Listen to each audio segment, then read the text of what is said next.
Alrighty, folks, we are back with some more Echo. Joining, of course, is the wonderful Rowan. Hello. So, we're going to carry on. We're going to do, hopefully, the end of Leo's tale this time, and maybe both ends if we can get it. Yeah, from what I remember, one of them is very short. So, have we passed the choose point yet? No. Okay, because I couldn't tell if the one from the diner was the choose point or not.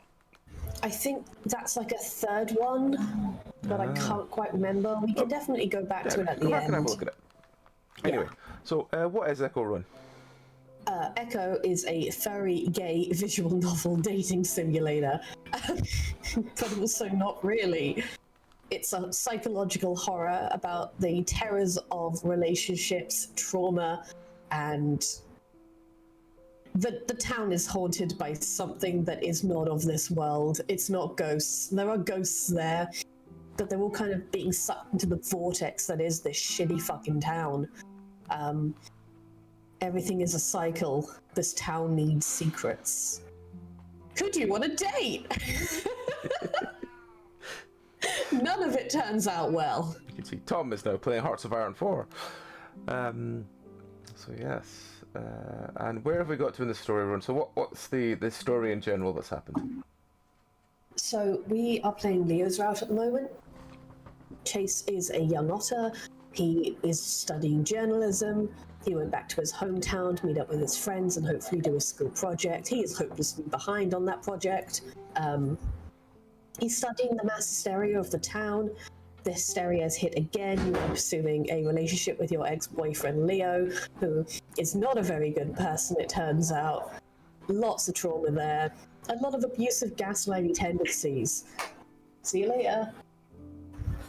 You're going to work.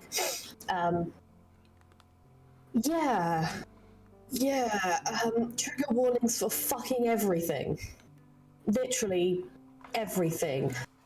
Murder, body horror, gaslighting, abuse, trauma, child death, more murders, mutilation, just absolutely fucking everything.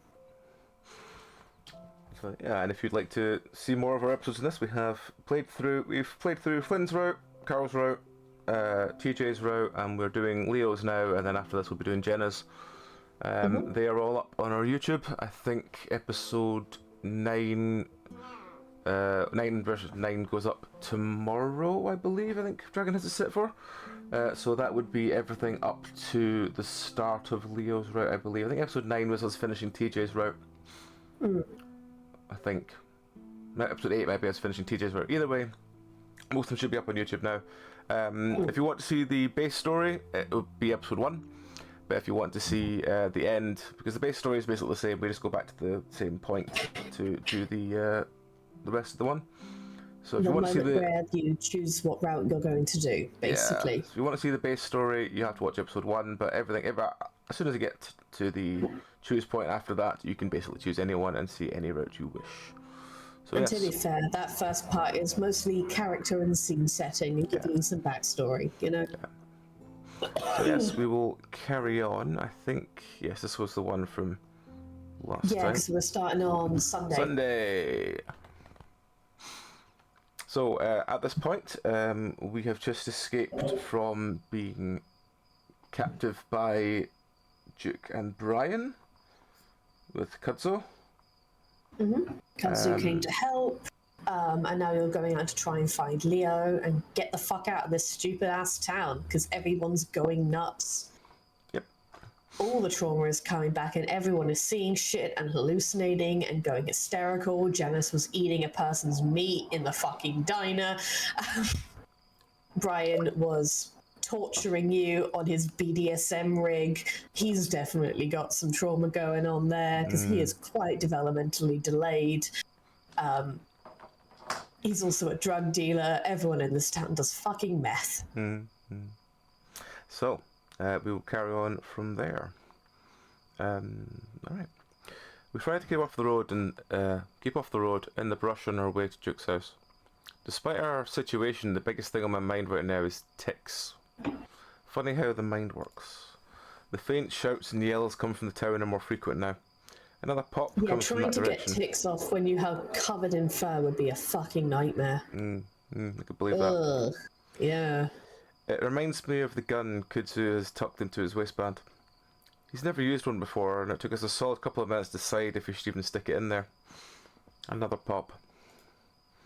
I can't help but think that's what where the motel is, where Jenna might be. Here, though, not so much out of place besides the smell of smoke in the breeze. That is until we come across a body hanging from a tree about 100 yards from Duke's house. I'm the first to notice it, and when I do I gasp and instinctively reach for Kudzu. He catches my hand, looks up as he holds onto me. It's high up, maybe 50 feet, but from the markings in the fur I think it's a fox. Oh, Jesus. Kudzu whispers next to me as I look away, feeling my stomach turn again. What the hell? How did he get up there? I look back and see that he's hanging by his wrist. I don't think he could have done that himself. Yeah. We both stare up at him for a little while longer, long enough to notice the long vertical slashes down his back. Oh. You alright? Yep, I think my internet did something a little bit funny there. Ah, there we go, it's fixed itself. Those are the same cuts I saw on the other guy. Kudzu whispers distractedly. But who put him up there? Kudzu's silent and I keep staring up at the guy, the first dead guy that I've ever seen. Suddenly all my motivation to get Leo starts to evaporate. Kudzu rests a hand on my shoulder and I jump. Sorry. Kudzu pats me. You alright? I'll take you back, okay? That sounds like the best idea in the world right now. I hesitate. When I think of Leo, I imagine him in the same situation I was in with Brian. Duke didn't seem as fucked up, but I have no idea what he's capable of. That thought makes me feel as if my heart is dropping through the ground, so I grit my teeth and shake my head. No, I'm okay. Kudzu looks at me closely, then nods. Okay, let's move back towards the road, though. I don't think anyone's around right now anyway. I want to move towards the road too, mainly because I'm actually starting to worry that moving further away from the town is really dangerous. Duke's house is dark as we approach it. As we get closer though, I see flashes of light from a window well. We both crouch next to the window, behind a small cluster of sagebrush. Alright, so all I can really think of is to knock on the door and see if he's there. I swallow. You stay hiding, of course, but if he does come out, I don't know, I may try and put him down right there. Then I'd come out and help. Kudzu lets out a low chuckle. Yeah, but again, I'm not sure if that's what I'll do. We might be able to talk him out of this. Yeah. I don't have much faith in that plan. But if he isn't here, well, we'll probably go in and find Leo, alright? Okay. My heart rate picks up as I realise how close we are to making this happen. I start to have second thoughts. Maybe we should have at least looked for the sheriff. Maybe we should have gone straight to the motel. Alright. I can tell Kudzu is nervous too as he wipes his hands on his tank top before standing up slowly. Just watch from here. If he comes out with his gun though, I'm not going to try for anything. He hesitates. And if I get shot or something, don't help. Just run back to my house and start looking for your other friends, I guess. Now I'm really starting to feel unprepared for all of this. Everything is moving way too fast. There isn't really any time though. We have to save Leo as soon as possible. There's no telling what Duke might be doing with him. As Kudzu starts to move away, I get the urge to hug him. He's done so much for me already, saving me and now trying to save Leo. But by now he's already halfway across the yard to the house. I hold my breath and watch Kudzu's dark form melds. I watch as Kudzu's dark form melds in with the blackness of the house. It's like he's being swallowed up by it in a way. After a few moments I hear him knock on the door. I listen, trying to breathe through my mouth instead of whistling those so I can better hear what's going on. Kudzu knocks again, much more loudly. Hey, it's Cud. I need some help. I look up and down the road, worried someone's going to hear us shouting. There's a slight rustling behind me and I look back, eyes wide. I don't see anything at first, but then I feel like there's a shape behind another grove of sagebrush about 20 feet back. Something crouched, the moonlight defining the shape through the brush. I squint, completely stopping my breathing. It looks like it has a tail, a really thick one, like an otter. Was it Dale? I I can't even tell if it really is a person, though. Chase? Kudzu whisper shouts as I jump before stumbling to my feet. The shape behind me doesn't move at all, and I try to reassure myself it's probably a rock. I jog over to Kudzu as he tries to open the door, not trying to think too much about what I just saw. Locked. He looks around for a while and starts moving down the side of the house. Look for a window. Are we gonna break one? Maybe. It should only take us a few minutes to sweep the house, then we'll get the hell out. We quickly spot a window in the back of the house. Kudzu looks in and bites his lip. I'm just worried that Duke might still be in there with a gun or something. He bends over, picking up a sizable rock. Well, not much choice. If I say run, run. Got it? I nod and Kudzu lifts the rock above his head before smashing it through the window. The sound is probably the loudest fucking thing I've ever heard in my life. I cover my own ears, like that's going to lessen the sound. Kudzu jumps to the side away from the window, reaching back to hold on to me. The fur on Kudzu's body frizzes up and I see his ears perked up as far as they can go. Once the final tinkling of glass subsides, we both listen. My ears are ringing, but the only sound I can hear is the chirping of the crickets. Finally, Kudzu lets out a soft breath. Alright, let's go. Oh, 1 second, just need to check something. My Discord's flashing, that usually means it might just be nothing, but I just want to check in case. It's nothing, but I just realised I didn't do plugs, so give me 2 seconds. I'm just gonna...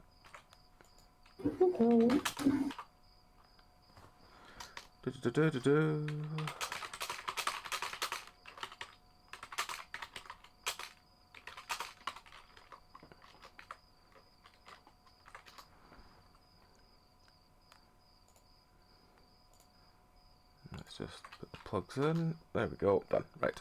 Sorry. Let's continue. I help him push a few more shards of glass. Once that's done, the raccoon hoists himself inside, very carefully manoeuvring around the sharp, broken edges. He turns and reaches out to me, helping me through in the same fashion. Even though I'm trying to be careful, when I bring my arm in, it drags along the jagged edge of the glass sticking out from the side. I grimace, the fiery pain taking a moment to really set in.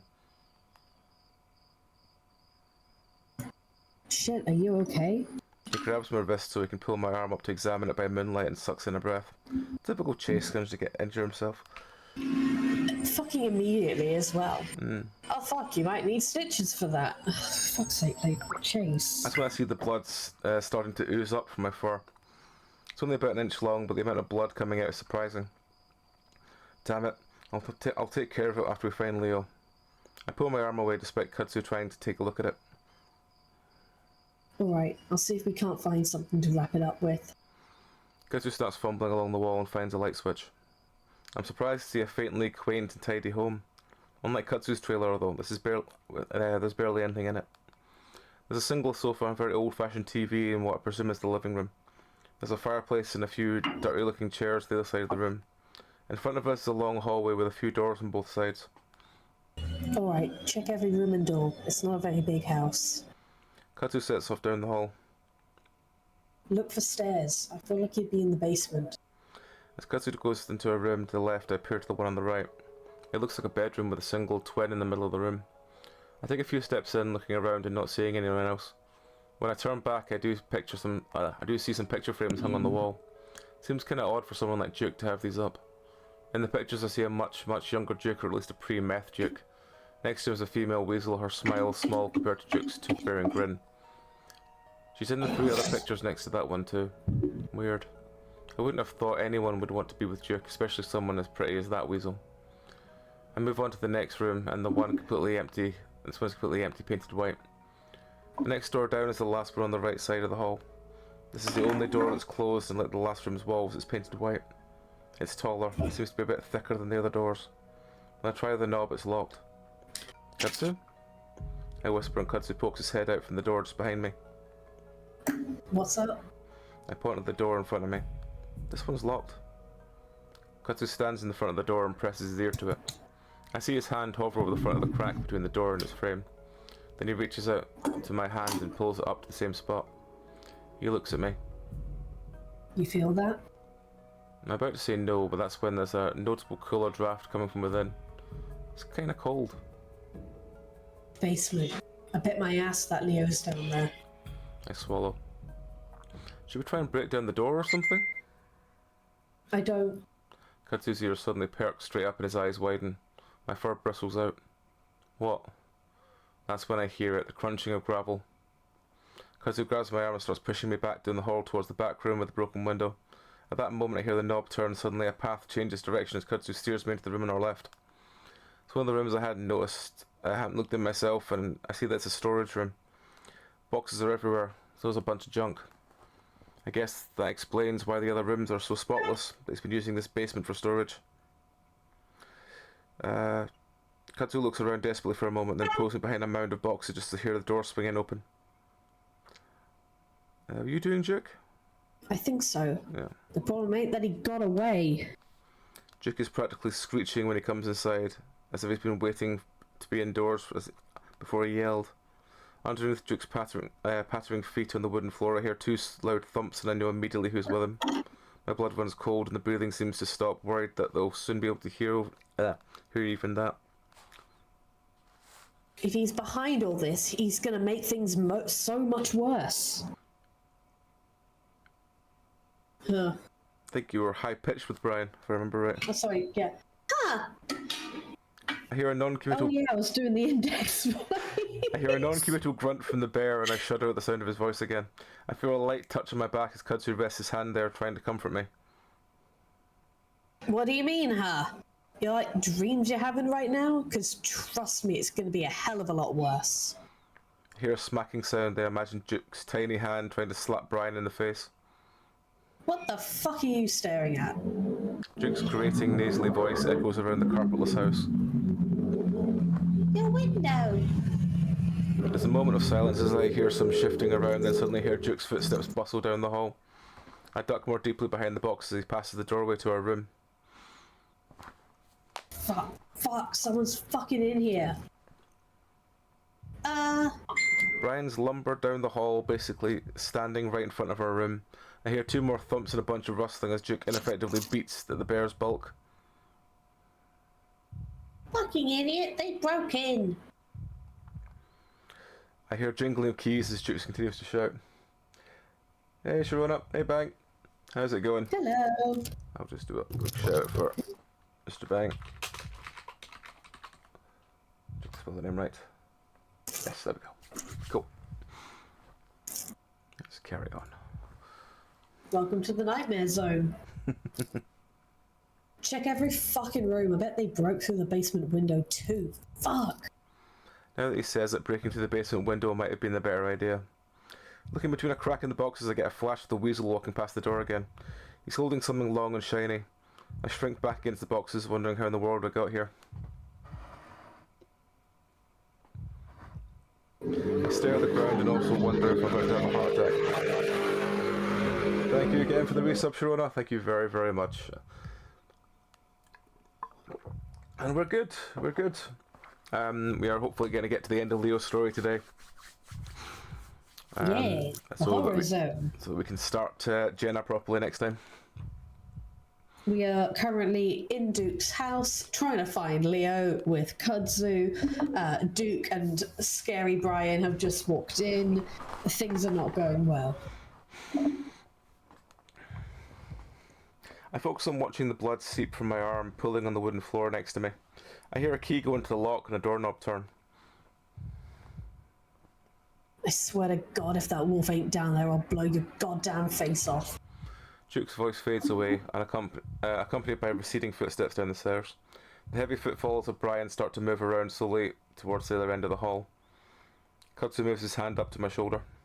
I look at him and he holds a finger up to his lips, then points in the direction of the broken window.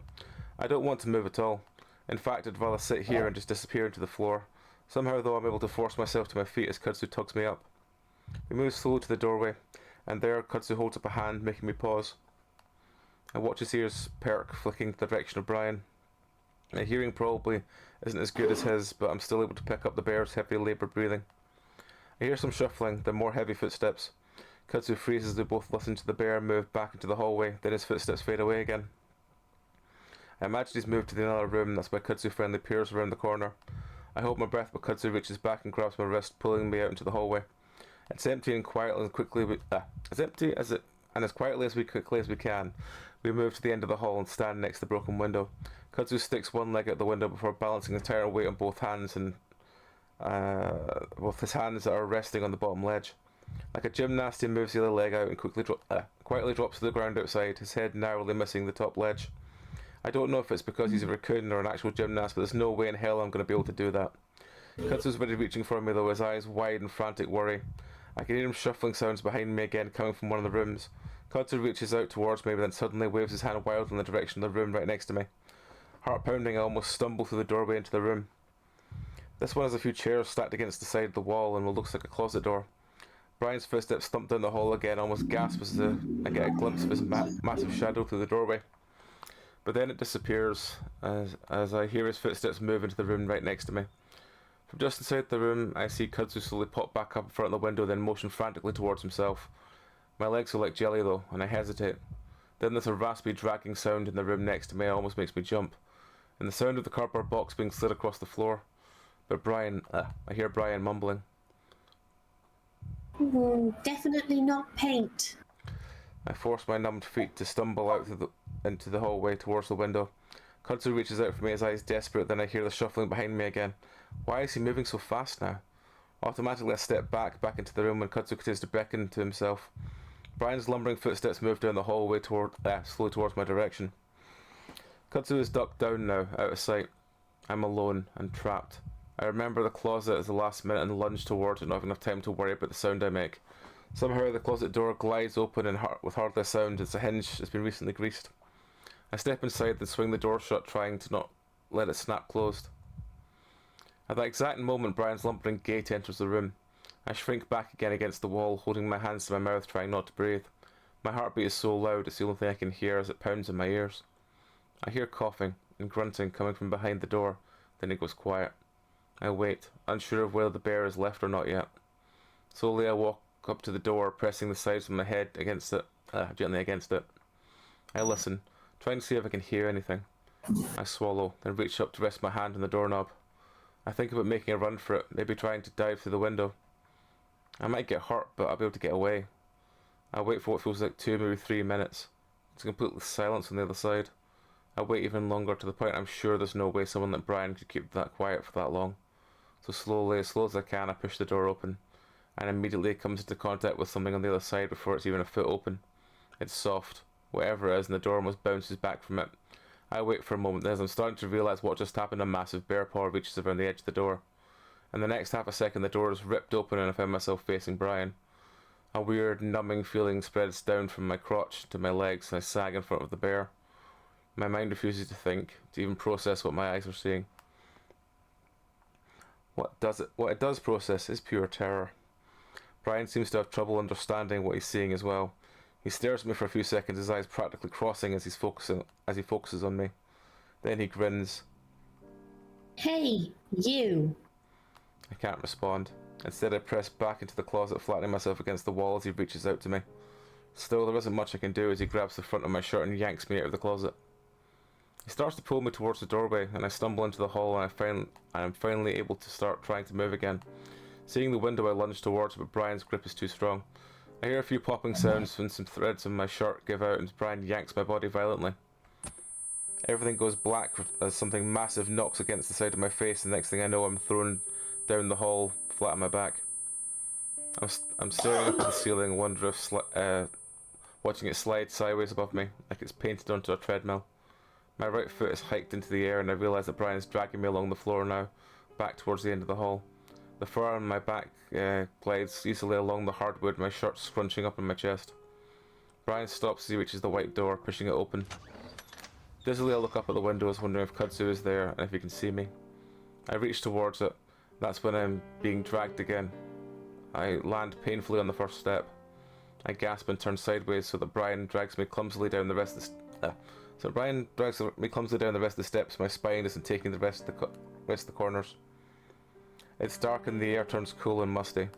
We finally reach the bottom of the steps, pain pulsing the various points of my body from the rough landing. Brian starts dragging me again, and I realise that he's going to have me trapped once again. He'll do whatever his sick mind thinks up, and there won't be anybody there to stop him. No. I moan and try to grab something, anything to stop me from being pulled deeper into the basement. My hand manages to latch onto a wooden beam next to the stairs. Brian grunts as my body is snapped into full extension and we're brought to a halt. Come on, let go. I keep clinging to the beam, imagining that there's any moment Kudzu's going to come running down the stairs, gun in hand. That comes to an end as Brian kicks me in the chest and I let go with a wheeze. You know you're making it hard on yourself. He starts dragging me again. I curl up and cradle my chest, vaguely hoping that he'd given me a heart attack and I'd be free from all of this. I swear to God, if you're lying to me, Leo, I'm gonna paint the ceiling with your fucking brains. Why am I still here? If someone came in to save me then? The sound of Leo's voice has me snapping my eyes open again. While it isn't quite as heartening as Kudzu barging in with a weapon, it's definitely relieving to hear his voice again. I'm dragging through another doorway in a brightly lit room. The fluorescent light buzzes overhead. As I come to a stop on the cement floor, the room goes quiet and I squint against the sunlight. The walls on all sides are covered in shelves that are filled with silver tins and soup cans. A storage room of some kind. Duke is standing in the middle of the room next to a metal chair staring at me. In that chair is Leo. His arms are down his sides. I can see they're both handcuffed to the sides of the chair. His feet are similarly strapped to the chair legs. His face is one of shock and he also stares at me open-mouthed. I stare back, even feeling weirdly self-conscious at everyone watching me. Duke breaks the silence. I knew it. Duke is snarling, but not at me. Instead he's looking at Brian, his lips drawn back as he growls. This is what the fuck happens. Brian scratches his head. What happens? Duke kicks the air with a foot while stomping down the hard cement that makes up the floor of the room. Leo wasn't supposed to know he got away. Well, I caught him, so what's the difference? Duke lunges at Brian, swinging his arms a few times to beat his fists uselessly against the bear's bulk. Brian flinches back anyway, letting go of my foot. Leo's still staring down at me, mouth slightly less open. I have no idea what's going on in his mind right now. I suddenly realised how stupid I was to come here with Kudzu. Sure, saving Leo as soon as possible was important, but why had I thought we could have done this alone? I should be in my car right now, halfway to Peyton, 20 minutes away from the cops. Instead, I'm in Duke's basement about to be murdered. I slowly sit up as Duke seems to finish his beating of Brian. Gasping, he turns to me. Fuck. Well, I guess if you're here, I guess we'll just make use of you. He waves his hand loosely between me and Brian. Pick him up. Wait a second, just... Shut up. Brian picks me up roughly, almost encircling my chest with his hands alone as he pins my arms to my sides. He holds me in front of Leo and Duke stands to the side between us. It's only now I notice the puffiness in Leo's left eye, through some clustered blood near the brow, and some more from his lower lip. It's not terrible, but it's clear he's been hit a few times. As I watch him, I can see the fear in his eyes reflected back at me. That alone almost scares me more than the situation we're in. Not smirking anymore, are you? Duke bares his teeth in Leo's direction. Been trying to wipe it off your face this whole time. It turns out all I needed was this was all I needed to do it. Duke gestures at me. You little fuck otter, huh? Leo closes his eyes and shakes his head. Why are you here? He mumbles up almost to himself. Duke leans closer to the wolf. Why didn't you run if you got away?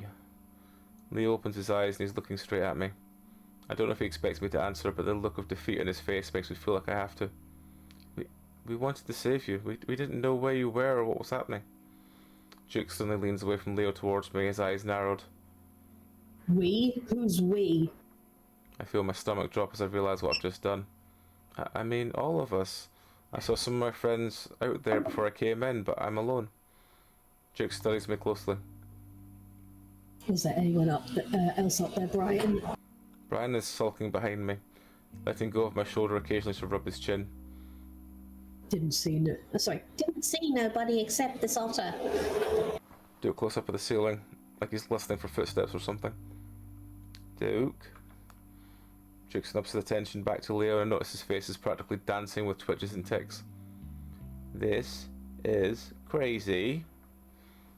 Leo enunciates each word through gritted teeth, his muzzles lowered so he's looking at Duke's eye to eye. Look at this. Look at everything you've done. It makes no sense. Duke lets out a high-pitched laugh. Crazy? You know what's crazy? Duke gestures at me again. Ask him what he saw out there. Duke turns to face me, swinging his hand from me to Leo. Go on, tell him. He doesn't believe me. The corner of Duke's eye seems to have a mind of its own, like there's some kind of living creature under the surface writhing around. Was it a little crazy? I stare at Duke in trance until Brian gives me a quick jerk. I saw a body. That there were gunshots. Duke giggles. And that ain't the half of it. Houses of fire, people eating each other. You think I'm crazy for shooting Janice, but if you knew...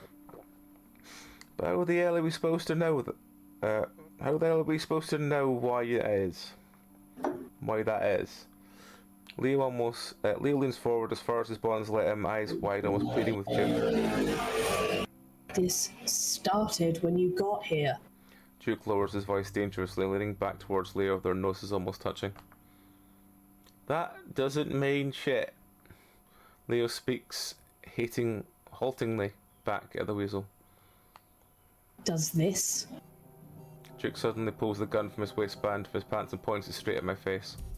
I'm barely able to comprehend it before Brian jumps to the side of me out of the way of the gun. Fucking Christ, Duke, don't point it at me!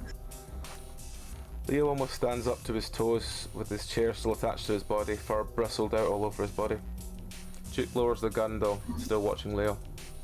Leo slumps back in the chair, trembling. Just stop, Duke. I don't know anything. Duke stares for a moment at the wall, frowning. Then he looks down at his gun as if contemplating something. Slowly he looks at me and pointing the gun at Leo's head. My heart jumps into my throat and Brian has to hold on to me as I try to hold it in my hands. Wait, what are you doing? Maybe it is just you, Otter. What? It's you I was seeing before you got here. And it was you I saw sneaking around at night. What the hell are you talking about? I feel myself start to panic as Duke's finger tightens around the trigger. I don't know what's happening. Leo's doing his best to keep his head out of the line of fire, leaning his head as far to the side as he can. Duke doesn't seem to be paying attention to him though, instead keeping his eyes on me. Just explain to me why you think it's me, maybe I can help. I seem to get some sort of reaction out of Duke as he lowers the gun just a bit. The problem now though is that it's pointed at Leo's chest, there's no way he can dodge that. Duke is studying me closely, trying to figure out what to say. You know this happened before. My mind races. The mass hysteria thing? Like 100 years ago? Yeah, that's right. See, how do you know that? He looks closely at me, but I'm relieved as he finally takes the gun away from Leo to be pointed at the ground. I did some research before coming here. I'm doing a news story on Echo for school. Duke's still eyeing me suspiciously. So you know about the murder? I tried to think back to my research about what exactly happened. It was a while ago now, and I'd planned to fill in the gaps as I got back to Pueblo. Kind of. It happened in the mine. Yeah, it did. And then people went nuts. I wait, but Duke doesn't go on, filling the air with awkward silence. I can see Leo's head looking back and forth, probably trying to come up with a way to get out of this. I hope he's figuring something out, because I have no idea how we're going to do that. But, do you know why? I'm trying to sift through Duke's psyche to figure out why he thinks this might be related to Leo and I. Duke's breathing is leveled off, and with the calmness, he's feeling like we've managed to ride the storm. There's a feeling that we've managed to ride the storm. My grandpappy lived through all of it and stayed in the town after. Oh? I notice Leo's not looking around anymore. Instead, his eyes are trained on the door behind me and slightly to the right. I want to look back, but Duke seems distracted right now, so I keep him engaged. Yeah, it happened weeks after the body was found. Sort of built up till all hell broke loose. Leo nods his head slightly, eyes on the door. My heart leaps in my chest and I realise what might be happening. Do you know why that was? Duke shakes his head. There's something bad in this town. The earth's bad, the air's bad, everything's tainted. So, you think something's in the air or water or something? I lean a bit to the left to try and keep Duke's eyes on me away from Leo at the door. I don't know about that, but my grandpappy thought that because they didn't catch the murderer, they planted some seeds in the bad dirt. Duke looks at the ceiling. And grew something terrible. It wasn't until they killed the guy that did it that it stopped. That's news to me. I didn't read anywhere that a murderer had been caught. Duke looks back down at me. So I don't know what it is. If it's murder or guilt or not catching someone that did wrong. I hear the softest sound of footpad against the floor behind me and pray that none of the others did. But it started when you got here. So you gotta forgive me for wondering if one of you did something bad. Duke starts to raise the gun again.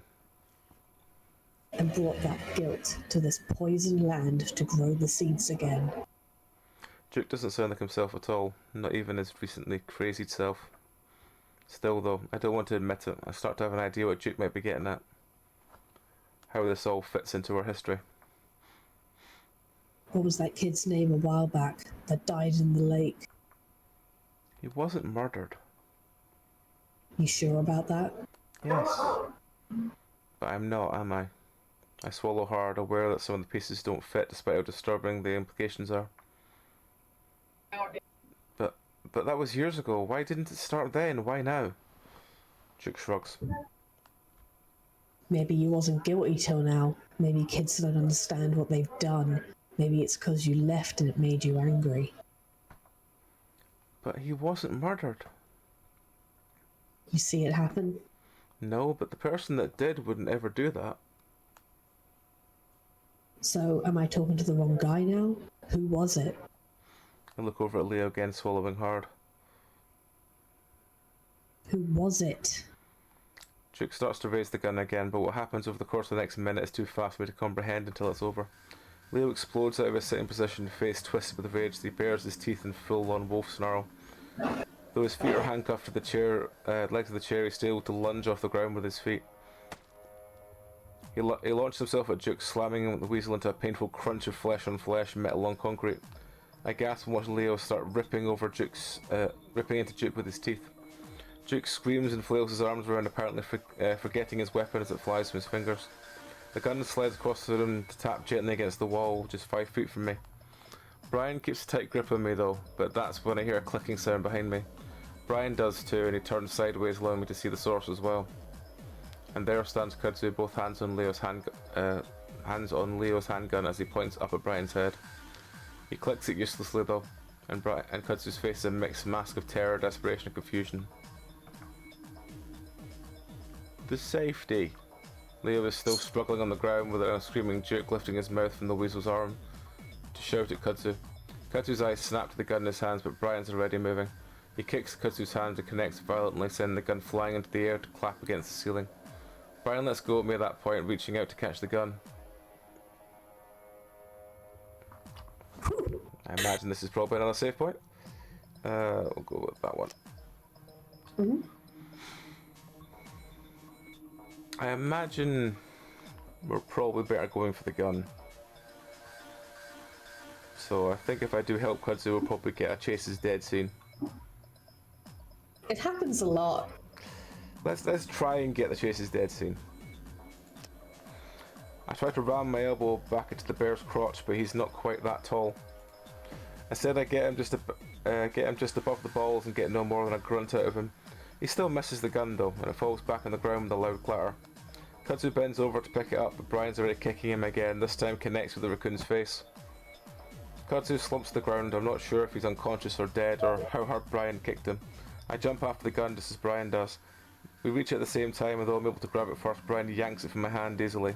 I lay there in front of Kudzu, realising I've just missed our only chance. There's a soft click behind my head. The safety. No! I start to turn to see what...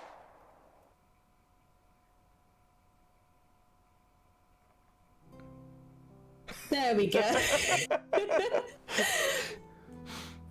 Quick, brutal.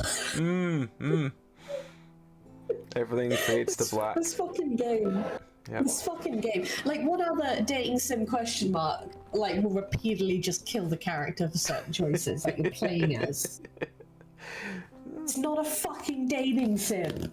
It just isn't at this point. Yep. Alright, let's go back Something worse. let's go for the other gun. Because no one's fighting over Duke's gun, I realise that it might be my best chance. I lunge in the opposite direction.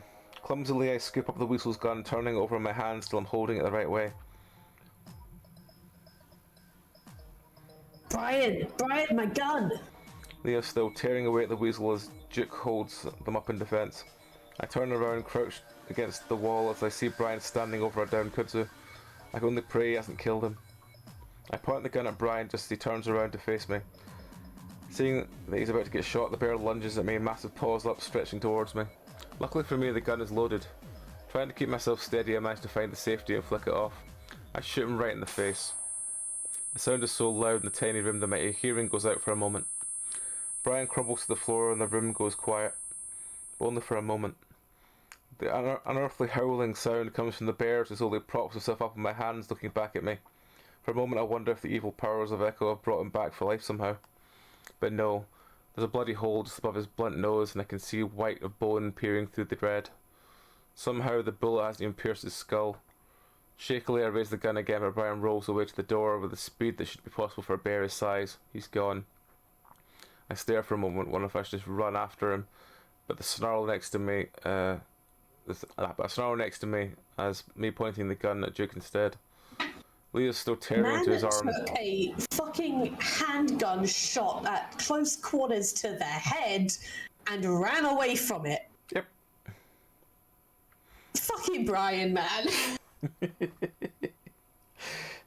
Leo's still tearing his arms as Duke hollers at the top of his lungs, trying to cover his face. Leo, stop, I've got a gun on him.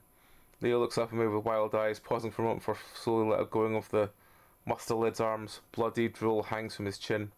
I try to ignore that and keep the gun trained on Duke's head as Leo flops to the side in his chair. After seeing how little the bullet affected Brian, I'm not so confident it will do much damage to Duke. Maybe just bears have thicker skulls, but I'm more worried the gun is just shit. Duke doesn't move though, as he lays back against the concrete, eyes closed, gasping for breath. His arms are at his sides, both of them leaking blood onto the ground. Leo really did a number on them. He definitely needs to go to the hospital. A hand touches my shoulder and I jump. I look back to see that it's Kudzu. Sorry, you okay? Leo's gun hangs loosely in one of his hands. Kudzu, you fucking saved our lives. I grin at him. I almost sob with relief. I want to hug him, but I have to get the gun on Duke. Of course, I'm sorry I didn't stop him when he took you. I wasn't sure what to do. He touches my shoulder again, I can feel him trembling. Don't worry about it, we're okay now. Can someone get me out of these handcuffs, please? My arms are fucking killing me. Killing you? You ripped mine apart. Duke is practically sobbing now, curling up on his side to hold his arms to his chest. Fuck you, asshole. Leo spits at him as we try to adjust the position on the floor. Where are the keys, Duke? Duke takes in a shuddering breath and holds in for a few seconds before answering. Right pocket. Kudzu walks over and kneels next to the weasel, shuffling through his pockets. Keep an eye on the door, Chase, in case Blubbergut comes back. I try to angle myself so I can keep an eye on both the door and Duke, even though I'm pretty sure the latter is through it at this point. Kudzu pulls a small metal key out before moving over to Leo, fumbling around a good while before the handcuffs finally drop to the ground. Leo kneels there for a minute, wringing out his wrists. You okay? He smiles at me. I'm a little sore, but I think I'll be alright.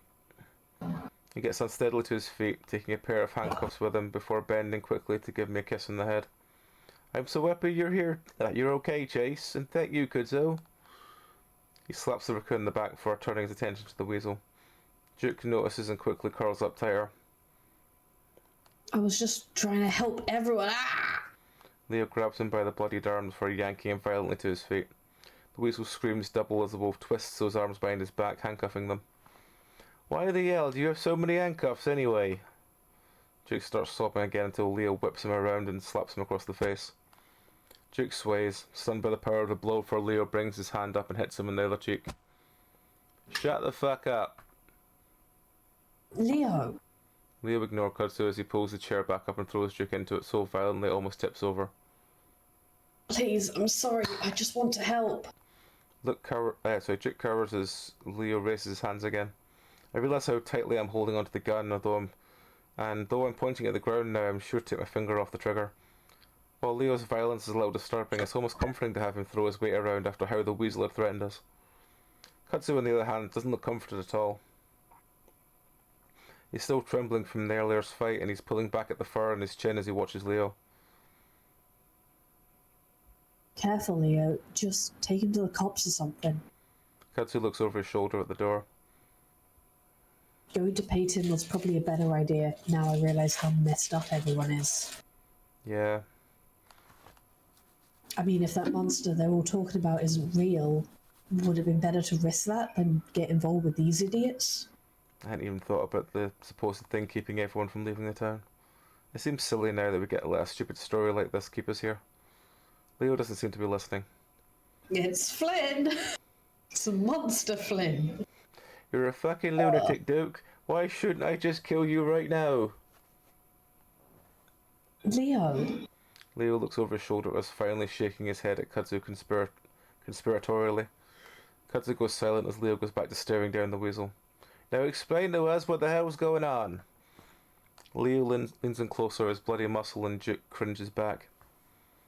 Tell the truth and maybe I'll let you go. Leo glances at me. I won't kill you, at least. He's trying to make it clear to me that he's just trying to scare Duke. At least that's what I hope he's doing. I already explained. Duke's eyes dart back and forth between us. The way he's kicking his feet around in the high-pitched whiny voice makes you think of a child. A really ugly, malnourished child. I still feel a little bad for him, though. Remind me, because I was a little fucking distracted. Kudzu sidles up next to me and sets his hand on my shoulder. You want to watch the door? I touch hand in acknowledgement and turn around to face the door.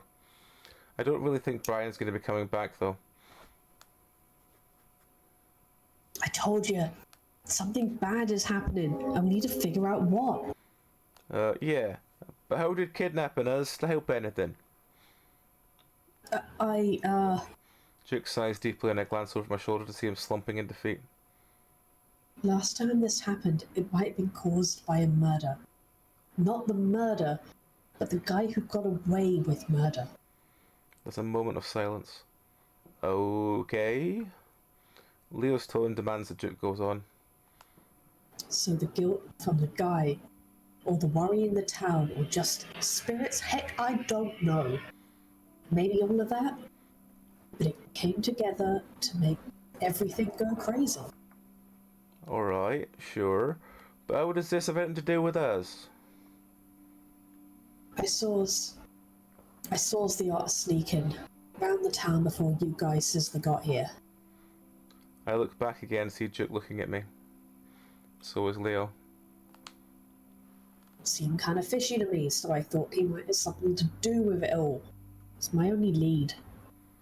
Leo doesn't respond this time. I look back again and sees he's still looking at me. What is it? One of Sure. I took a bite of food. It's fine. Finish your food.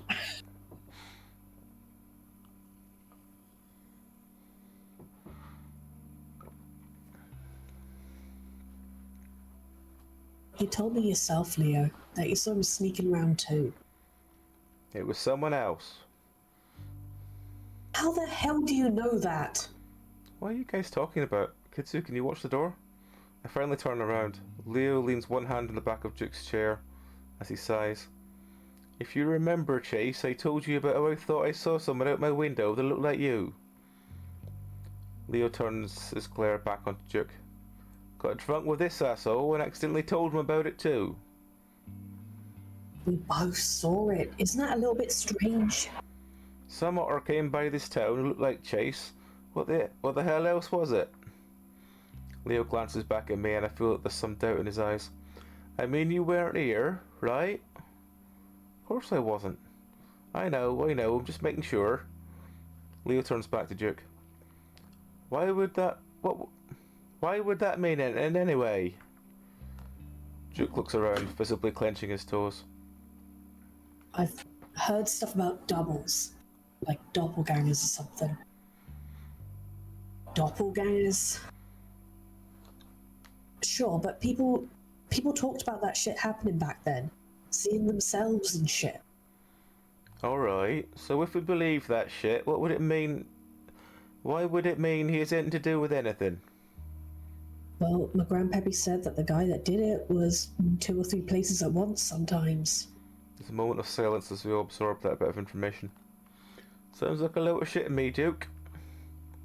Duke jumps up in his seat. I'm just telling you what I know. So what's your solution to all this then?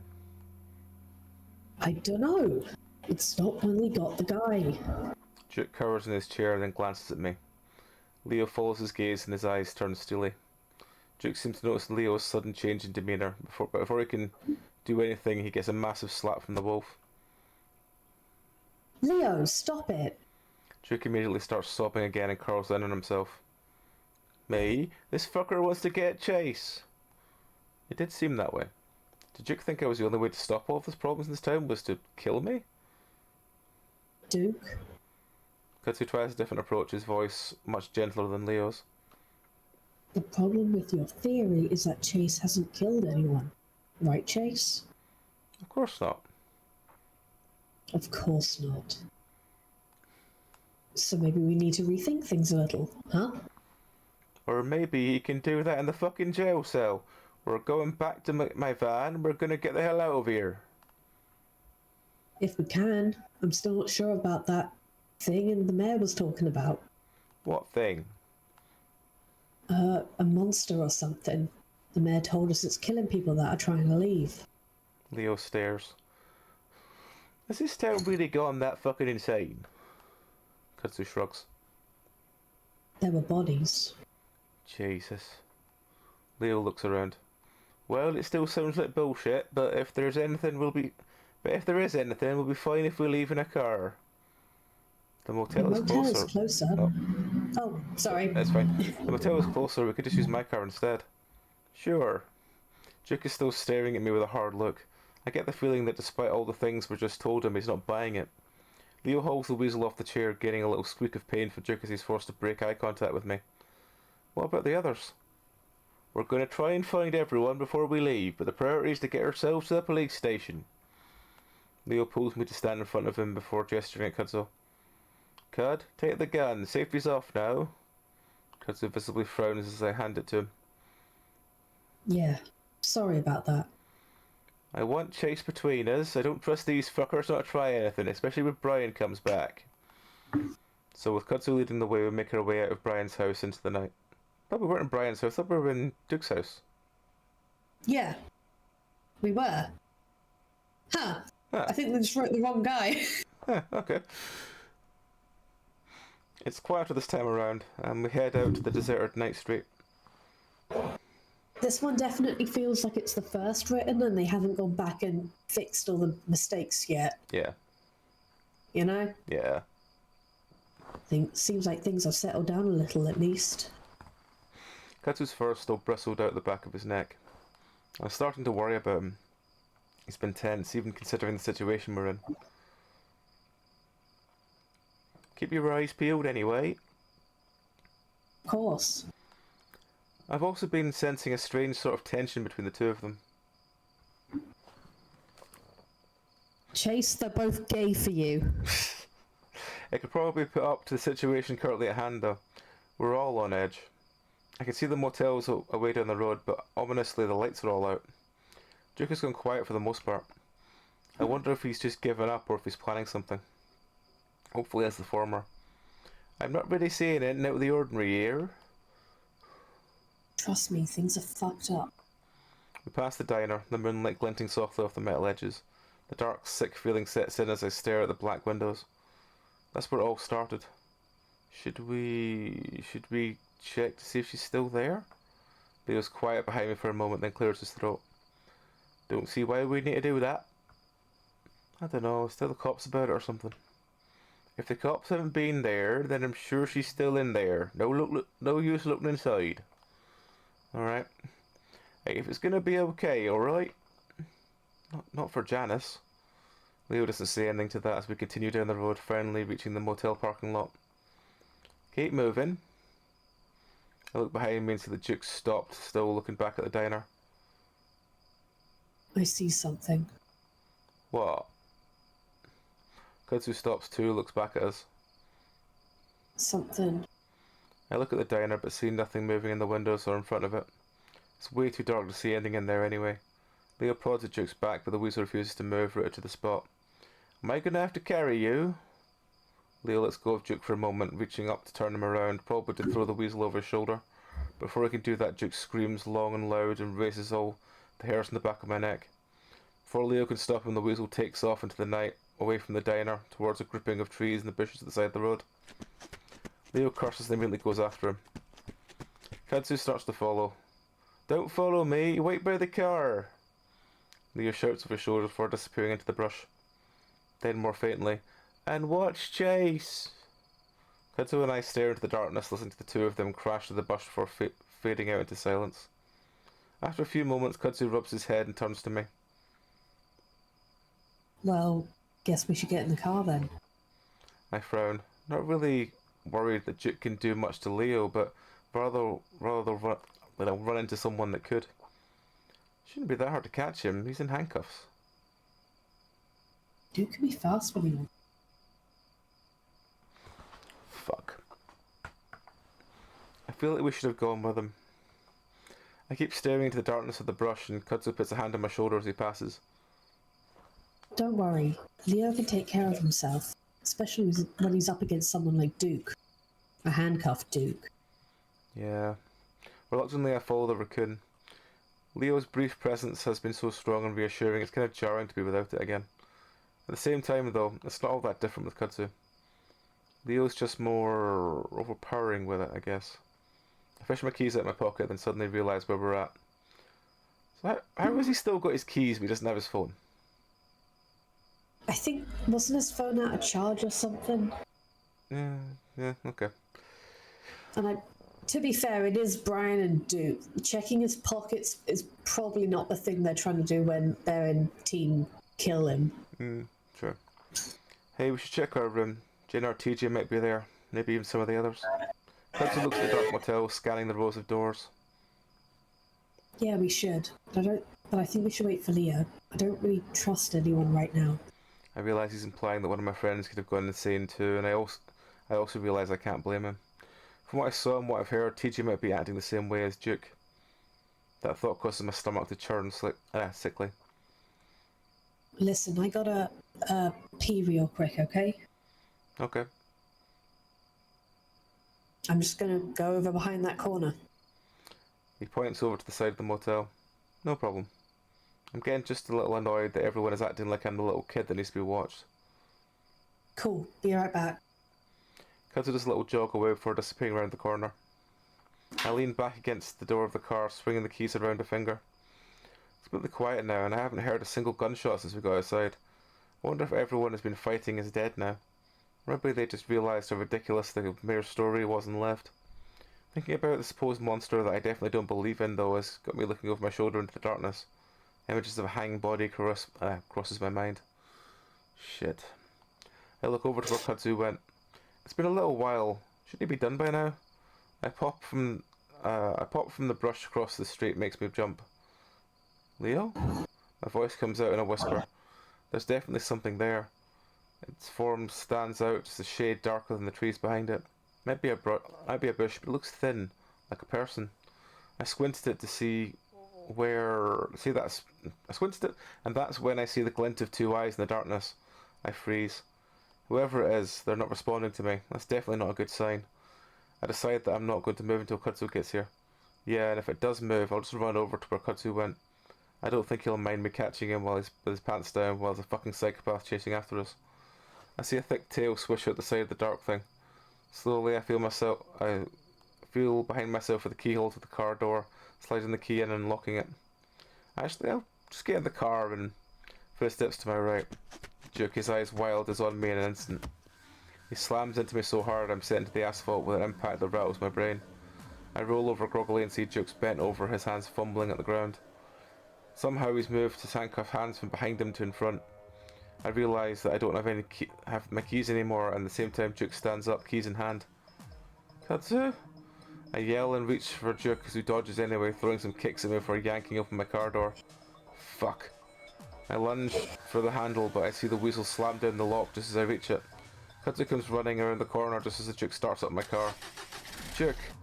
I shout uselessly at Katsu, and Duke peels out, yanking the handle from my grasp and forcing me to hop back a step to stop being run over.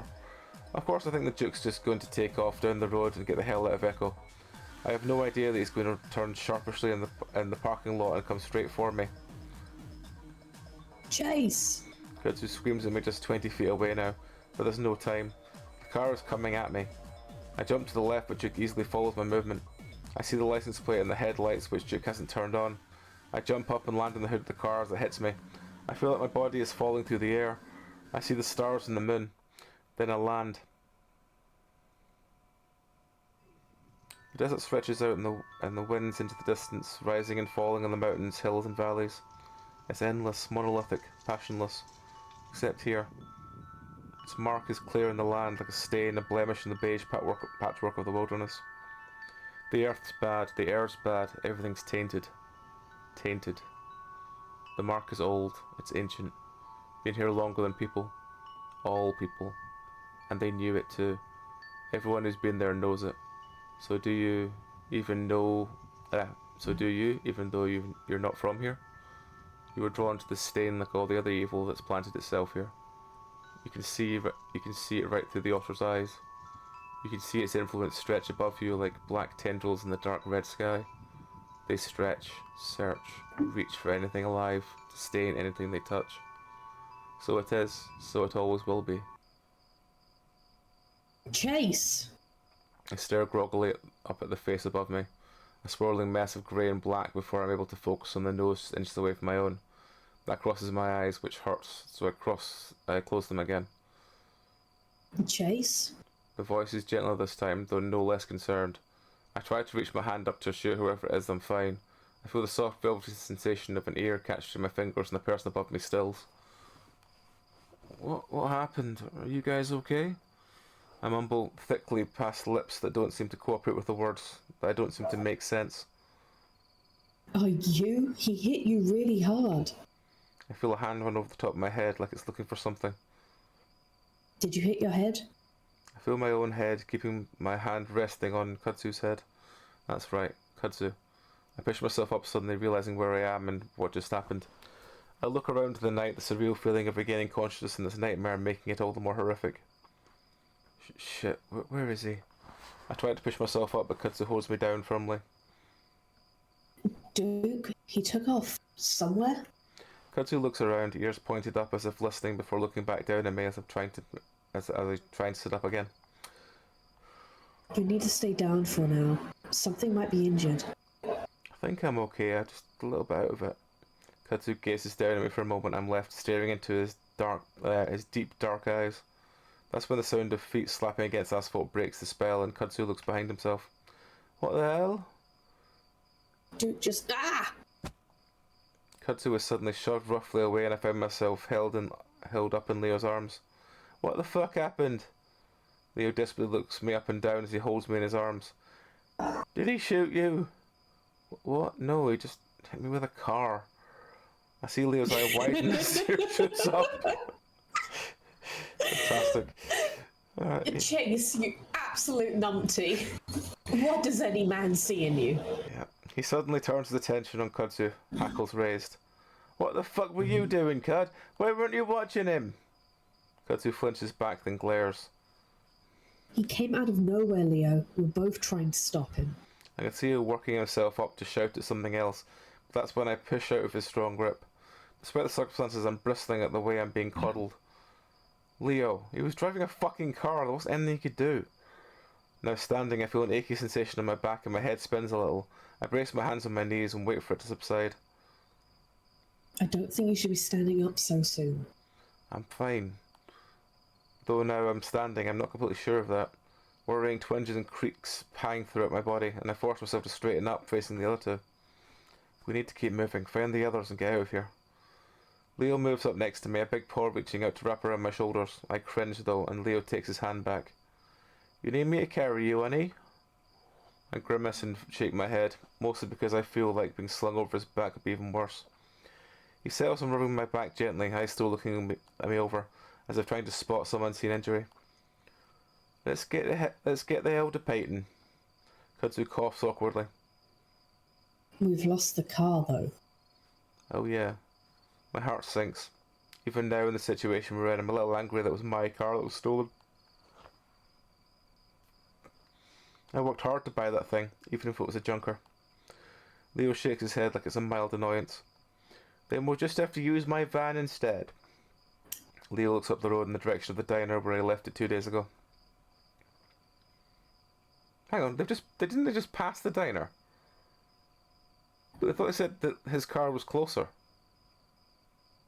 I mean, it's still, like, his van is still there, I guess? I don't know how Echo works. I firmly believe the roads move. I'm just confused by the motel's closer and my car's there.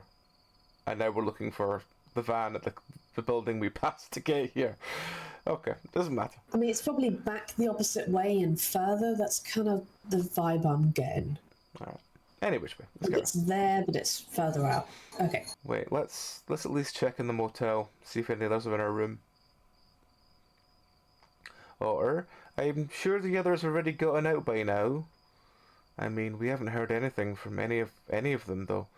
And wouldn't they have brought the police or something? Leo looks back at the motel, chewing his lip. Alright, but let's be fucking quick about it. We need to get the hell out of here so we can get everyone help. Yeah, real quick. I reach into my back pocket, pulling out the key card as I hobble in the direction of our room on the other side of the building. Kudzu reaches out to me. You need help? Leo shoulders the raccoon aside as he practically jumps to my side, gently pressing his hand into my back again.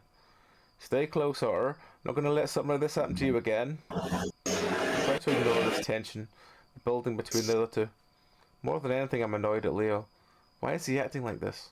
Sure, he was always a little jealous, but right now in the middle of this hellscape of chaos? I shake my head, allowing the wolf to guide me with his hand as we turn the corner to the motel. Kudzu stays close behind us, and I look back at him and give him a small smile to show that I at least appreciate his concern for me. He gives me a short nod back, but otherwise doesn't say anything. Like most of the town, the back of the motel is completely deserted. Completely deserted as far as I can see. Another pop, there's probably a gunshot echoes in the distance. I'm just thankful they aren't happening every minute like earlier. Again, I wonder if it's because everyone's dead. As fucked up as that is, I think it might be a good thing for us. As long as it doesn't involve any of my friends. We reach the door of the motel and my heart sinks again as I see there's no light coming from the window. Shakily I raise the keycard to press it against the lock, only to accidentally drop it. I start to bend over to pick it up, but Leo puts a hand on my shoulder, speaking gently into my ear. Don't move, Otter. He sweeps up the card and presses it to the lock. It flashes green. I can hear the electric buzz of the lock coming unlatched before Leo presses down the door handle, then pauses. His other hand suddenly reaches out behind me towards Kudzu. Kudzu, hand me my gun. I'll give you jukes. Kudzu stares at the hand for a moment, then jumps as if suddenly realising what the wolf is talking about. Oh, right. Kudzu lifts his shirt, fumbling with the waistband before pulling out the gun. He hands it to Leo, who in turn hands him Duke's gun. He checks the safety on his own before pointing it towards the door. Leo pauses again, then glances at me. Otter, behind me. Leo nods back to the wall next to the door. I only feel a little twinge of resentment at being treated like a child again, but I'm too eager to check the room to say anything. Finally, Leo gives the door a gentle shove, allowing it to swing open on its own. I can't see anything from behind Leo, but judging by the look on Kudzu's face next to me, they don't see anything. I realise why Leo slowly reaches inside and flips. Leo slowly reaches inside and flips the light switch. I can't resist the peek around Leo's bulk into the motel room. I don't know what I was expecting, maybe a blood-scarred room with all our friends' bodies pillowed in the middle or something. Instead, though, it's basically just how I remember it. I even see my pajamas crumpled on the side of the bed where I left them. Leo holds steady for a moment, keeping the gun pointed at the ceiling of the room. Finally, he leans in, whispering loudly. Hello? There's no response. Leo waits just a while longer before moving in slowly. I don't wait for Leo's approval to follow and move closely behind him. Kudzu just behind me. There isn't much to search in the motel room, having just the room and the bathroom to check. Once Leo's sure it's clear, I shut the door and lock it before turning to the other two. Just so we know we are safe. Just so we know that we are safe, for now at least. Leo shakes his head. We're gonna keep moving, Chase. We should head to my place now. I open Jenna's laptop on the table, pushing the power button. Come on, what are you doing? Leo shifts his weight from one foot to the other. Kudzu moves to stand next to me. Checking the internet. I was hoping to. I sigh as I stare at a password screen. Well, let me check with my phone. Leo sighs again. That's not going to help us. I have Wi-Fi calling. Leo sighs again, sits heavily on the bed, bending it like a bow. He sets his gun on the bedside table before rubbing his face vigorously with both hands. You okay? Saying that Leo's been on edge is an understatement. And sure, we're all fucked up right now, but the way the wolf's been acting, it's like he's a different person. Leo lets his hand slide down his face so he can peer at me over his fingertips. He examines me for a while, then finally reaches out with both hands. Come here, Chula. I almost hesitate, I'm not sure why. I walk over to him and stand in front of the wolf where he reaches out and pulls me into his lap. He then presses his head into my chest before wrapping his arms around me. He starts stroking the back of my neck gently and makes me shiver. It all feels a little forced and we don't meld together naturally like we used to. Always used to. I'm sorry for letting all this happen. I should have told the police when Duke started threatening earlier. Do you know what's happening? Leo takes in another breath and his broad chest swells against my cheek before it blows out, ruffling the fur on my head. I don't know. I really don't. I notice Kudzu standing to the side, clearly trying not to look at us. Any internet? Kudzu looks up and shakes his head. No, I can't find a network. Damn it. Did that bear do anything to you? The hesitation in Leo's voice makes it clear what he's really asking. It sounds like he's been wanting to ask for a while. No, he just tied me up for a while. I guess technically he did more, in a way. But I don't want to get into that right now. That whole incident seems like a long time ago already. Janice's murder, getting near raped by Brian, trying to kill Brian.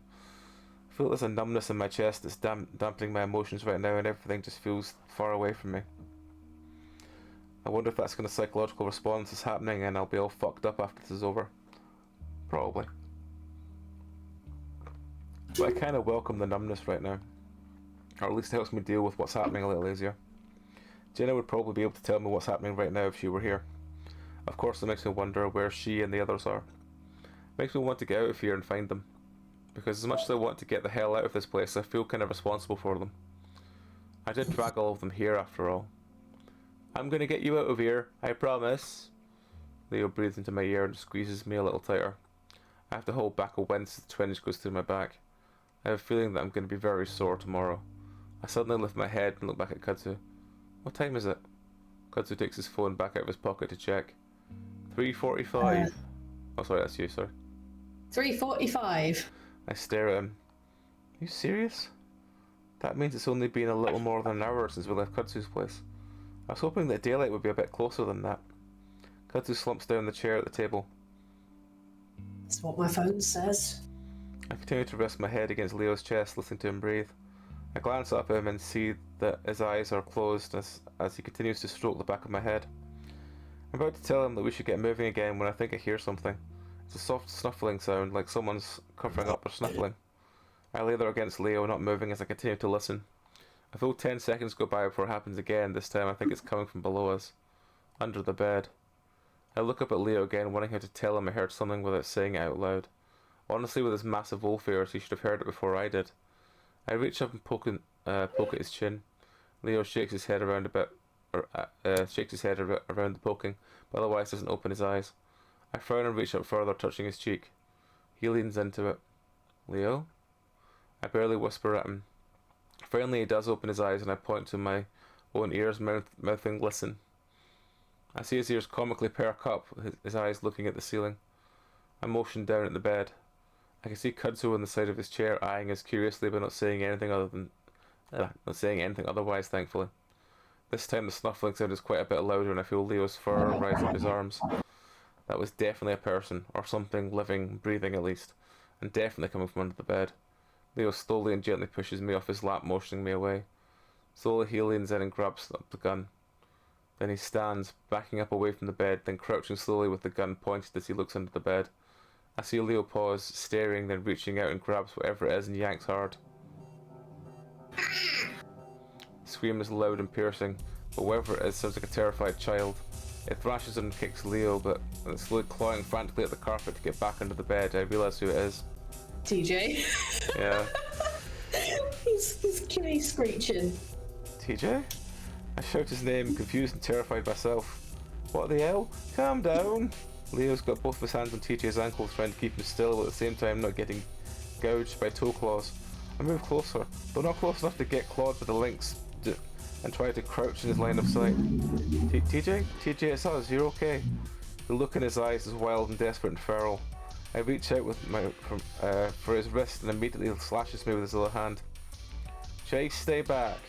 I fall back on my butt and scoot away a little wide-eyed. I've never seen TJ like this. Of course I haven't. I can't imagine what could have made him like this. I scramble up and sit and stand next to Kudzu, who's just as wide-eyed as me. Despite that, he sidesteps a little in front of me as if to shield me from the insane TJ. Leo finally drops the cat's legs, and before TJ can scramble back under the bed, Leo jumps on his back. I wince as I'm sure I can hear TJ deflate like a tire from Leo's weight. The wolf snatches up TJ's arms, pinning them against his back as he leans over the lynx, shouting in his ear. TJ? I'm just picturing like the fight to get the cat in the cat carrier to take it to the vet. That's all I'm picturing. Yep. And maybe a little bit of the how to give a cat a pill. That meme, yeah. TJ, stop fighting, it's me, it's Leo. TJ continues to writhe, making weird yowling noises I've never heard him make before. TJ, it's me, it's your friends, we're here to help you, man. Leo's voice is quieter now, more soothing as he tries to calm the crazed lynx. It seems to be working so far as TJ's violent thrashing lessens. His yowling fades out, more feeble whining sounds. See? Fun fact, Canadian lynxes sound like drunk zombies. That's what their yowling sounds like. There's YouTube videos of it. It's very funny. They sound like drunk zombie girlfriends having an argument. Aww. It's like, no, they look like they're cats pretending to be people pretending to be cats. That's what they sound like. Fantastic. They're like, kind of noises. Weirdly human, very funny. Okay. It's kind of why I made my persona a Canadian lynx, because I looked at that cat and went, that me. Yep. That me stimming. I can totally understand that. Yeah. They're the stupidest looking and sounding cats. See? Canadian lynxes. I'm here now. You're gonna be fine. Finally, TJ's head falls to the carpet, everything going limp. TJ sits in the bed, crossed legs, he rests his back against the headboard. I gave him a blanket when I saw him shivering, and he's got that draped over his shoulders, holding it tightly around himself. Hasn't stopped the shivering though. I seem to be the only one who doesn't flinch when he doesn't flinch out when we get close, so I sit next to him on the bed. Awkwardly I put my arm around him, but he seems to take comfort in that and leans against me. The smell of sweat and piss is strong, so I don't say anything. Leo, meanwhile, the stressed out cat pissed on itself. Leo, meanwhile, sits at the end of the bed, gently trying to get TJ to tell us what happened. Was someone chasing you? Is someone here? TJ shivers against me and I pat his shoulder. He looks at me, then I see his fur is completely matted to his face like he's been crying non-stop. I notice bits of dried leaves on his head though, along with some dirt. What the hell has he been doing? Leo continues to prod gently at the lynx with his questions. If you can tell us, we might be able to stop it, or at least watch out for it before we leave. TJ looks at Leo, then opens his mouth, making squeaking noises. He swallows loudly, then tries again. Do we have any water? It sounds like he has an extremely sore throat. I look over at the sink, but Kudzu jumps off the chair and he's sitting on and makes his way to it. He grabs at one of the small plastic cups for running the faucet. TJ watches him until the raccoon brings the cup back over. TJ drops the blanket around his shoulders and reaches out eagerly for the cup. We all watch intently as he loudly swallows giant gulps of water before lowering it from his lips and gasping for air. Leo smiles encouragingly. Careful, don't drown yourself. TJ stares, then shivers again, much more violently. I grip him more tightly. Are you cold? I grab up the blanket and try to tuck it around his shoulders better. Kinda, not really. I feel cold. TJ rubs at his chest. He's still trembling and I realise he might be in shock. I don't know what to do for that. In every TV show I've ever seen, the person's just given a shiny blanket while they sit on the side of the road. So I just continue to rub his shoulders in circular like motion. Blood loss. Yeah. Well, that's shock is usually blood loss, yeah. Yeah, it's blood loss leading to your body kind of beginning to shut down, like it is a life-threatening thing. But I think the name of it, shock, makes people think of like a giant scare and the shivery mess you're left in afterwards. I think it's a bit of a misnomer, honestly. Yeah. It's your body trying to react to the fact that it's substantially missing what it needs. Mm.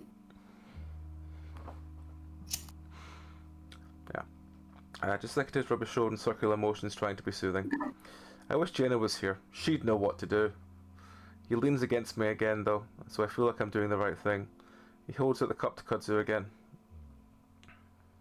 Can I get some more, please? Sure.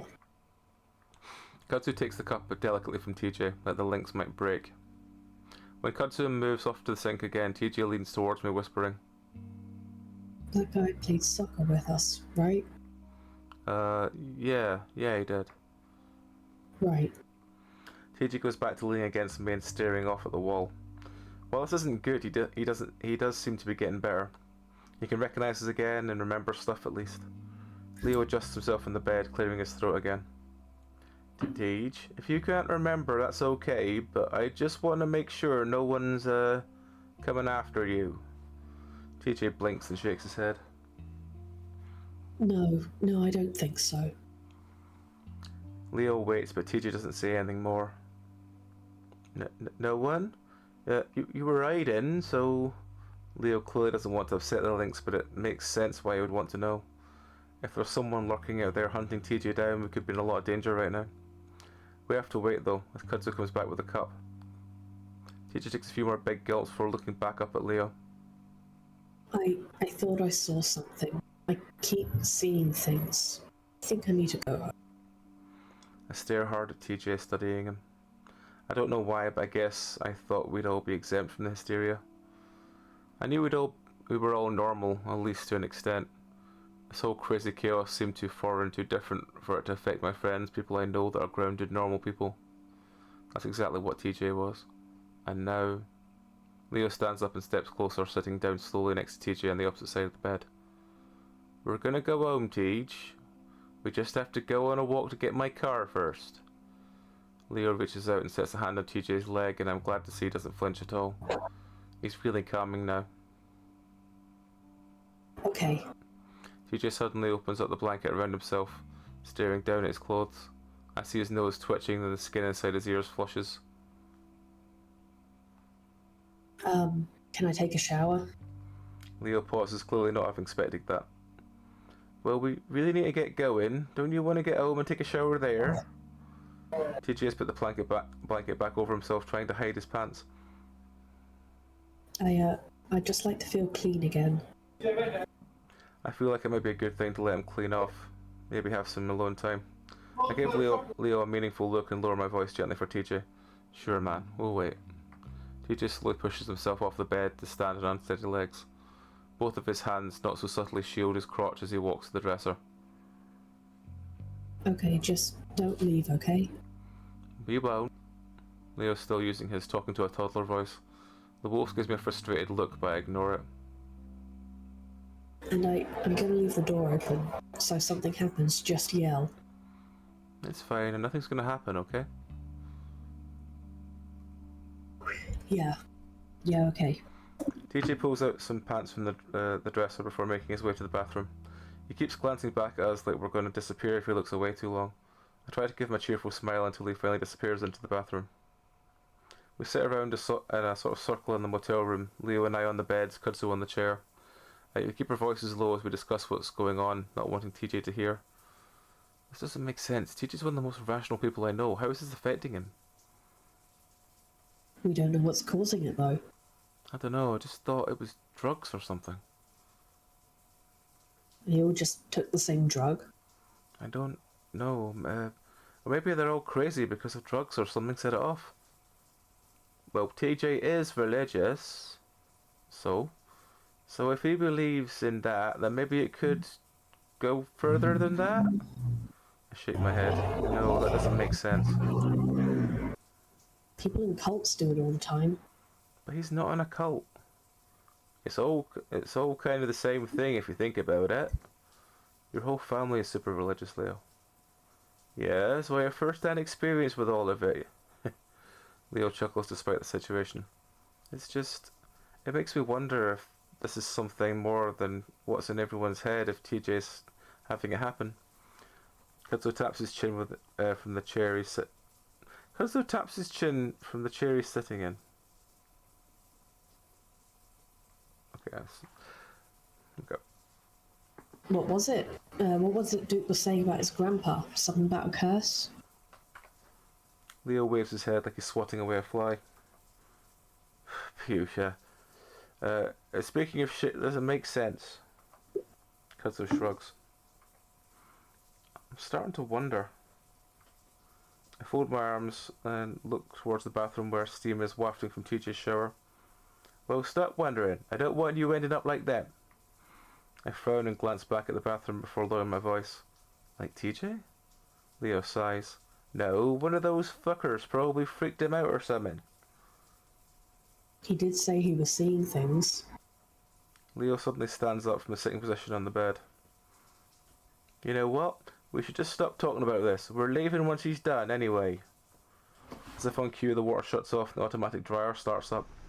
Right after that, TJ's meek voice pipes up from inside the bathroom. You guys still there? I call back gently, cheerfully. We're here, TJ. Leo sighs and moves to the window to look outside, pulling back the curtain just a bit. I think the others are out there right now. Your friends? Yeah, Jenna, Carl, Flynn. I don't know why I hesitate with Flynn's name. Leo silently stares at the window a little longer, the yellow light of the street light falling across his face momentarily.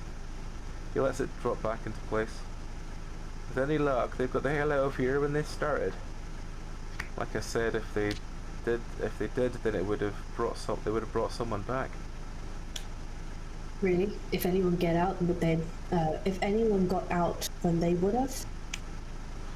Leo doesn't say anything, electing to gift the gun that he's been clutching this whole. Electing to lift the gun that he's been clutching in his.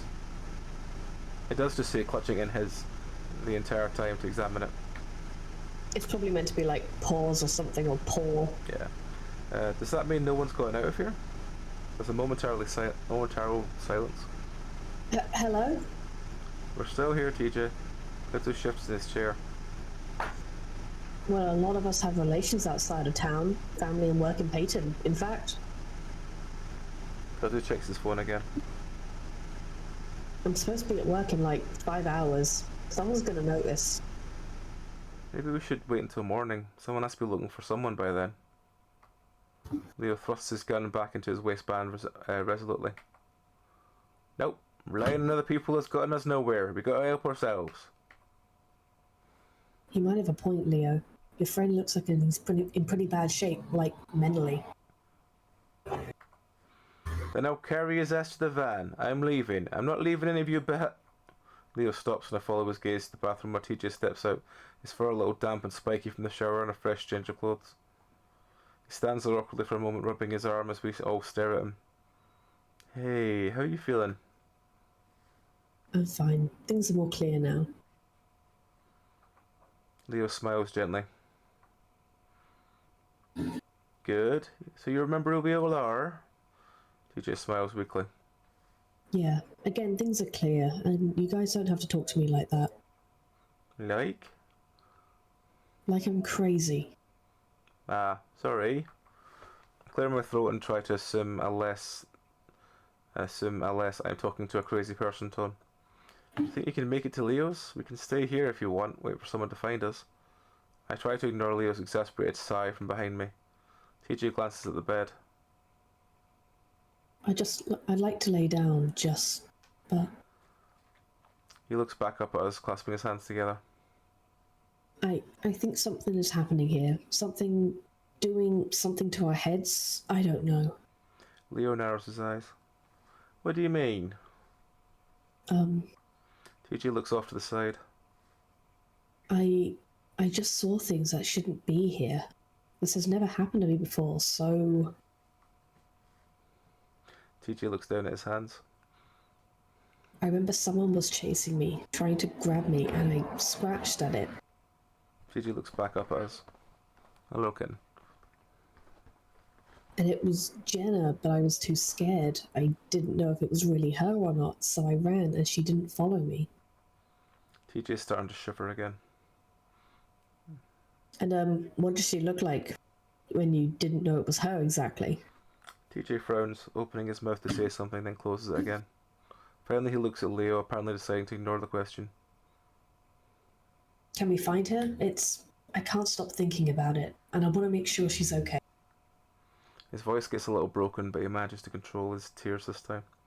Leo grimaces. We really need to go, TJ. The faster we can get the help, the faster we can get help everyone here, including Jenna. The corners of TJ's mouth tug down with a frown, but he doesn't say anything. But if we see her on the way, then of course we'll bring her with us, okay? TJ's still looking like he's trying not to cry, but nods quickly.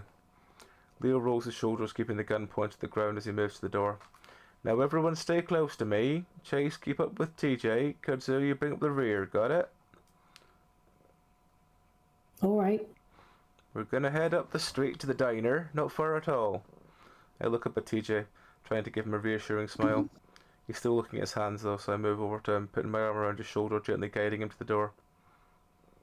The trek to the diner practically silent compared to just a few hours ago. Aside from the nightlife, there's no screaming or shooting. The way is fairly straightforward, straight down the main road. However, we decide to cut through the backyards instead of using the road.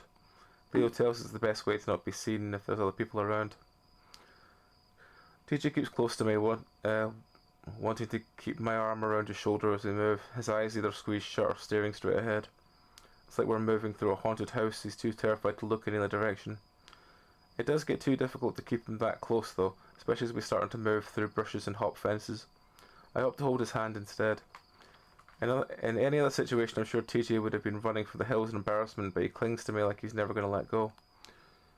We all move in silence through the brush. The quiet is actually almost as unnerving as the shouts and gunfire were. As we move under the few sway trees, I try to keep the memory of seeing the corpse strung up out of my head. There's no way a demon or whatever they said it was did that. It was one of the town crazies killed and then mutilated that person to convince us of the delusions. There's 4 of us now, and 2 of us have guns. We're gonna be fine. We get to some. Again, it seems like it's missing words. We get to after only about 5 minutes, though most of it is spent floundering through the brush and old broken fences. Because of the meandering, we actually miss it and have to backtrack. Cautiously, we make our way around the diner to the parking lot and immediately spot the lone van. When we finally do get there, Leo jogs up to his van, shoving his hand in his pocket. Then he freezes and stares down. Fuck. Me and TJ arrive next to Leo and TJ finally lets go of my hand. What is it? I ask, but I see the problem at the same time that I do. What? I ask, but I see the problem at the same time that I do. As I do, probably. The 2 tires that I can see are brutally slashed and completely flat. I bet the other 2 are the same way. Leo puts his hands up to his face, rubbing his eyes vigorously with his palms. What? That's you. Who did that? TJ reaches out and grasps my hand again. Kudzu moves over to the other side of the van to inspect it. Brian? Leo growls out the name. How do you know? Leo doesn't say anything, sitting down on his haunches as he stares at a completely destroyed wheel. Who's that? TJ asks quietly from beside me, studying my expression. Wondering if I should tell him. Probably not. I'm scared of seeing things is bad enough. We don't need TJ to be worried about an actual person who's out to kill us.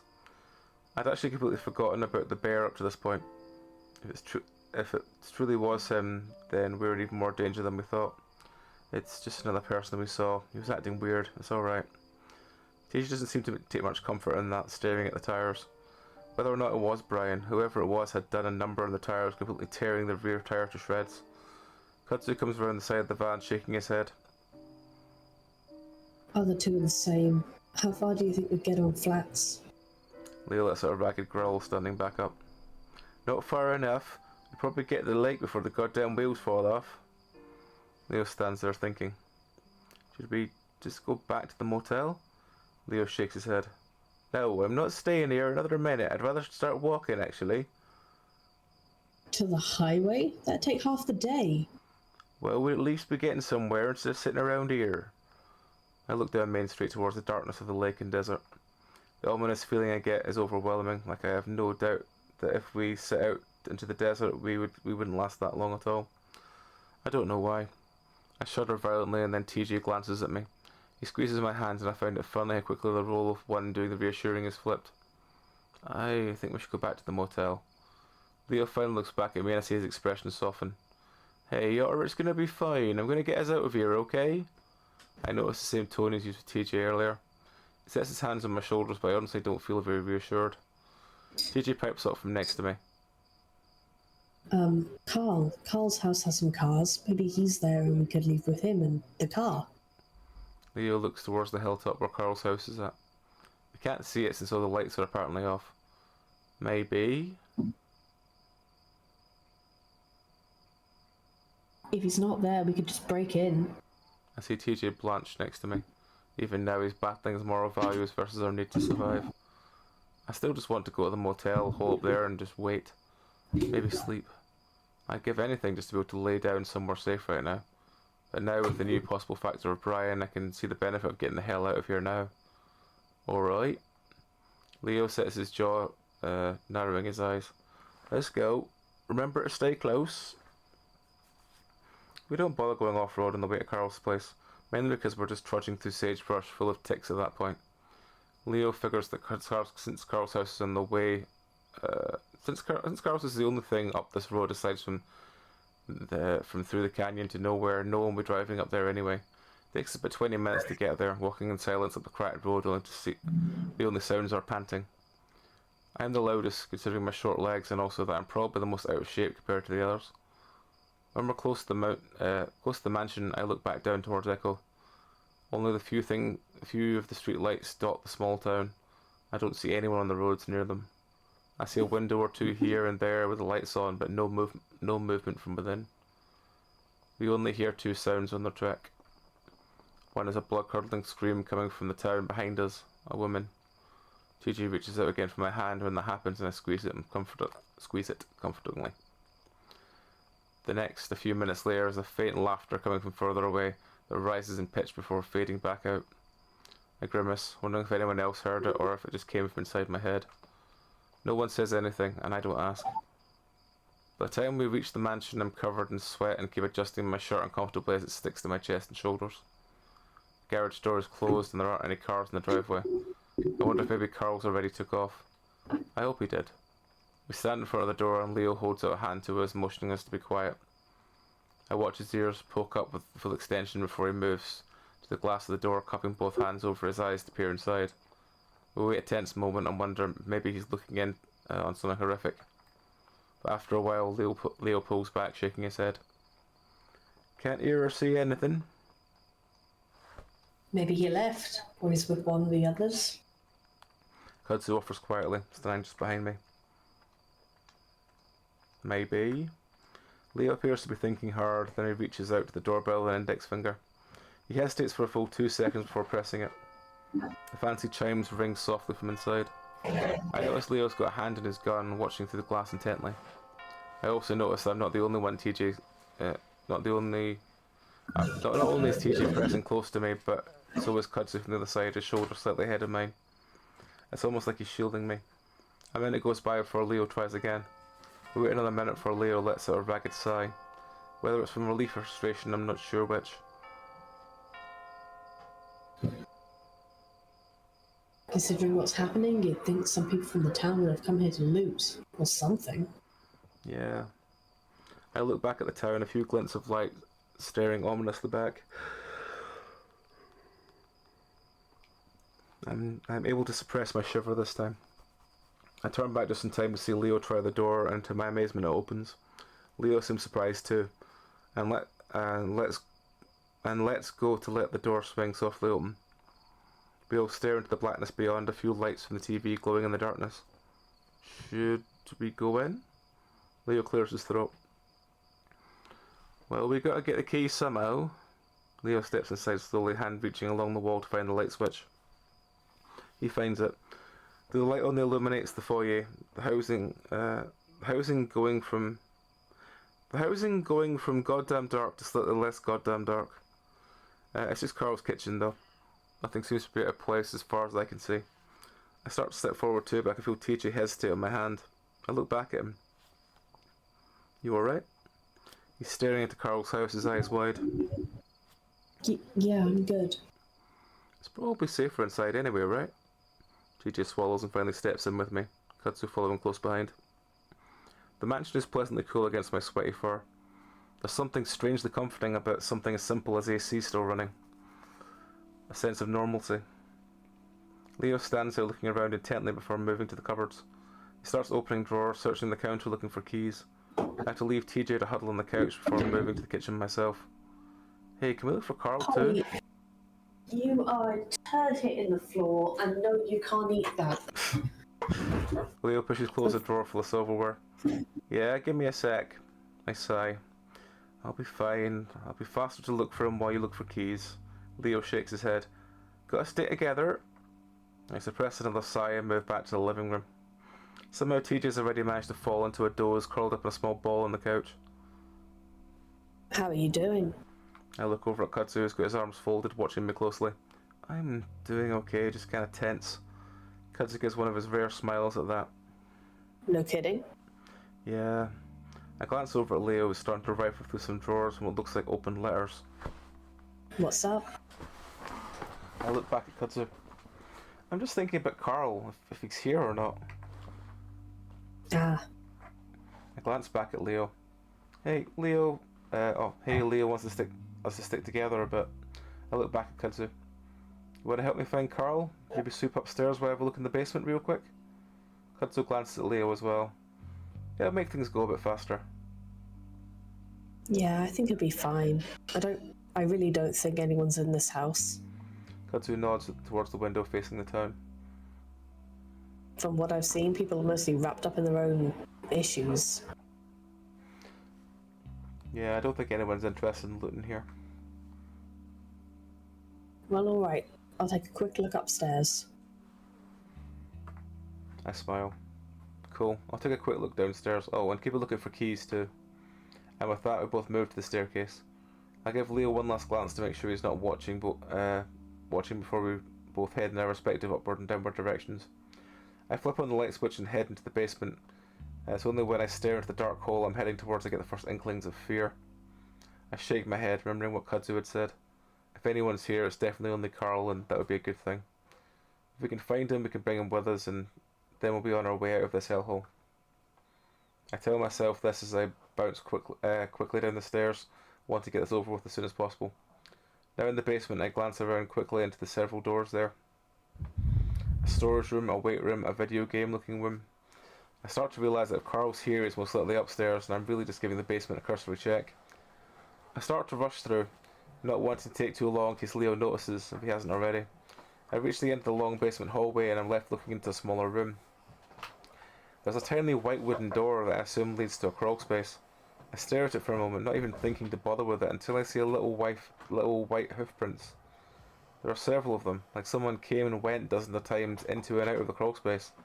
I look back behind myself, feeling a chill run up my spine like someone's watching me. Looking back at the prints, I noticed that the little door is just slightly open. Could Carl be in there? I remember they'd been down here when we couldn't find him during his birthday party. At that moment, I catch a glimpse of something poking out from the door. It's skinny and hairy and very long, maybe 6 inches in length. I stare at it, wondering if it's a Halloween decoration that's stored under there. Chase! Leo's voice booming down the stairs as we jump a foot in the air. I don't have time to stare in the black at the black thing any longer. Instead, stumble down the hall towards the source of Leo's voice. The icy glare directed me as I move up the stairs actually makes me cower a little bit. I'm not used to having his monolithic anger directed at me. I told you to stick together. His voice rumbles out of me. Sorry, I found something. Well, Kudzo did too. Carl's upstairs. What? The thought of the hoof prints disappeared from my mind immediately. He told me you were down there too. Down here. You were down here. Come on. More gently now, he grasps my hand and pulls me the rest of the way upstairs. I'm expecting us to turn to Carl's room, but instead we go further along to the end of the hall. I think this is where Carl's parents' bedroom is. Carl's lying on the bed, looking over at TJ, who's in the middle of talking to him from the side. He glances our way when we enter the room. Leo, Chase? He squints at us like he's having trouble focusing. I smile and sigh with relief. Carl.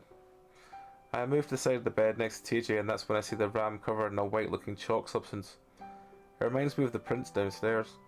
It's all over his horns, and a bit what looks like drywall has come from the pillow around his head. What happened? Are you okay? Were you just taking a nap? Easy. Leo says to me, so I shut my mouth. TJ reaches out and grabs one of Carl's big hands. The ram just stares at the ceiling now, looking just as confused as we are. I look over at Kudzu, standing a little off to the side, like he did while we were trying to talk to TJ. What happened? I mumble at the raccoon and Kudzu moves a little closer. I don't know, I just came in and I thought he was taking a nap or something. I glance back at Carl, watching as TJ starts to pat his forehead. But he wasn't? Kudzu shrugs. He was sort of, I don't know, he was sweating and mumbling. I kept calling his name, like really loudly to the point that Leo came up. Carl starts to breathe heavily and covers his face. I think he's crying, so I step back a bit with Kudzu, not wanting to crowd him as TJ leans over and hugs him. It wasn't until Leo touched him that he woke up, like really suddenly. Huh. No, I'm fine. Carl lets out a weird shaky laugh as he sits up, wiping his eyes. I was just having a really fucked up dream. Felt like I was in it for hours, man. Carl leans back on his hands, staring at the ceiling again. I had a dream that the town went fucking insane, and then I ran back here and sort of went downstairs, and then I was gone. Gone? Gone where? Carl shakes his head. I don't know, a hotel or something? A few hallways that went in circles and I couldn't get out or wake up. Carl looks back at us. Even now I don't know if I'm dreaming. At least there's people around. Carl shakes his head in a cloud. I like how you get glimpses of other routes, doing different routes. Yeah. You know, like that's possession and the escape room with fucking Raven. Fucking Raven. Fucking Raven. Carl shakes his head, a cloud of dust coming up from the fur. I think it's the fact that his name is Raven and he's a fucking husky. Yep. Like, it's the kind of persona that I see and just inwardly cringe. You know? Either way. What are you guys doing here anyway? Actually, the town did go a bit, strange. What, really?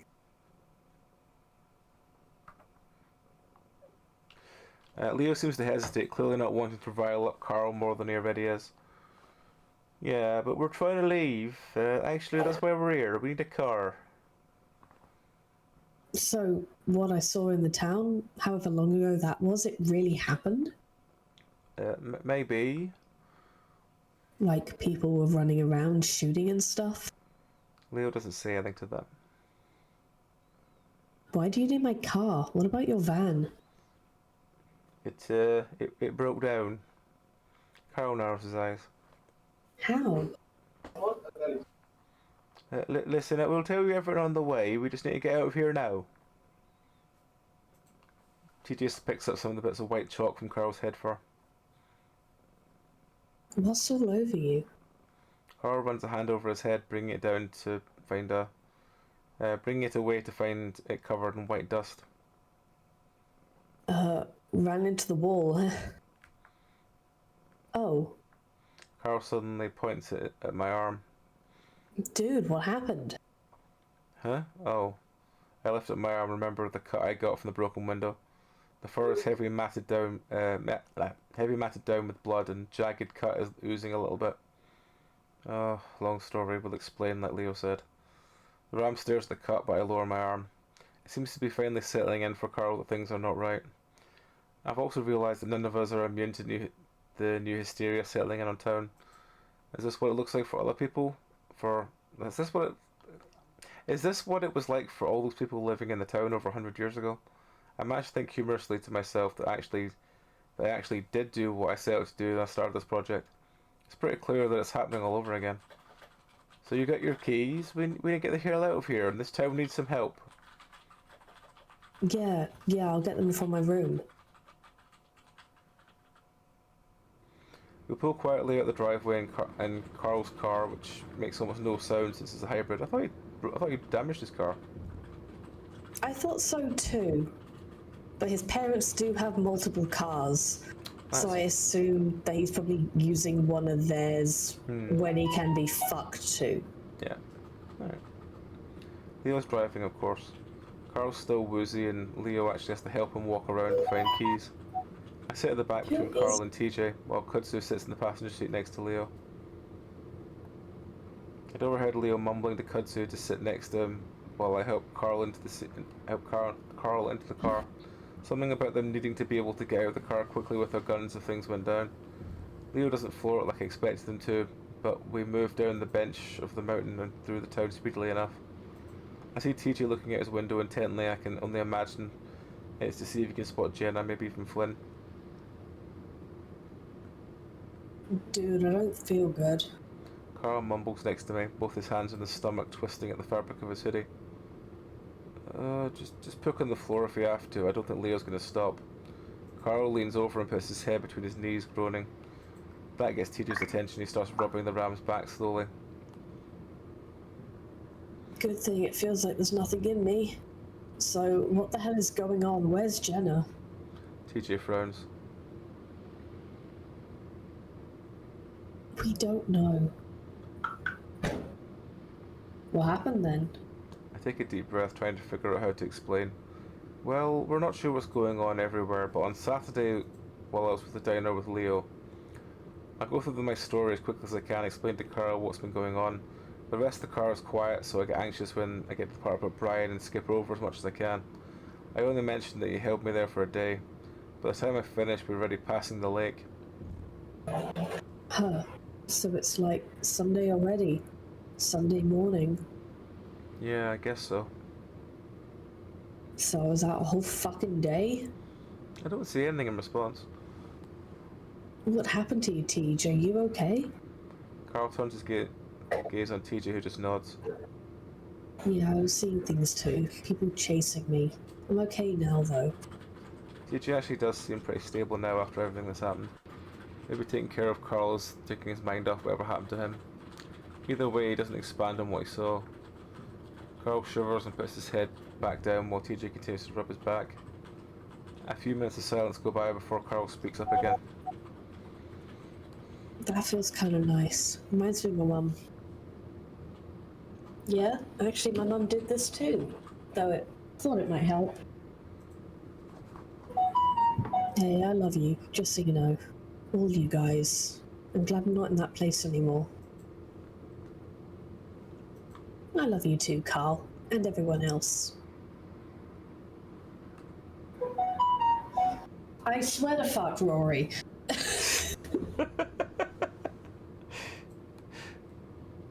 It's like 5 messages, mate. 6. Oh, I'll respond later. You too, raccoon man. Thanks. Yeah. I affirm my own love for everyone. Chase, you fucking milquetoast son of a Oh, bitch. just fucking normalize it. Tell people you fucking love them. Words too fucking short. Fucking Chase, man. Kudzu glances back between us before turning his attention out of his window. Leo doesn't see anything from the front, is focused solely on the road ahead of him. I watch the desert whip by us for the first time, feeling somewhat safe as the town disappears behind us. But of course, it doesn't last long. What's that on the side of the road there? Leo turns his head in the direction that Kudzu points. We all do. What we see changes everything for me from that point on. Sure, things were crazy, and I had a hard time believing anything was happening, but it was explainable. People like Duke, Brian, TJ, even Carl were all seeing things. But it was kind of a distant thing in a way. Something everyone else was experiencing. Something I was exempt from. But now, there it is, something I can't explain right in front of me. What is that? Oh my gosh. TJ covers his mouth. Carl sits up straight, trying to see. Leo slows down as we pass. There's my car, all the windows shattered. And there's Duke lying a dozen feet away from the open door on the driver's side. And there, crouching over him, is something I can't explain. Ah! It's friend again! It's that again. Yep. Hi, Revenge Flynn. Oh, I don't like it. The more I look at it, the more I hate it. It's the legs. It's the back legs and how they join onto the hip. It's very Wendigo-like. Yeah. Yeah. Ugh. It's just another bot, don't worry about it. Alright, okay, that's fine. Yeah, we love you too, Sharona. And Sharona is passing her love on to you as well, Rowan. Aw. Love you too, Sharona. I am too. And Meow is doing the same as well. Right. Hairless body and limbs long. Way too long. The head comes up and all I see are three holes in blood. TJ screams next to me and Leo shouts something before stepping on the gas, slamming me back in my seat. I try and look back, but wherever it was is gone. At least it's gone from where it was, because I see something move next to my window and I turn to face it. It stares back at me, only for a moment. That thing, whatever the fuck it is, disappears almost the instant I register that it's there. I'm only staring at the blackness of the desert. Still 3 holes, 2 eyes and mouth blink back at me, some sort of alter image before that too vanishes. What was that? What was that? TJ's grabbing my arm, claws digging painfully into my skin. I'm too shocked to even pull away as TJ leans forward next to me, staring out my window. At least I know I'm not the only one that saw it. TJ squeaks again when no one answers him. What was it? I don't know. Some kind of animal, maybe. I've never seen anything like that before. Could have had a disease, lost all its fur or something. Maybe Duke hid it. But it was walking. TJ's arm is looped around mine. I can feel his body shaking. I look over my shoulder though through the back window. At this point, my car is a good distance away, only visible because the headlights are on. A streak of light fading out across the desert. Duke, is he? Some dry retching noises followed by heavy splattering sounds cut me off. Carl is hunched over in the seat, head between his legs. It isn't hard to figure out what just happened, especially when the smell hits me. Oh my gosh, Carl. TJ looks torn between blanching away and comforting the ram. Carl comes back up, looks like he's about to say something before diving forward again. A much louder retch followed by a much quieter plopping sound follows. I grimace, feeling my own stomach roll. God. Kudzu's looking back at us, a paw up to his nose. You okay?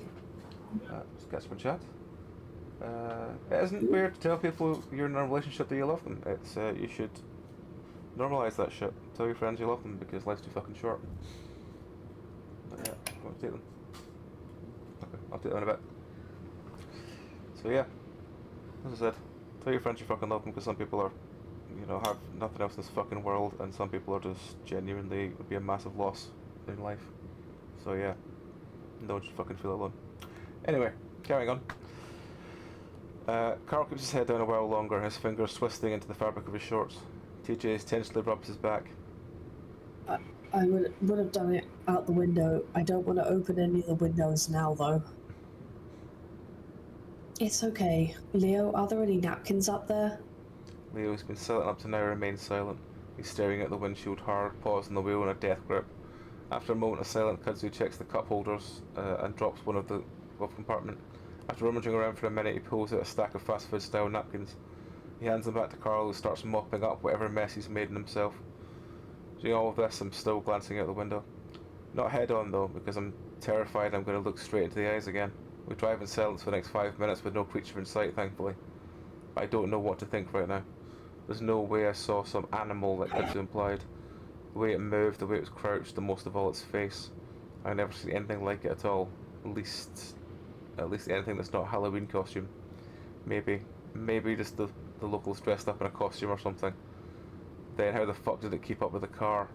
We were going that fast. Leo did slow down a little. I keep these thoughts to myself. Everyone looks freaked out enough without any more speculation. So instead I lean back in my seat, deciding to just close my eyes. We're on our way out and soon I'll be safe in a police station or hospital or something.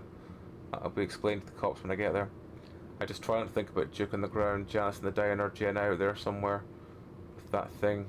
I shake my head, eyes still closed. Are you okay, Chase? TJ's arm is around mine, the place where our fur is pressed together, getting hot and sweaty. I don't mind though, as long as it brings him some comfort.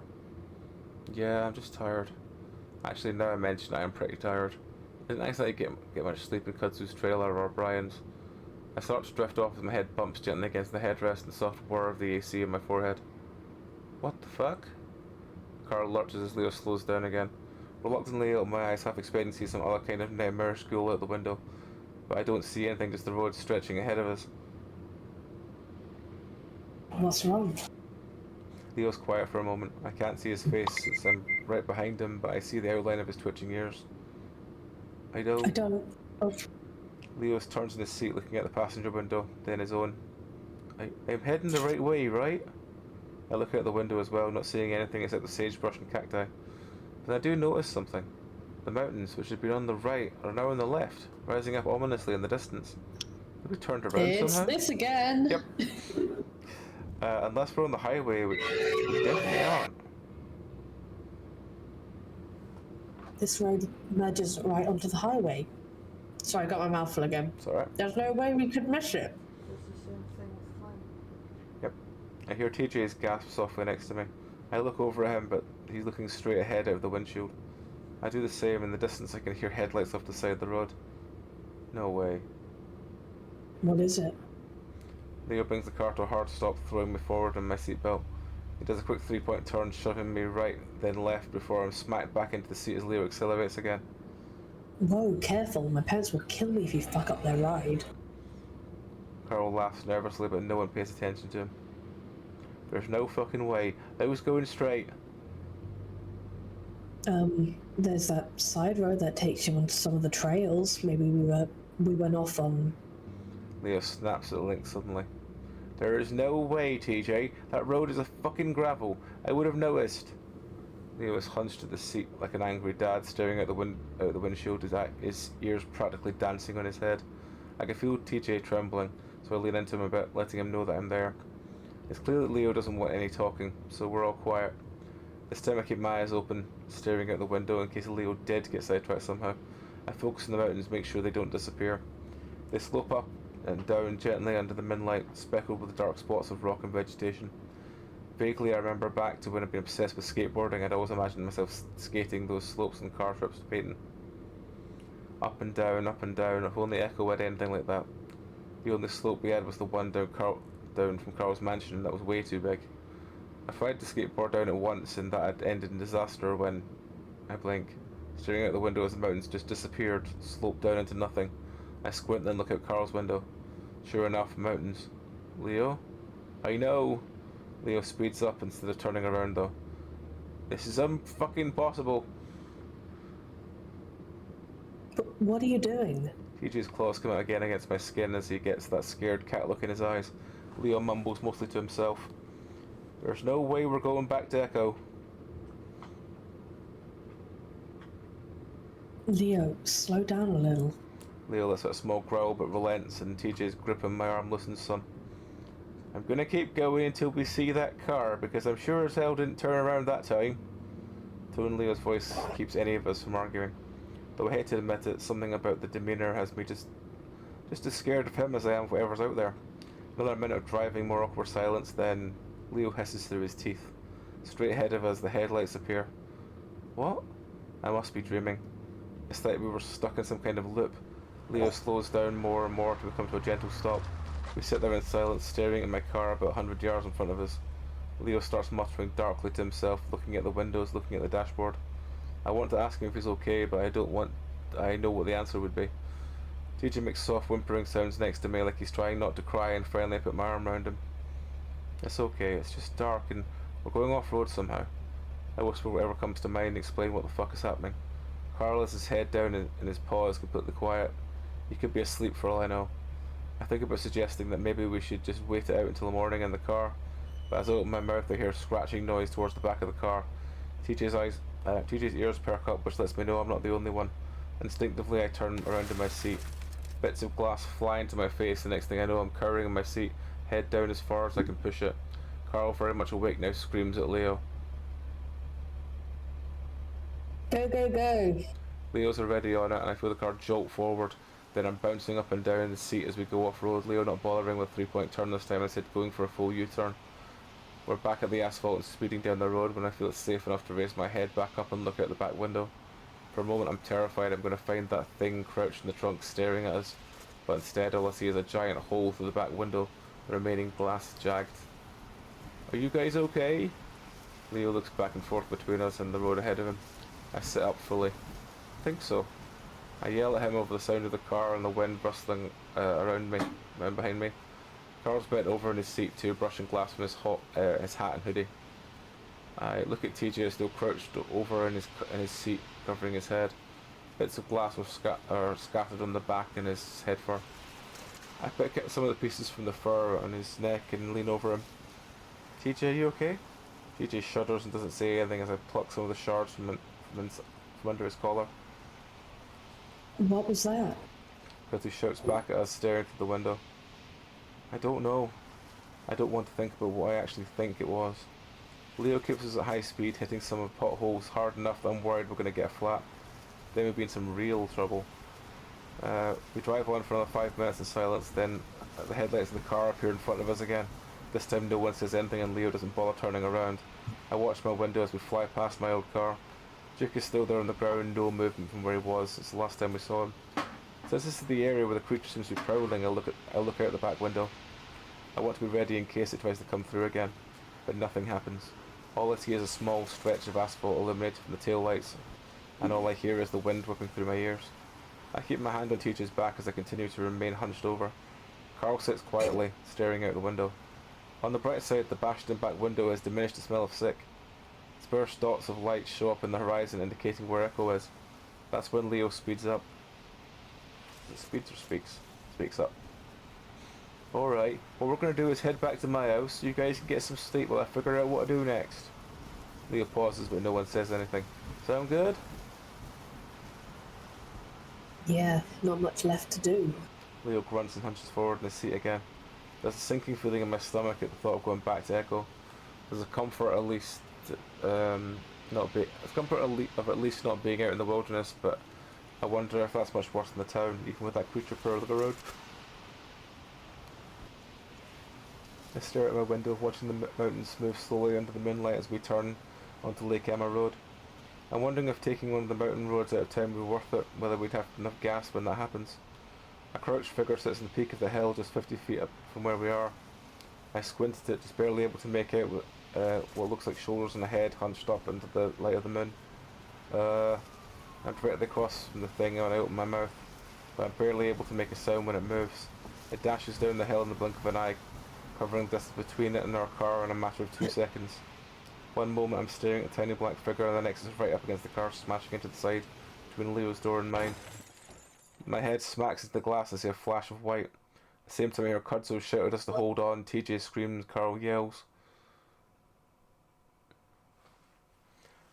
My feet are fucking freezing. I open my eyes and stare down at them. It's almost too dark to see, and I can hear the sounds of sloshing water and screaming. Chase? Chase! What? My head aches, and there's something in my eyes that stings. Everything's blurry. Jace, are you okay? A big paw prods at my chest, and I look up. I can barely make out the outline of ears. Leo? Wait. It hits me like a car. It's like the car crash we were just in. That thing.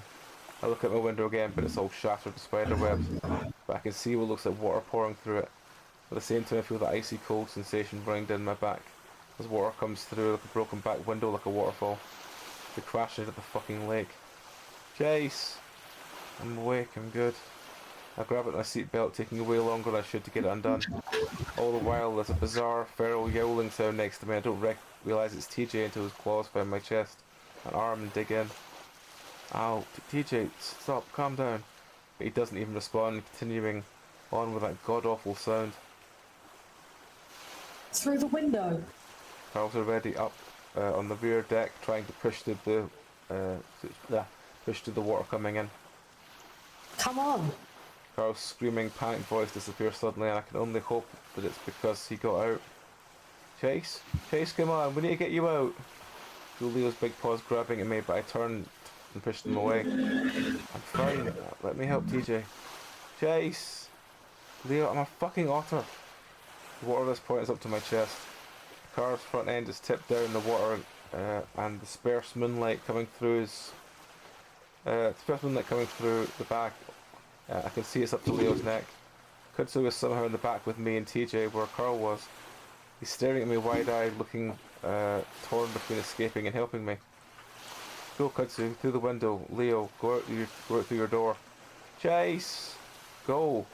I scream at him, basically everyone. I can only hope that they do as I say and duck down as the water goes over my head. The quiet peace of underwater is a sharp contrast to the fucking chaos my brain is in.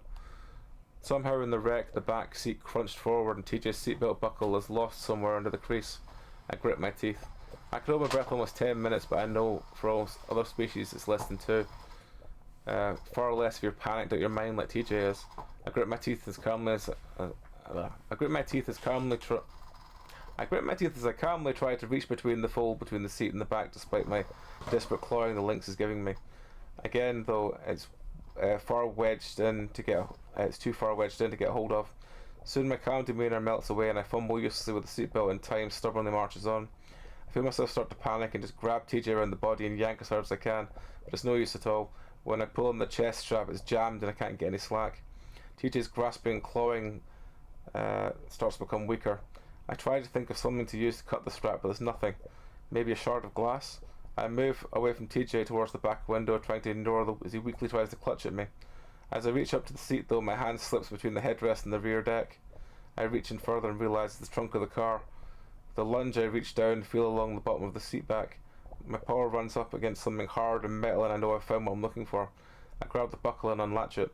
Swimming around as quickly as I can, I grab the strap across the lynx's chest and set my feet against the seat. I pull back as hard as I can, and just like that, it comes undone. I scoop TJ up, his limp body giving me extra bursts of adrenaline as I set my feet against the back of the driver's seat and push out. My aim is a little off as my head hits the ceiling instead, but I'm able to find the hole pretty quickly and kick through it. It's a little awkward to undulate my body into a nice clean swim with TJ's weight, but I manage it well enough, and within seconds we break the surface. I breathe out into the air while TJ coughs and splutters. His arms wrap around my neck tightly, and I have to put a paw under his arms to keep him from strangling me. TJ, we're good. You're good. Calm down. I look around, amazed to see how far we are from the shore. It's a good 100 yards away. I can already see Kudzu standing there and Leo in the shallows, shouting to Carlos a few feet further in, splashing around. I kick off that direction as TJ continues to hyperventilate in my ear. TJ, it's okay. Remember when we used to ride on my back in the lake? It's like that, like old times. I try to adopt a soothing tone between my ragged gasps for air. TJ does finally settle on my back though. His arms are still around my neck. Still a lot better than him dragging me down with him. It's going to have to calm me down as we get closer to the shore, tapering off in a weird sort of mumbling sound. I can make out a few words though. One of them is a name, Sydney. I frowned and swim a bit faster, wanted to get him to dry land so he can get his wits back together. Meanwhile, Carl finally grabs onto Leo's outstretched paws, and they both pulls him back to shore. All the while he stares at me and TJ intently. He didn't deserve. I shush him. I shush him gently as I finally feel my toes find the sandy bottom of the lake. I gently push the links back with me to the narrow strip of sand between the lakes and the incline that slopes onto the road. Carl's already there, flat on his back, spread-eagled. I do the same with TJ, laying him down right next to the ram. He's still trying to talk though. Chase, did Sydney? How long did he? I gently put a paw over the lynx's muzzle. It's alright, man. Try to relax. Breathe. Victor stands next to me and starts to reach out and touch my shoulder. You okay? And then a much paw. I get there's another word missing here. Then a much paw comes out from behind me, pushing Kudzo's arm aside and pulled back into a tight hug. Leo huffs into my ear. Thank God, you were under for so long. I'm okay. I reach back with a paw, settling it against the side of Leo's face. When I bring it back, I see it's a bit darker than it should be. I look back up and immediately see the gash in the side of Leo's face. Shit, your head. Leo brushes off my paws. Your head? I think we both hit our windows when something hit us. I reach up, feeling around my forehead before I feel a sore, sticky spot in my fur. It isn't a bad cut, but definitely leaking a good amount of blood.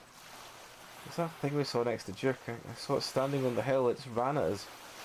I look over at Kudzu, who's moved to stand over Carl, his arms hugging his chest tightly. Kudzu, are you okay? I'm fine. His response is tense and a little high-pitched. I don't know about Carl though. He had a little trouble swimming back. Carl lets out a choked cough in response. I gently pull away from Leo and kneel down next to the ram between him and TJ. He's conscious, luckily, though his panting is a bit shallow. I set a paw gently on his head. You okay?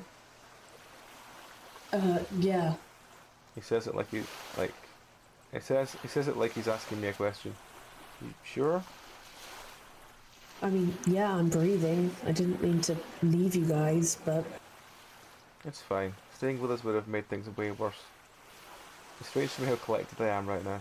I guess it's just that I had some numbing feeling that I felt since escaping Brian's trailer. Just take the fucked up stuff and roll with it. I'm not bad at swimming, but it was so fucking cold and my toes felt like £1,000,000. Looking at his thick sweater isn't a surprise at all. TJ's quieting down next to me. His eyes are open, staring up at the sky as he chuffs quietly. They're so wide and glassy that I can see a reflection of the stars twinkling in them. I tentatively reach out and rest a paw on his head like I did for Carl. TJ barely reacts, continuing to stare up to the sky. Huge? I feel Leo's huge presence crouching down next to me and he gets close and whispers into my ear. Listen, we should get going to my house. I don't like being out here, especially if that thing really did do it. But TJ, I don't know if he's able... I'll carry him. And he does, scooping the lynx up in his arms like a baby. Alright, come on, we can rest in my house. Let's just get the fuck out of here. Leo starts trekking up the rocky slope. Kudzu and I wait for Carl, who lays on the ground a moment longer before finally rolling over and getting laboriously to his feet. I hold one hand and Kudzu holds the other. Together we make our way out into the road and back into Echo. The walk to Leo's house is short, only about 15 minutes, but it feels like it takes much, much longer than that. Every tiny sound makes me jump, and I'm steeling myself for the moment when I see that creature again. Nothing happens though. No screaming, no gunshots. Aside from the crickets, the town is dead quiet. Still, we keep to the shadows, cutting through the backyards and sagebrush, probably picking up a dozen spiders and ticks along the way. It's funny. Despite everything that's going on, spiders are the biggest thing on my mind, and I push the branches and foliage. Finally, the wolf's small house appears out of the dusty, dark night. Leo walks ahead of us with TJ. TJ asks to walk on his own halfway there, and now he's clinging to Leo's hand like a kid afraid and get lost in the mall. I don't blame him. As we're walking up the house, though, Leo stops. Kudzu, Carl, and I crowd behind him. What's that? Leo puts Sorry, what is it? Leo puts his fingers to his lips and points at the window at the side of the house. It's broken. Shit. Leo lets go of TJ's hand and makes a stay here motion with the other as he starts creeping toward the house. With some difficulty and a few anxious sounds, Leo pulls his gun out of his sweatpants. Or his wet pants, sorry. I scream internally at the thought of Leo going in alone, but he's the only one with a weapon now. Apparently Kudzu was lost his during the whole lake incident, which Leo was pretty pissed about. Leo tries the door, then disappears inside, reaching out to make sure his screen door doesn't bang shut behind him. And then he was gone. We stand there in silence a moment, then Kudzu whispers, Hey, let's stand back just in case. Yeah, okay. Kiddies, be good. Kudzu turns towards the road while I face forward towards Leo's house. Carl and TJ stand on either side of us. TJ hasn't said a word since Leo put him down. Ever since what happened at the lake, something in him snapped. Maybe we should have gone to my place. Carl gazes up sadly towards the mountains, his mansion somewhere hidden in the darkness. I don't know. If someone broke into Leo's place to steal stuff, they definitely want to do the same to yours. Knowing this town, Kudzu is probably right. Most of the people here resented Carl's family and the way the mansion looked over the whole town. Like they're taunting us, people would say. I keep my eyes on the house, trying to see through the black windows. Leo hasn't turned any of the lights on, of course, so I can't really see anything. Listening doesn't bring any clues either. So, what do you guys think that was? I don't know. I still think it was some kind of animal. It practically bent the car in half. I see it out the side of my mouth away from TJ. Maybe we should go inside. Probably safer in there than even if there was a burglar or whatever. Didn't the mayor say something about it, like it only kills if we're trying to leave? I glance back at Kudzu. Is that what she was talking about? Kudzu shakes his head and shrugs his shoulders. I really don't know, Chase. So we go back to waiting. I'm about to mention that maybe we should move close to the house just in case when we hear a scream. It comes from inside Leo's house. It definitely doesn't sound like Leo. Carl squeaks next to me. Shit. I'm already running up the stairs though, and I hear the others following closely behind. I push to the door, almost running headlong to the bench when you're supposed to take off your shoes. Leo? I shout just as I realise it's probably a bad idea. A moment passes where the only sound I can hear is the heavy breathing of my friends behind me. Then, down here, turn on the light. His voice comes from the hallway and it's calm. I move a paw along the wall before finding the light switch, revealing the kitchen. We move down the hallway towards Leo's room where we can see the light is on. Inside I found Leo standing over his own bed. In the bed I see someone else. A little polecat, dishevelled in a tank top, looking even more skeletal than usual. It's Clint, curled up in a little ball, cowering. Leo has his gun pointed at him. Wait, please don't shoot me. I just needed a place to stay. Leo inches the gun closer. Then why aren't you at your own place? Kudzu and Carl stand next to me while TJ stays in the doorway, gazing at us from the dim hallway. Leo raises his gun again. I actually think he's about to shoot Clint. Clint raises his paws, whining. Leo, wait. Can you help me find Chase? What? Leo glances at Kudzu, then back at Clint. He came up to my door last night, told me he saw Chase in the trailer. I'm confused too, but I guess I never asked Kudzu how exactly he was able to find me. My mind immediately flashes to when I saw Clint peering at me from the trailer asking Brian for drugs. I might not have found Chase if he hadn't told me. Clint nods enthusiastically to that, but Leo doesn't lower the gun.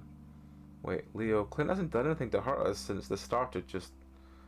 Everyone's gone fucking crazy. Might as well get rid of him before he gets a chance at it too. What are you doing, Leo? Leo's got a hardened look in his face that I don't recognise at all. Wait, I know how to get out of here, I think. Leo's stance falters, but only just. What do you mean? That's why I'm here. Just to get the gun off me for a second, I'll explain. Clint is twitchy and keeps scratching at his chest and arms. It comes off like he It comes off like he was able to find those drugs after all. Come on, Leo. It's all of us against him. He can't do anything to us. Leo keeps the gun on him for a few seconds and finally lowers it with a dismissive grunt. Alright, fine. How are we supposed to get out of here? Clint slowly pushes himself up to sit against the frame of Leo's bed, clearing his throat. Like, I think it might have something to do with the train yard. There's a moment of silence as I wait for Clint to go on. He just stares back at us though, well, stares at the gun in Leo's paws. Clint? Huh? Clint doesn't look at Kudzu, his eyes remain fixated on the pistol. Leo, just put the gun down for a second, okay? On the dresser behind you or something. Leo shakes his head. I am not risking our lives again, Cud. Leo fixes Clint with a glare. The most I'm going to do is keep the gun off you, Clint. Clint flinches when Leo says his name. I look over and see Carl twisting his paws around his pockets of his hoodie, his eyes wide. TJ, on the other hand, is standing in the hall, his eyes glinting softly in the dim light. For some reason, I get a feeling that he's looking at me. Tell us now. Leo's turns dark, and I look over, half expecting him to have the gun up again. He still points at the carpet, but I can practically see Leo's fingers twitching against the trigger guard. He looks almost excited. The Leo I know would never be so eager to kill someone, even if that someone happened to be Clint. I hope that when this is over, we get out of this somehow. Leo's able to get back to that old self. Clint's shaking so bad they can barely speak. Finally, Kudzu steps in between them. Alright, Leo, if you want to keep the gun, that's fine, but you can at least step into the hallway. Maybe he'll be able to calm down enough. No. Kudzu stops short. I see him set his jaw, drawing up his shoulders. Someone actually might have information to get us out of here, and all you want to do is scare him shitless? I can see Leo puffing himself up too. I don't like the look in his eyes. So I step forward on Kudzu's right, practically blocking Clint from Leo's line of sight. When I do, Leo's eyes snap to mine, a simmering snarl disappearing from his muzzle. Leo, come on. Otter, move out the way. His tone is gentle like I'm some kind of kid. No, Leo, you're acting weird right now. Just calm down for a sec, okay? Leo frowns at me. Hey, I'm just trying to keep us all safe. I see the wolf leaning his head to the side a little like he's trying to keep an eye on Clint. Leo, let's go out into the hall. Kudzu. I give the raccoon a sidelong glance. Can handle him for a few minutes, okay? Kudzu nods. I take a few cautious steps towards Leo. He's looking between me and Kudzu now. There's like a different look in his face. One that I'm having trouble placing. I reach out and gently touch his arms. The muscles are hard, the biceps standing out thickly against his fur. Still I gently push him towards the door. As I do, I feel him go a little slack with a whole lot of relief on my part. He finally starts moving towards the hallway. Carl, still gaping at the whole scene, suddenly seems to snap out of it and hurriedly moves out of our way into the hall. Leo reluctantly continues to shuffle down the hallway, and I put an arm around his side, hugging him to me. He responds with the same gesture. We pass a solemn-looking TJ, his eyes following me as we move toward the kitchen. You okay, TJ? He doesn't say anything, instead just slowly following us into the kitchen. His fur still all spiky and mussed from his plunge into the lake, and his clothes look uncomfortably damp. That gives me an idea. Why don't we all get our clothes into the dryer, then maybe we can have something to eat. There's a moment of silence, and the TJ nor Leo is giving me any response. Carl got some muffled cough though. Actually, I can go for some food. About 20 minutes later, Carl, TJ and I are sitting in the laundry room putting our clothes through a dryer. I can hear Leo in the kitchen frying something up in the stove. While I should be worried about not keeping an eye on him, he's calmed down considerably since we were in his bedroom. Also, the laundry room is between the kitchen and the bedroom, so it'd be pretty hard for him to get past us without me seeing. So I keep watch, leaning against the wall, staring into the dark hallway. Carl sits in the dryer, vibrating along with it while TJ sits on the floor across the leg, looking at nothing. This feels so good on my ass, dude. What, the vibration? No, the heat. I was freezing and I didn't even realize it. Carl knocks his hooves against the side of the metal dryer. Hey T, you gonna join me up here? No, thank you. You could just lean up against the side. You're gonna be cold too. This time TJ doesn't say anything and I finally look away from the hallway. TJ, are you okay? Do you want to talk? TJ looks up at me, again with those emotionless eyes. No. He says it so quietly, it's almost like he didn't say anything at all. I hold his gaze for a moment before looking away. Oh, don't worry about Tej. We're gonna be out here in no time. Carl slides off the dryer, his damp underwear squeaking loudly against the metal as he clops onto the ground. He has a few strategic tugs at his underwear, probably to loosen the wedgie he's just created. Then he sits down on the ground in front of TJ, cross-legged as well. TJ barely looks up at him and notices the links trembling slightly. Listen, back in my house, I was like stuck in this weird trap version of my house. Like there was no exit. TJ finally glances up at the ram. And, well, I thought I was going to be stuck forever. And I was panicking. It was a nightmare that wouldn't end. But then, right when I was giving up, you guys woke me. I mean, sure, I sort of woke up into another nightmare, but at least it's with you guys, right? I hear shifting. Then the bedroom door swings open fully and Kazuo appears, stepping out and closing the door quietly behind him. The raccoon spots me and moves over to stand next to me, his ears perked. Hey. Hey, I see Katsu's nose twitch into the air, looking towards the kitchen. Leo? He's cooking. Ah, So, how'd it go? You were in there a while. Katsu sighs and leans over against the wall in the hallway, looking back at the closed door. I don't know. Really. Said something about a train going through here the past few days after everything started.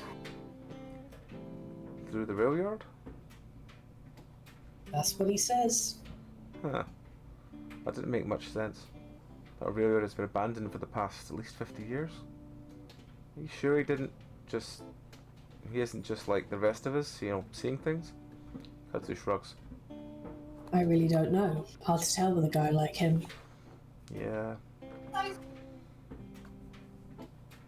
Well, I remember some guys expecting the rails a few weeks ago. They opened one up again. That idea also seems strange to me, but I don't know much about trains. So, what if there is a train going through here? Are we just going to jump onto it? That was his plan anyway. Sounds like fun. My mind jumps to Robert Smith and what exactly happened to him when he tried to hop on a train. I thought they didn't mention that in this, Oh no, it was Clint who mentioned it. Oh, okay. Even when we were able to get on a train, could that creature thing still get to us? It was able to knock the car into the lake, so I don't know how capable it is. So when does this train come? He's not sure. Said it seemed random. I sigh loudly. Then we all jump as the dryer finishes with a loud grating buzz. I shakily rub my face and move to open the dryer. Well, let's at least get our clothes back on, then we can go to the kitchen and tell Leo what's going on. We all sit at the table eating quietly as Kudzu tells Leo everything. The food looks like some sort of vegetable stir-fry. The first bite reminds me that I'm starving and it's hard to not just try and shove it all in my mouth at once. Carl sitting across from me does just that. That sounds like a load of bullshit. Kudzu shrugs. I don't know what else to go on. Why would he lie anyway? To buy himself some time. Kudzu closes his eyes for a second, breathing in deeply. Listen, Leo, there's no way he's going to try anything. He's scared out of his mind right now. Duke was scared, didn't stop him from trying to kill us. It's probably worse that he's scared. Leo looks up the hallway towards the bedroom and I'm starting to not like the look in his eyes again. In fact, I'm wondering why the fuck we left him in the room alone in the first fucking place. Leo starts to show his teeth. I reach out and rest a paw on the wolf's arm again, feeling the tensing of his muscles underneath the fur. Hey, don't worry about it. But he jerks his arm away and suddenly turns on me.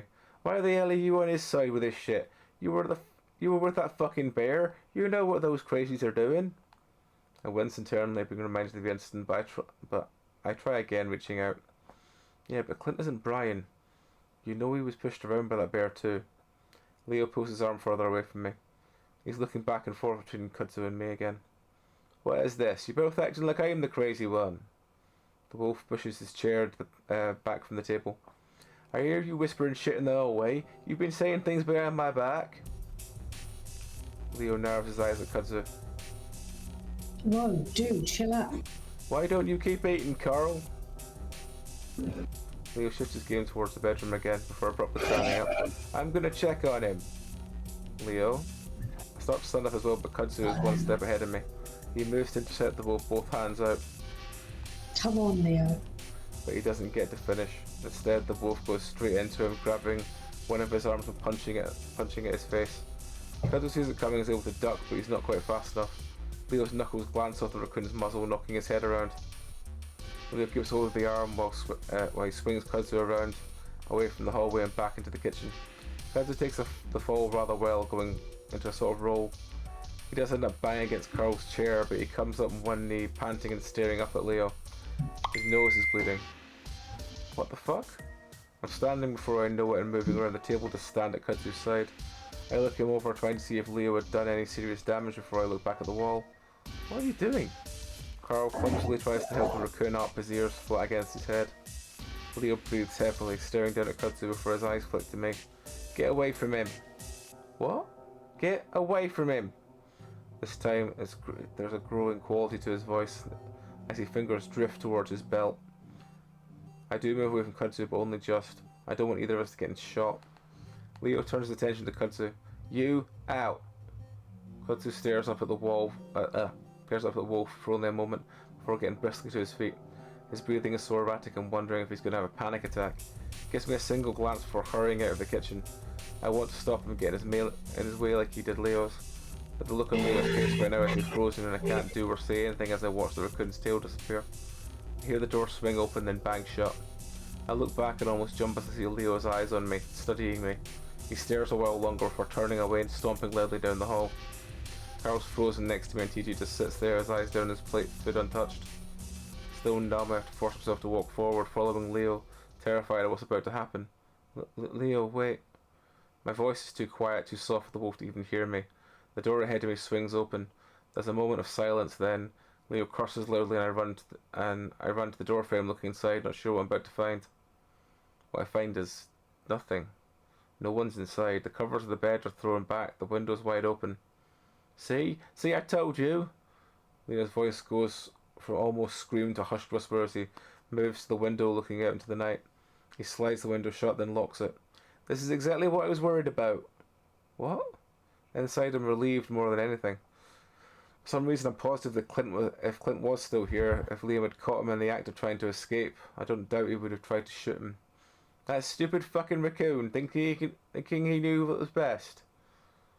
Leo continues to peer out the window, his ears perked up. I know what the hell is best for us. Thinks he can just come in and tell everyone what to do. See what happens. I start to move back into the hallway towards the kitchen, but Leo suddenly whirls around on me. His frown turns into a sort of uncertain smile. Hey, Otter, are you okay? I don't say anything, I just stare at him. Otter? Vaguely, I can hear Carl's clopping around uncertainly in the hallway, probably too afraid to get close. I try to speak, then sort of wet my lips. Yeah? Leo extends a paw. Come here, did I scare you? I fidget with my paws. No. Well, come on then. Slowly I'm moving to the wolf's room. Despite my dragging feet, my mind is racing, trying to decide what the hell's going on and what the hell I'm doing. Leo's lost it, there's no question about that. It's something that I've sort of known for the past day, ever since I found him in Duke's basement. And now it's getting worse. A lot worse. So I continue to move towards him like I'm in some kind of dream. Soon he's got me wrapped up in his arms, and despite the warmth, despite the strength I feel in them, I feel no good about it at all. I'm just scared. Chula? He breathes into my ear, sending shivers down my spine. I told you I'm going to protect you, I'm going to keep you safe. That's exactly what I'm going to do. He starts rocking me back and forth, shifting us around on his feet like we're doing some kind of half dance of the prom. He's moved us around so that I'm looking at the door and I can see Carl's horns, his eyes fearfully peering into the room. That raccoon, he wasn't good for you. Good for me? He helped me. Leo gives me a squeeze that almost knocks the breath out of my lungs and cuts me off. Maybe, maybe not. I could see him acting strange, kind of like the others. Wolf continues to rock us back and forth to continue to look over Leo's shoulder, seeing in Carl's eyes this is definitely fucked up. I don't say anything else to Leo, worried about how he might take it if I try. If I keep trying to convince him that Kudzu was only trying to help us. I'm gonna get you all out of here, like I should have done from the beginning, alright? He gives me a little shake when I'm silent a little too long. Alright? Oh, okay. Okay. He keeps rocking me like that for what seems like hours, and when we finally make another revolution, I see that Carl's no longer there. Then I hear something. Soft at first, then louder and louder. Leo stops dancing with me. They make up this rhythmic, dull metallic sound accompanied by a horn. A train? TJ and Carl were standing in the back door, staring out into the night. Leo pushes past them, ears perked as he tries to see through the darkness. The train sounds incredibly close, almost a few feet away. Should we go to it, like Flint said? Leo pauses, his nose twitching before he waves the paw at us. You guys stay here, I'm gonna have a look. Leo? And just like that, the wolf disappears into the night, leaving us behind. I stare out into the night. So, guess Clint wasn't shitting us after all, huh? Yeah. All I can think about right now, though, is Kudzu. Did he hear the train right now? Was he on his way over there? I look to my right towards Kudzu's house, only a few hundred feet away. Quietly, I start stepping outside. Chase? Carl's voice behind me is timid, scared. I look back at him, able to make out the whites of his eyes in the darkness. TJ lurks behind him, staring at me as well, through far more stoically. I'll be right back. I just need to check on Kudzu. Everything that Kudzu had done for me up to this point, saving me multiple times, making sure I was doing okay, nursing me back to health. Hell, even helping me with my project before all this shit went down. I'm not going to abandon him. Just like with Leo when he was imprisoned by Duke, I feel like it's my responsibility. Well, this time the urge is even stronger. I have to make sure Kudzu makes it out of here like the rest of us. Carl, though, doesn't look so enthusiastic about it. I don't know if that's such a good idea. You saw Leo. Carl looks over my shoulder when I do the same, worried that the wolf was coming back. But all I see is darkness. I realise that Carl is just as afraid of the wolf as I am right now. I swear, if I'm only going to be a few minutes, if Leo asks, tell him I don't know, tell him I need some air. That won't... I don't wait for Carl to finish his sentence. My eyes slowly adjust and it's too dark to really see any more than 5 feet. The amount of stars overhead is almost dazzling, though there's not enough light to help me see. In fact, it's almost disorientating. The way the bright power look of the sky clashes with the black horizon of the mountains, focusing on it too much makes my stomach turn, and I turn my eyes down, trying to focus on the barely visible ground, and whack. Until my face slams right into something big, hard, and full of twigs. Jesus fucking goddammit.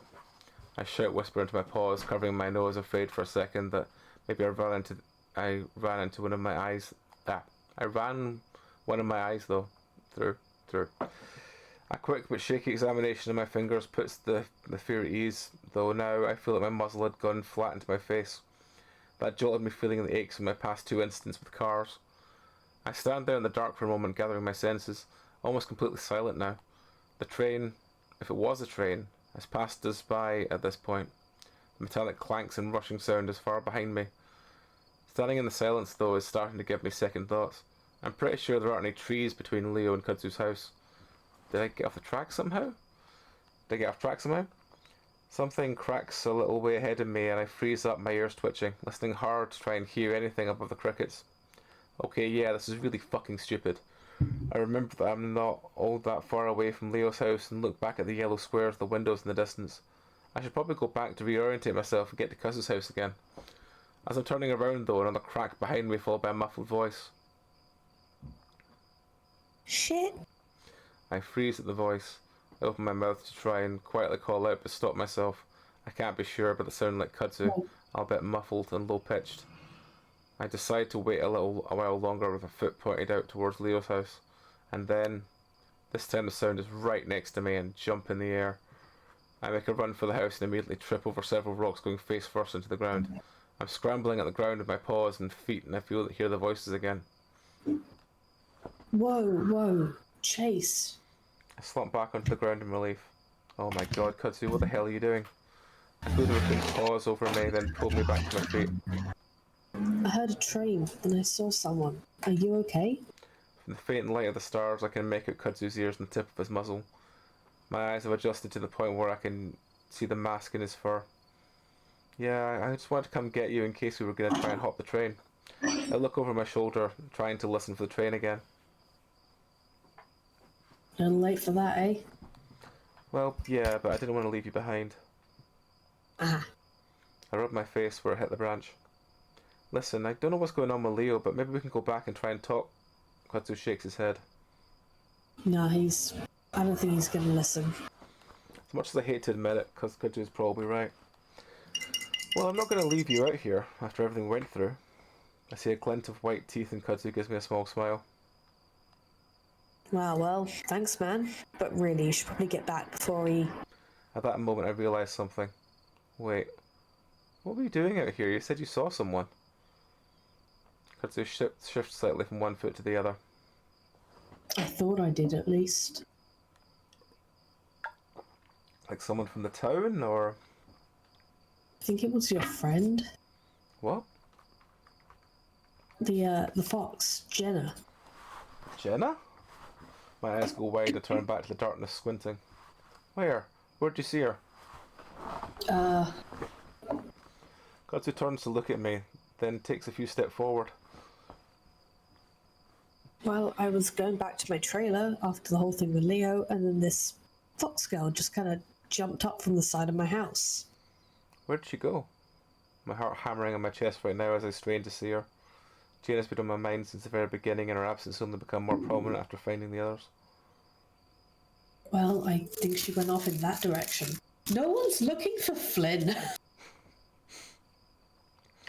Kudzu Well, points. technically we know where Flynn is, Well, but... yes, technically yes. Kudzu points into the darkness. I can hear her running off, but then the footsteps stopped, so I thought she might have stopped and hid somewhere. Come on then. I motion Kudzu forward and step forward into the blackness of the wilderness. Hold on, I was going to grab a flashlight. There's no way of finding anything out here at this time of night. You go get them. I'll wait. Of course, I'm terrified of being left alone, but I'm also terrified Jenna running away if I don't keep watch. I get the feeling she might be under the same influences that Carl or TJ had been earlier. You sure? Yeah, I want to stay here just in case she comes out. I wave him away. Okay, but yell if something happens, alright? Okay. Kudzu goes in and comes out within less than a minute, though it feels way longer than that. While he was gone, I risked a few loud whispers of Jenna's name but didn't get any response. Pretty soon a beam of light is sweeping the dirt, sagebrush and cacti, and we slowly make our way in the direction that Jenna had run. Apparently it was through the backyard and out towards the desert. I'm worried that maybe she didn't stop running. Why was she running?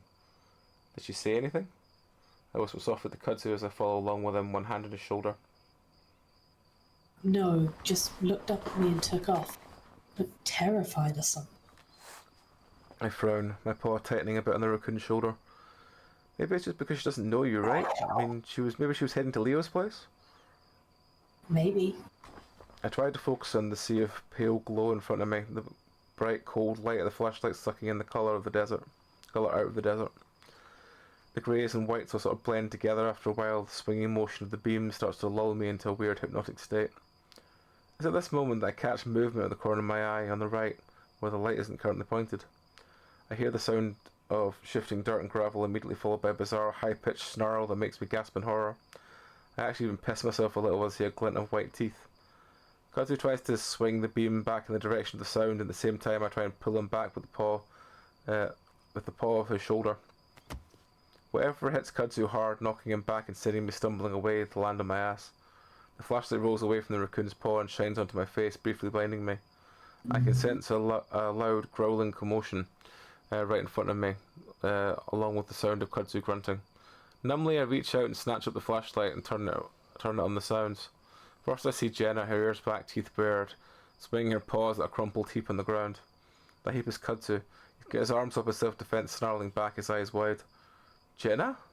Just like that, the snarl stops from her face and her eyes snap up to mine.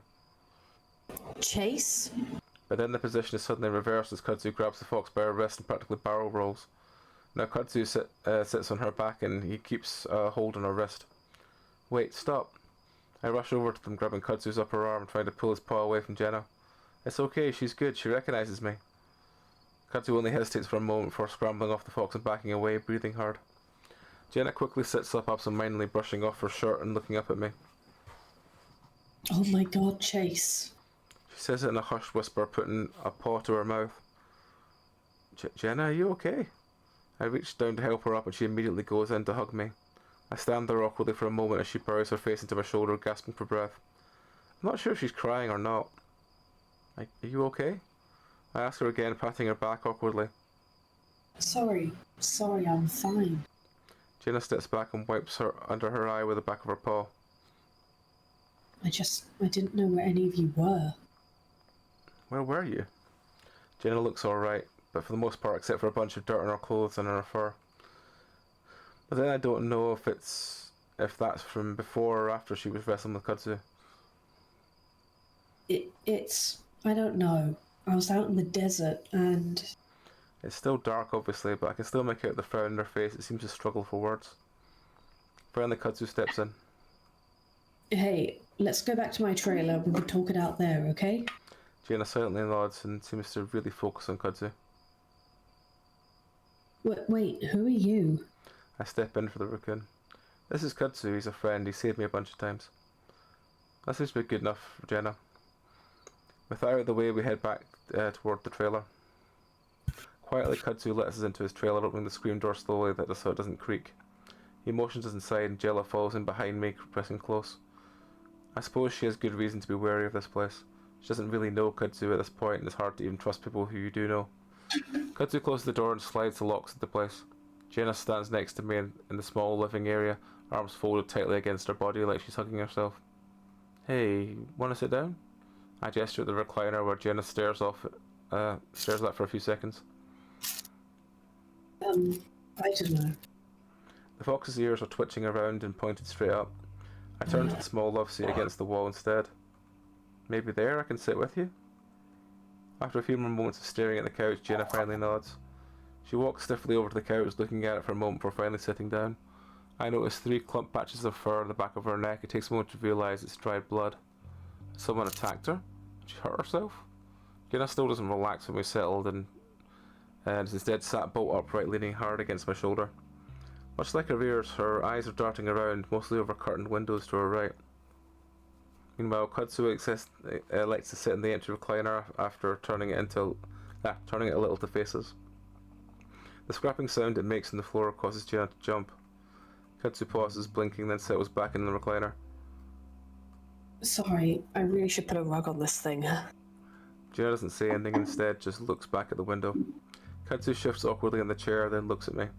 I look at Jenna, trying to think of something to say. Jenna beats me to it. Do you know where the others are? TJ or Carl? Oh yeah, they're at Leo's place. Them and Leo.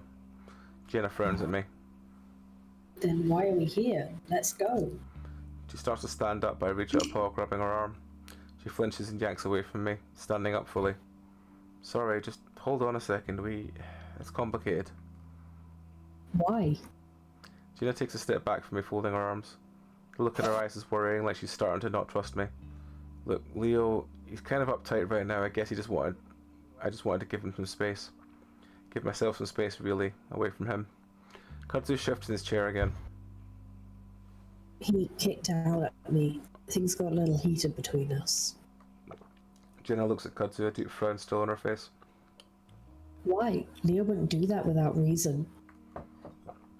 She looks back at me as if wanting some sort of confirmation. I nod. Leo isn't really himself right now. I'm really worried about him. Can we go over there and talk to him? I open my mouth, but I pause, trying to think of the right way to say it. I don't know. Not right now. I'm not leaving Kudzu. I'm gonna have to think of a way to get Leo to calm down. I'm also considering just staying separate from him until we can get out of here, but I don't want to tell Jenna that. She looks stressed out enough as it is. Now that I think about it, I would be surprised if Leo is out there hunting for me right now.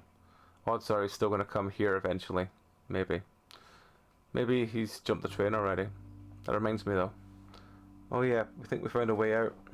Really? Really? Oh, sorry. Yep. That's alright. Yep. Apparently the train goes through here once in a while. We're thinking we can hitch a ride in it. Jenna takes that in, then just nods. The silence drags out for a minute or two before we finally lean towards her again. It's okay, just sit down, relax for a minute. She does so even with even more hesitance than the first time, sitting on the couch cushion like it might be a landmine. So, where were you the past few days, if you want to tell me, I mean? Jenna stares at the floor, then shrugs. I don't really know. It's kind of a blur. I nod. Yeah, same. I guess it happened 2-3 days ago. I don't remember, but everything was normal until TJ woke up. It was like he was in a trance or something. I wasn't sure what was wrong with him. I thought he might be having a seizure, then I thought it was psychosis of some kind. He left the motel and just started running, so I followed him. He ran all the way to the lake, and I was sure he was going to go in. Then he just stopped on the shore and stared at it.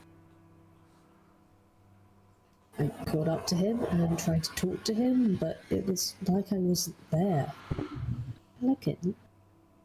All he could say was your name. Chase. Chase. Where's Chase? I think he was looking in the water for you. Jenna looks right at me. I don't know why. Do you? Of course not. I shake my head. I have no idea. Liar. The couch tilts. And so I sort of grabbed his shoulder to lead him back away from the lake. But then he turned on me and sort of just changed. The water changed that day. My head spins and I brace my paws against the armrest, just trying not to fall over. And he attacked me, clawed me up. And for the first time, Jenna sticks out her arm and pulls back some of the fur where I see bits across the blood. he knew what water felt like. I had to run from... I had to run from him, and he chased me for a while. To everyone else. And as I did, I realized the whole town was different. Everyone was different. Suffocating. I swallow hard, still gripping onto the couch, but Jenna doesn't seem to notice, and Kudzu's looking at her. The humming in my head finally starts to die down. You say he's at Leo's? Is he okay? Did he explain what happened? I shake my head, but only a little. I feel like I'm going to throw up. No, but he's been acting a little strange, I guess. I need to talk to him. Make sure he's actually okay. He will. Though I'm not sure she'll find him okay at all. So, what happened after all of that? It looked like you were hiding out there. Kudzu gestures a paw at the window. Jenna covers her face with both paws, sighing deeply. That I'm not too sure about. After I ran, it all just kind of became a dream. I only remember bits and pieces. We wait for a moment as Jenna seems to think. I remember I went back to the motel, but then I saw something. Jenna pauses, then lets out a little humourless laugh. I think I remember from my childhood. A monster, I guess. That's it. Okay. A monster? Yeah, like this. Thing. Jenna waves her paw in front of her face. Had like a red face and, I don't know, thought it was in my closet a few times as a kid. Felt like it was chasing me. What did you think it was? Jenna laughs hollowly again. Oh, I don't think it's anything. I must have had a little breakdown after seeing everyone else's. Jenna sighs deeply again, sitting back on the couch. But you guys came along and now I think everything is clear. Jenna leans back for a moment, breathing deeply, and for the first time seems like she's relaxing a bit. She turns her attention back to Kudzu. Hey, Kudzu, is it? Kudzu nods. Mind if I use your restroom? I just need a minute to collect myself. And pee too. An actual toilet would be nice. Oh, yeah, just right there. Katsu points at a thin little white door between the kitchen and the living area. Thanks. And with that, Jenna disappears into the bathroom. Katsu and I sit in silence for a moment, listening to the sound of running water from the faucet. Well, I think we have a reason to go back to Leo's house. I know he won't be mad at you if he knows you found Jenna. I don't know about that, but yeah, we're gonna have to head back with her.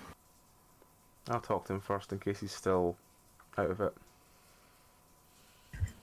Again, thanks. I'm glad you're here with me right now. Katsu rubs his arm awkwardly. I get panicky when things get physical. Which they have a lot lately. I gesture at the cushion next to me, and after a moment of hesitation, Katsu gets up from the recliner and sits next to me. I reach around him and squeeze him to my side.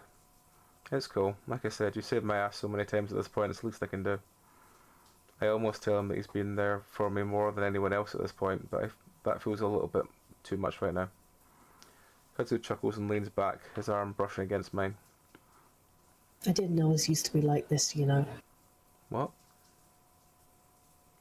A fucking coward. I scrunch my muzzle up. What?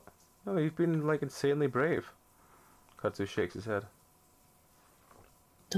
You saw me at Duke's house when I got caught, and then down in the basement. Then when Leo tossed me out. Those are all great reasons to have been scared, Katsu, yet you faced them all. Katsu looks unconvinced. I don't know, Chase. After what Leo did, I don't think I was going to come back. I shrug. Well, then I'm glad I came after you then. Katsu's quiet for a moment, then chuckles quietly, leaning his head back to stare at the ceiling. What? I moved to Echo to get away from stuff like this. Katsu shakes his head. Now look what's happened. It's fucking ridiculous. Like people going crazy? That, and guns and violence. Peyton isn't a rough city compared to others in this country, but it has rough patches. And I lived in one of those patches. I think you told me that you moved here because there's less people. Katsu sighs quietly. It's not the only reason. I lost someone a few years back. I needed a fresh start, I guess. The silence drags out for a moment and I contemplate that. My eyes drift to the picture frames by the love seat and to the ones where someone had their arm around Katsu. And to see a hare, smiling back to his toothly as a raccoon next to him, a good head taller than his companion. But now look where I am. I snap my eyes back to the raccoon, not wanting to be caught looking. I don't know what to say, so I just settle with, we're gonna get out. Just go listen for that train. Katsu has his eyes closed, so I lean back too. Despite all the shit going on outside, there's something really peaceful about being here, next to Katsu and his neat little trailer. We sit there a while, listening to the soft rush of running water. After a while, I look toward the bathroom and realise how uncomfortably full my bladder is right now. Gina doesn't seem to be coming out anytime soon, though. Listen, I gotta take a piss. Again? Katsu smirks at me. Well, yeah, it's been a few hours. I pee a lot anyway. Oh yeah? Very good to know. Yeah, I'll be right back. Katsu's joking demeanour suddenly drops.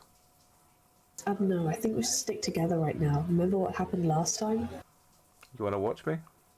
Katsu pauses. I'll stand in the doorway, alright? Just go to the side of the trailer. Alright. I head back outside with Katsu hangs back by the door. Just make it quick, and again, yell if something happens. It's fine. I'll be a few feet away. I hide a small smile at how motherly Katsu is being right now. After everything that's happened, it's no wonder. I move around the side of the trailer back into the darkness. Quickly I unbutton and zip down my fly. I start to go, then I hear footsteps behind me. I look over my shoulder. Katsu, what? Then two massive paws wrap around my body. I look down to get a glimpse of thicker claws and brown matted fur. I scream as I'm pulled back into the dark towards the desert. I know who this is immediately, the smell is unmistakable. That and the high-pitched voice cursing as he drags me along through the brush. Chase! Katsu screams like Seems like he's only a few yards away. He's gonna catch up with us and then I don't know what. Trying to fight Brian off, I guess, but this is I'm thinking that Brian picks me up off the ground and practically throws me. Next thing I know, my head is throbbing and head is throbbing as the back of it knocks against something hard. My legs are all splayed upwards, my foot pads pressed against something smooth and cool. I hear more cursing and the sound of snarling. That's it. Then I hear the sound of a car door slam and I realise I'm in a truck, my feet pressed against the windshield. Brian's massive bulk squeezes in next to me and I feel the truck accelerate. The backside wobbles back and forth in the sand as I press to find purchase in the ground. By then we find the road and I'm pressed back into the seat as Brian steps hard on the gas. I scramble upright into the seated position, pressing back as far as I can against the door, away from Brian. He doesn't seem to be paying attention to me right now, as his eyes are fixed on the road. My heart hammers in my chest. I can't even start to comprehend what's happened to me. Is this real? Am I dreaming? How did I end up fucking things up so badly again? Brian takes a hard turn, I almost tumble into him. In a panic, I kick my feet up against his side, keeping myself upright against the door. The big bear grunts and glances at me before fixing his eyes back on the road. I quickly draw my feet back up, pressing my knees against my chest as I try to hold onto the chair to keep from falling over. I realised then that Brian must have been waiting for me, waiting outside Kudzu's trailer for a perfect moment to grab me. I'd given it to him, but idiotically stepping outside to take a piss, the result of which I can smell wafting up from my pants. I don't care though, everything is numb right now and my mind is racing trying to figure out how I'm going to get out of this. My paw automatically reaches back to pull out the door handle. It's locked. My paw feels along the door looking for the lock. My fingers pass over a small hole where I assume it should be, but it's smooth. It's like the little nub for a pop-up lock is missing or it's been cut off. Swallowing hard, I keep searching for my fingers. Searching and my fingers come across a window crank handle. I tentatively start rolling it down, but it's clear that I haven't thought ahead as Brian immediately notices the drafty air. He lunges at me, one hand still on the wheel. I scream and dodge out of the way, falling into the footwell as I try to escape his massive paws. He doesn't grab me, instead reaching for the handle and rolling the window back up. The truck swerves back and forth as he does, and the moment I'm sure he's about to roll the whole thing with how fast we're going. He finally sits upright again. Do that again and I'll knock you out. And still he doesn't look at me. It's only then that I notice the stark difference with his demeanour as now compared to the first few times I'd seen him. There's no lust, no animalistic drive to fuck everything around him. Instead, it's just sort of desperation about him. I see his eyes dart around the glow of the headlights, the fur all over his face now matted with sweat. I sit there in the footwell staring up at him, gripping onto the seat as my head knocks back against the glove compartment. After a few minutes of erratic driving and swerving, I gather my wits enough to speak. What are you doing? Brian's eyes flick down towards me, and then back up the road before he shakes his head. He does it slowly, like he can't believe something. But he doesn't say anything, at least not for a while. Then, after what could be anywhere from 2 minutes to 20 minutes, he speaks. Can you tell me the truth, boy? I sit there quietly contemplating making a jump for his door, to open it and tumble out into the desert. If I wasn't badly injured enough or to survive for that, or if I had even survived for that matter, maybe I could make a run for it. What truth? What's going on in this town? Oh my god. I squeeze my eyes shut and let my forehead thump against the seat, only for a moment since I won't be able to keep an eye on Brian. I already told Duke I have no fucking clue. You were there. Brian grunts as he continued to stare at the windshield, clearly thinking about something. I can't help you or anything here, or anyone here, Brian. I'm just trying to find a way out. That gives me an idea. Wait, I might know a way to get out of here, and if you let me go, I'll tell you. As soon as that comes out of my mouth, I wonder if I've made a mistake. Brian doesn't need to let me go in order to get me to tell him what he wants. I'm alone here with him, and he can do whatever he wants to me. I'd probably tell him whatever he wants to hear. But he surprises me with what he says next. Escaping ain't gonna fix any of this. We're still gonna see some of the same shit. I wait, but he stays quiet. It takes me another minute to work up the courage to ask. See what? You know exactly what. He screeches at me in his high-pitched voice as the truck swerves precariously. I can imagine the tires sliding off the road for a moment before Brian corrects it. You know exactly what I'm talking about. He says, more gently, taking deep breaths to calm himself. Then he looks down at me. Don't you? I swallow hard, waiting for the right answer. wanting to find the right answer but unsure what that might be. Like, what, Duke saw something on the ceiling at the diner? That's the first thing that comes to mind. That's something that Brian saw with me. He lets out a cold guffaw. That's exactly what I'm talking about, Otter. That and every other fucking else thing. The truck takes another hard turn, and I brace myself into the little well. The swerves and turns are becoming more frequent. I can't really see out the window, but I'm pretty sure we're headed into the mountains. Was that creature thing going to attack us? Should I warn Brian? We've all been seeing shit for some time now, even before all this crazier shit started a few days back. Brian glances down at me once again. Haven't you seen stuff here? My mind immediately thinks back to when I was a kid. I'd seen plenty of things, plenty of horrible things. But psychiatrists had said that was normal, that sometimes kids hallucinate. I noticed that Brian wasn't wearing a seatbelt, and I start to toy with the idea of grabbing the wheel. Again, I might be killed. It would at least stop Brian from taking me to wherever it is he's taking me. It might even be better to die. Maybe my parents, my friends, they haven't really seen stuff. Except Jenna, and now TJ, and Carl after all this started. Brian grins at me with his crooked missing teeth. Seems like we only see shit if there's a reason to. I don't know what it is either, but from what I've seen, it's a combination of shitty experience and being an echo. The truck is slowing down a little now as we start to take sharper turns. Brian's calmed down at least, but it also means that we're definitely deep in the mountains at this point, without having turned to gravel. When I was a kid in Peyton... Oh, sorry, it's Brian. When I was a kid in Peyton, I didn't see shit, even though I had some fucked up childhood. My mum left me when I was 6 because my dad was a piece of shit. But you know, she's a piece of shit for leaving me with him. Anyway, you know when my dad told me she'd gone?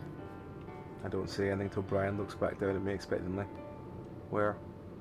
Brian cackles and sends a chill up my spine. That aliens had taken her. I press myself deeper into the well, wishing I could just disappear into the floor. I think he must have been drunk or high or both. You know, it stuck with me, you know? I nod, trying to keep the bear happy as he drives along the road so curvy it seems impossible in my mind. Then, when I was a teenager in '87 or so, I got myself a boyfriend. Well, more of a fuck buddy. Kinda hated each other. He talked too much, but he was a good fuck and the only faggot I knew. So I came here every other week or so to fuck him. Well, then something weird happened on my second or third trip out here. I remember the moon was red that night because of the forest fires out west. And I kept looking out at it. And that's when I saw a flying saucer, like one straight out of a cartoon, with lights and a dome thing on top. I couldn't believe it. But it fucking was floating through the sky, and you know, even though it was stupid as fuck, I knew. Brian takes a big wide turn, the truck slows more and more until it comes to a rumbling halt. My ears ring in the silence as Brian continues to stare into the night, the headlights lighting up his face. I knew I saw it, and it was fucking evil. I just knew it. Brian finally looks down at me again. That night, and almost every night after, I'd wake up and I couldn't move, and aliens would be around my bed. And then there was this one alien that I knew was my mom. She didn't look like my mom, she looked like an alien. But I knew it was her, and she'd do these things to me, sometimes to my mouth and my eyes and my nose. But usually to my dick. Torture me, and it felt fucking real. Brian chuckles, still staring at me. It fucked me up good, and I blame my boyfriend for it. For bringing me to Echo, because I'm sure that's where the evil came from. I outed him that year, and I had to leave town because of it. The massive bear shakes his head. Didn't stop the dreams, though. Brian puts the truck in park and shuts off the engine. We sit there in darkness and silence, even though I just emptied my bladder. I feel like I'm going to piss myself again. Never told anyone that before. I don't say anything, as I just breathe through my mouth, trying to make as little sound as possible. There's something fucked up in this town that makes us see things, feel things from our past or some shit. Duke told me about it. How it's been been happening a long fucking time, but he thinks there's a way to fix it. Brian suddenly opens the door and jumps out. He slams the door hard enough to make my ears pop. For about 5 seconds I will myself to move, to run, to open his door and sprint off into the night, but my body refuses to move, and before I know it the bear is yanking open my door and grabbing me by the wrist. And if you help me with this, we can be done with it for good. He pulls me out roughly. My legs are like rubber and he sets me on the ground, but he holds me up easily with his paws and my arms. Can you promise me to help? Then I'll let you go and be free of this evil, okay? All I can do is nod dumbly. Alright. It's gonna be okay, Otto, I promise. Brian transfers his iron-like grip to my wrist and starts to pull me along. I stumble after him weakly, trying not to trip in the darkness. Brian stops next to the truck bed and starts to rummage around inside. I feel like I'm gonna pee again. What do you need me to do, though? Brian finally pulls something out and it looks shiny and heavy. I open my mouth to scream, but that's when a burst of light comes out one of the ends of it. It's a mag light. I stare at it, gaping stupidly. Brian sweeps the beam of light around. All around us is gravel, sagebrush and some cacti. I have no idea where we are. I need to get something, and it's in a place that's too small for me to squeeze into. I need your help to get it, okay? Oh, okay, but what is it? Brian ignores me, looking around. He seems to settle in direction that sets off, pulling me along with him. Anyway, it makes me think all these ghosts and UFOs and monsters people see in the woods. I think they're all connected somehow. Yeah? I focus on trying to keep the bear happy and pretend to be interested in his ramblings. Meanwhile, there's not even a trail, just pushing through thick brush and sharp rocks. Yeah, like little bits of echo are everywhere in the world. Some small like a house, some huge like a town. That makes sense? No, it doesn't. None of this makes sense. But I have to focus on getting away from this bear. I know I should have made a run for it back in the car, but there's no helping that now. We walk for maybe about 100 yards. As we do, the land starts to incline and becomes steep. Brian even slips up a few times and I'm worried he's going to fall on top of me. Each time he manages to catch himself and yank me up after him. After a few minutes of huffing and puffing, we reach the outcrop with some large boulders. Brian lets go of me and clambers up the side of one of them before I can even think of running. He's turned around and grabbed me up by the scruff. I squeak as I'm lifted into the air, feeling like a pup again before I'm set down beside the bear. Brian looks around, keeping a hold of my wrist as he does. After some stomping around looking with his flashlight, he seems to find what he's looking for. He brings us to the edge of a boulder, then he lifts me up again, this time by the wrist. I kick around for a moment before he lowers me slowly into a dark, spacious hole. I start to wonder if he's going to go down, if it's going to go down for a while, then I panic. For my feet touch down soft, cold dirt. Musty, cold air wafts from the black spaces in front of me.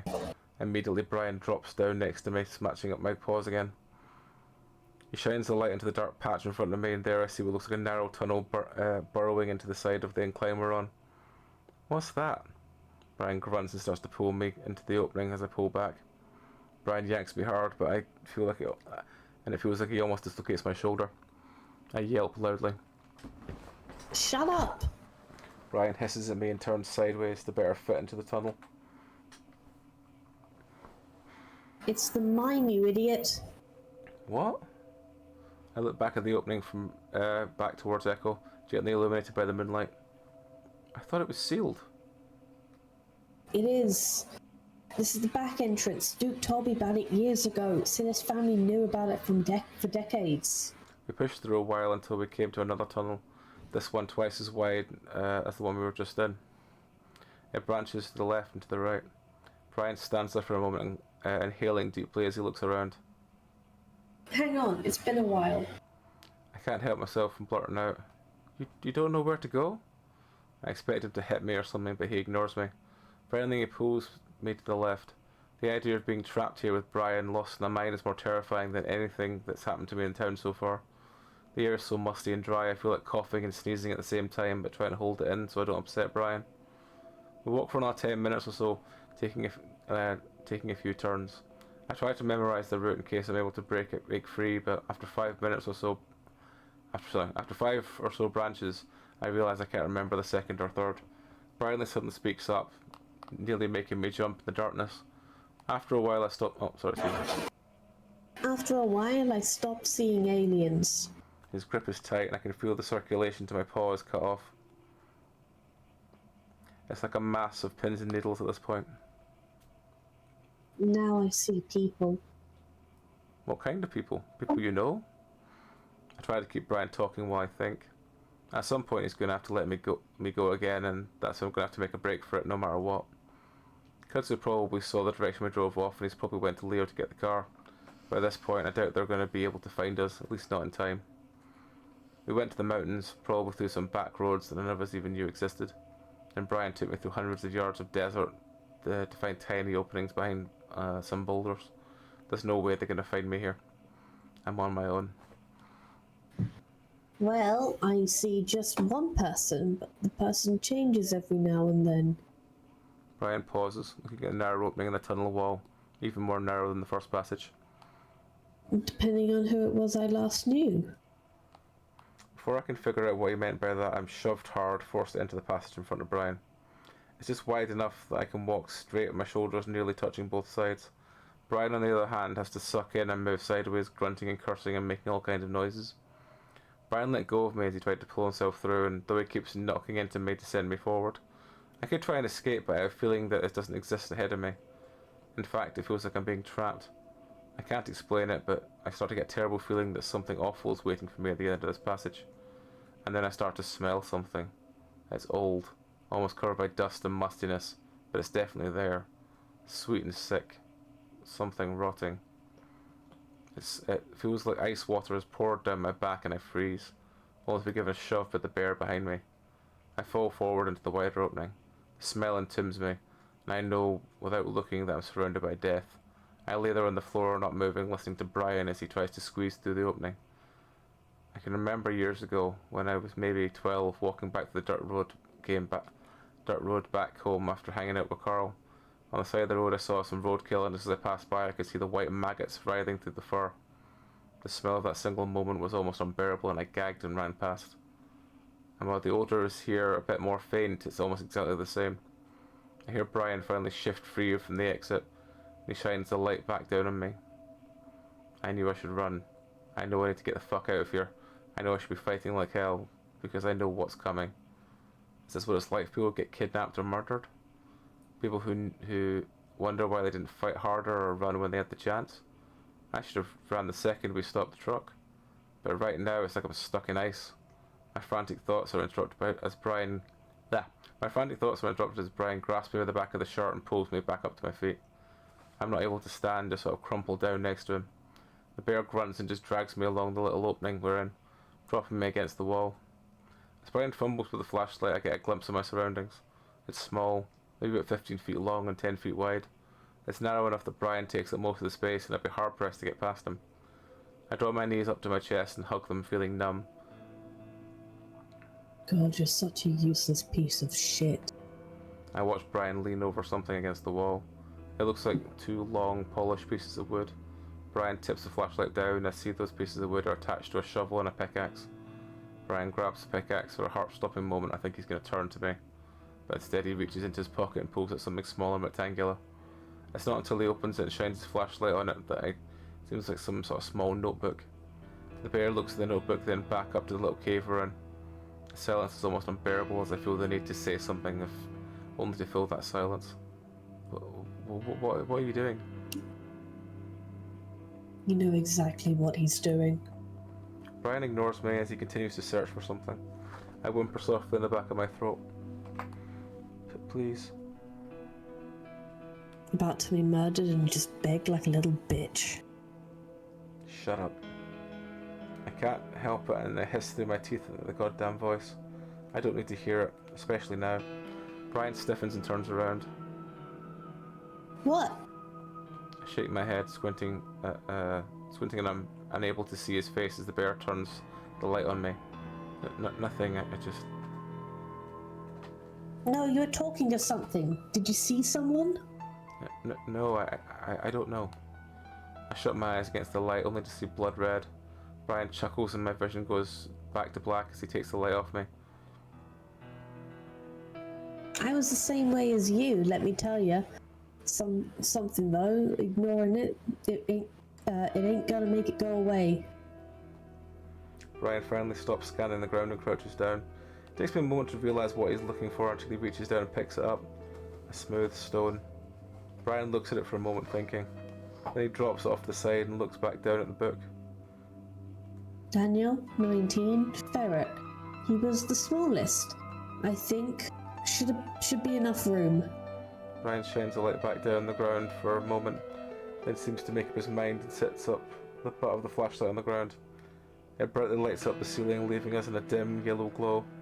Brian eyes me for a moment, positioning himself so he can watch me while also doing his work.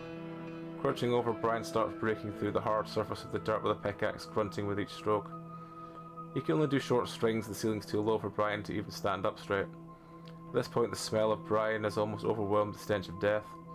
I guess it's one of the few things I don't mind his smell covering up. Why aren't you at least trying to escape? Because he's in the way. Because you're a coward. Why the fuck are you talking to me now? I thought you'd left. I never left, you know that. You felt me even after you left the town. I shouldn't have come back. Probably not. I'm going insane. Brings back memories of my old life. I'm going insane. I'm bringing back all of my old demons. No, I think it's because you're in the mine. I think you figured out that's the source of everything, haven't you? The voice I've been trying to ignore all week has changed. It's not vague or insidious anymore. It's more natural, like a real person. More like what I used to hear when I was a kid. Well, I was a real person. Sometimes I even doubt I am that person. It chuckles and I feel the back of my brain itch. More like a, what do you call it? A simulation? It waits for an answer, but I don't want to talk to it. I'll stop pretending I'm not here. You can feel me. You felt me looking over your shoulder since you got here. I let my head thump against my knees, closing my eyes. Really? Ever since Sydney? Just ignore it.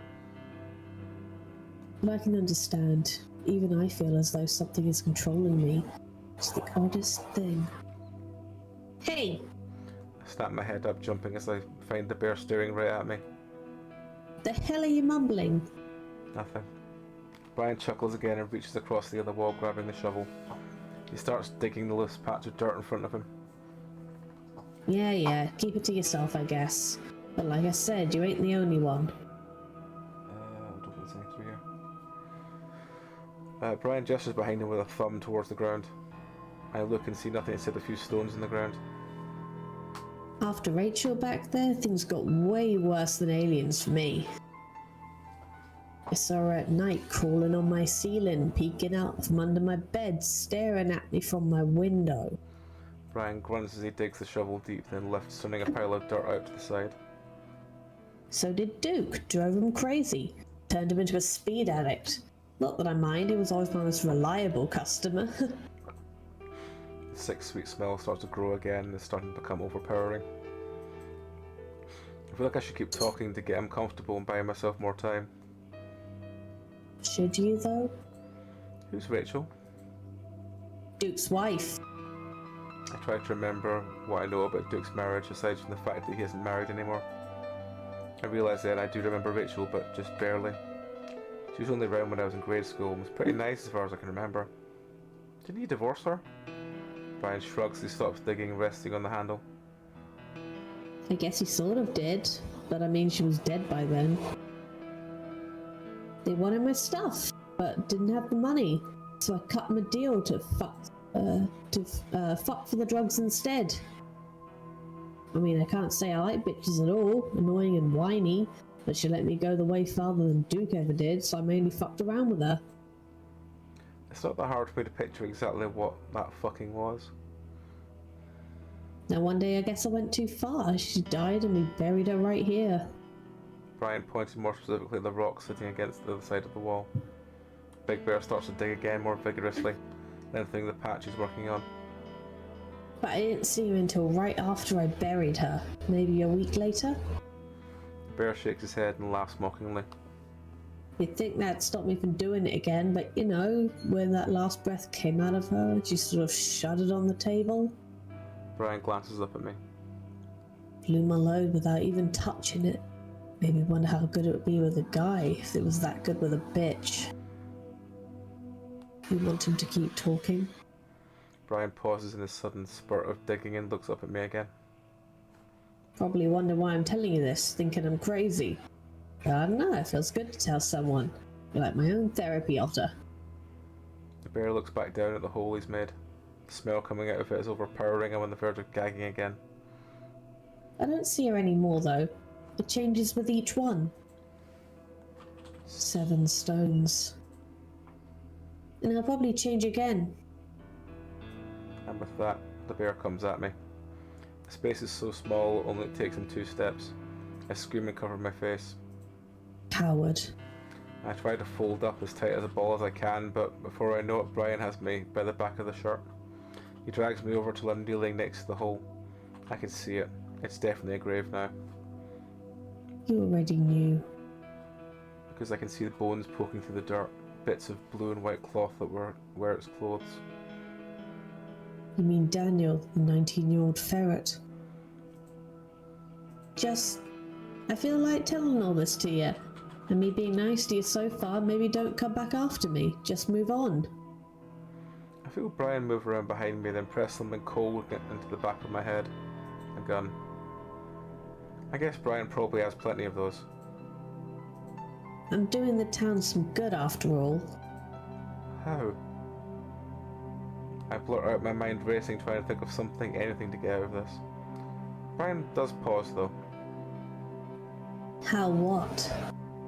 How is this helping anyone? Why are you doing this? A few seconds go by and I'm sure I'm about to hear the crack of the pistol, the last thing I'll ever hear. Then Brian sighs. Again, I feel like I should tell you everything. So you know, so you don't have to come back and fuck with me. The Duke, he said this was when you came back. I told you I have no idea why. My voice rises in pitch as I start to panic. Duke had already tried to kill me, and kill me even after we tried to convince him I had nothing to do with any of this. Not any of this? Are you sure of that? I feel Brian has set his feet behind me. I picture him getting ready to pull the trigger. I'm going to die. This keeps happening, doesn't it? This hysteria. I'm sorry. Remember, this is for the good of the town. To me, it's like the town holds its breath, letting all the evil build up until it has to be let out in one big go. Brian grips onto my head fur, pressing the barrel of the gun into the back of my head. When you brought a lot of guilt and evil with you back to this town, maybe that was enough to push it over the edge again. Rest easy. So in a way, it is your fault, isn't it? My eyes are watering and I don't know if it's from Brian's grip in my fur or I'm crying. Help me. I say it to you. I glance to my right and see something standing in the entrance of our little hollow. It's faint, either because of the dim lighting or because the thing itself isn't quite opaque. It's tall, white, gangly, with long fingers nearly touching the ground. Its face is heart-shaped. The whiteness of it is interrupted by massive shiny black eyes on its face. It stands there, motionless, watching us. I stare back, open-mouthed. Brian must have taken notice because the next thing I know, the bear squeals. It's so loud and high-pitched I wince. Brian lets me go just as the thing moves. It seems to lean forward and glide towards us, but its gliding is stilted, like a film with half seconds missing from it. It flickers, seeming to turn transparent as it grows closer, the white fading to pink and then a bright red for a second before reverting. I'm frozen, kneeling as I watch. Brian backs away and promptly steps in the flashlight. The light careening sideways and I look over to see Brian's foot slip on the cylindrical flashlight, for his rump comes down hard on top of it. All light is extinguished and I can't see a thing or Brian now. I hear him though. He lets out another screech of pure fear like a wounded animal. I hear something else too. A voice that's too high-pitched, babbling something fast and senseless. It's like a tape recorder being rewound. Brian's screeching impossibly turns up a notch and I instinctively move forward. away from the horrible sounds, and I pitch forward into the hole. The smell engulfs me, and I feel the hard, knobbly things in the dirt around me. Where are we going? Just taking a back road. I guess I'll do question marks then. Okay. But we're leaving the city. Yeah, well, I live outside the city. You didn't tell me that. Let's just go back to the club. Alright, pull the fuck over. Let me out. I said pull over. Where the fuck is the lock? You best not be doing that. Hey, get off me. I gasp and scramble out of the grave, gagging uncontrollably. Once I'm out, I curl up on my side, drawing in my knees again. The horrible screeching and bizarre babbling language continues. The sounds from Brian are more ragged now. Occasionally the room flashes with a light as Brian shifts around. But I face the wall, not wanting to look. Get up. I curl up tighter, just waiting, hoping that I wake up. You snivelling little shit, get up. I press my face into the dirt. Trust me, there's far worse out there. And it's coming for you unless you get up and get out. I've given up. Get up. You force yourself into your hands and knees and start crawling in the direction of the exit. The flashlight continues to be rolled around, giving you glimpses of where you're going. The sounds from Brian have stopped. It's now just a mechanical gibberish that seems to be growling in pitch and speed. But you don't look back. You don't need to see that. The otter is already broken enough. Soon you're crawling out of the exit and cacophony behind you is immediately muted. It becomes more and more faint until it almost disappears as you come out the other side. Once you're free, you stand up in comparatively fresh, cool air. The main tunnel. You remember this place. You also know the tunnel's at the back of your hand. It's pitch black, but you feel along the walls. You should be able to find your way out. You head to the right, down towards the end of the main tunnel with your right hand dragging along the wall. Then when you feel your opening with your hand, you take a left, then another right. Finally a final right that takes you out the back exit. Nick had drilled the directions into your head for far too many times for you to... Red eyes appear on the end of the tunnel, at the end of the last stretch. You freeze and observe. Things in the mines can hurt you far worse than things outside. Brian had just experienced that, but you're not sure. Is this one of the Otter's demons, or... No, it's something else. Something you're not quite seeing correctly. A friend. The lizard. He's warped. Chase? I slump to my knees, shaking uncontrollably as Flynn shines a light down on me. Fuck, Chase, come on, let's go. Flynn yanks me to my feet, and the next thing I know I'm stumbling after him, out of the mine, out of what I'm now completely convinced is hell. I sit in the passenger seat of Flynn's truck, feeling numb. I choose to stare at the window, watching the desert rush by as Flynn tries to ask me questions. Where's the bear? I shake my head. Is he still in the mine? I think so. What happened? I don't know. It feels strange being back out here. While everything is definitely fucked up and strange out here in Echo, at least it makes some sense. The mine is completely different. It's... chaos. That's the word. Chaos. What? How did you find me? I look back at Flynn and see that he's staring at me closely, barely keeping an eye on the road. I went to Leo's house, found all you guys there, except you, of course. Just waiting? I don't know how to feel about the idea of all my friends just sitting around while a serial killer kidnapped me. Of course, none of us really knew that Brian was a serial killer. Well, a lot was going on. Good so that Raccoon is the one that told me you were missing. Leo, on the other hand, said you were fine and that he saw you around the house. What? Flynn shrugs. I had no fucking clue, but he was practically holding everyone hostage, wouldn't give the keys up, so I had to take my own truck out there. Is everyone okay? Hopefully. Jenna said that she tried to keep him calm while I came and looked for you. How'd you know I was in the mine? Well, Kutsu pointed out the direction you went.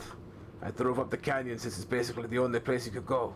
I saw where he parked and I knew you'd taken you in here. But how did you know about the back entrance? Flynn smirks as we came out the curvy Echo Canyon to the straight road to Echo. Does it really matter? Either way, I know a lot about this town. I watch Flynn for a while until he finally glances back at me. What? Where the hell have you been these past few days? Hmm? Oh, the town hall, managing stuff. Stuff? Like everything going on. I tried to find you guys at the hotel at Carl's house, but I didn't see anyone. I assumed you tried to leave. The answer is far less satisfactory, but I have no energy to dig deeper. So, are we going back? Yep. Then what? Well, then they're saying something about the train, so I assume we're going to try and get out that way. Sounds like you already found out you can't drive out. Yeah. We turn on the road to Leo's house, and I watch the house draw close, and I can't help a growing sense of dread in the pit of my stomach. As soon as we step through the doorway, I'm engulfed in a combination of beige, grey, black, and white fur as I'm surrounded by my friends. Jenna, Carl, Kudzu are all talking at once, asking me how I am, what happened, if I'm okay. Flynn puts up his hands. Guys, let him breathe. I don't think he's up for talking too much. Jenna and Carl step back, but Kudzu doesn't. He's got a hand on my shoulder, gripping it like he doesn't think I'm real. Hey, I'm sorry. I should have been more careful. I should have let you piss my fucking carpet instead or something. It takes me a second to realise what he's talking about, the thing that got me into Brian's trap in the first place. It makes me laugh a bit at how earnest Kudzu looks compared to what came out of his mouth. I also realise I want to hug him really, really badly, so I do. I feel that I couldn't stiffen up for a moment, then hug back. It feels so fucking good to be in the arms of someone I trust, and it seems to break through the numbness that I'm feeling at least a little bit. Carl seems to have taken that invitation as a hug as well, and Jenna joins in. I don't mind, I wish I could stay like this forever. Actually, I just wish that all of this hadn't happened in the first place. It comes to an end eventually, and Kudzu is the last to draw back. I'm about to ask where TG is when I see Leo. The wolf stands at the entrance of the hallway, his eyes on me and Kudzu.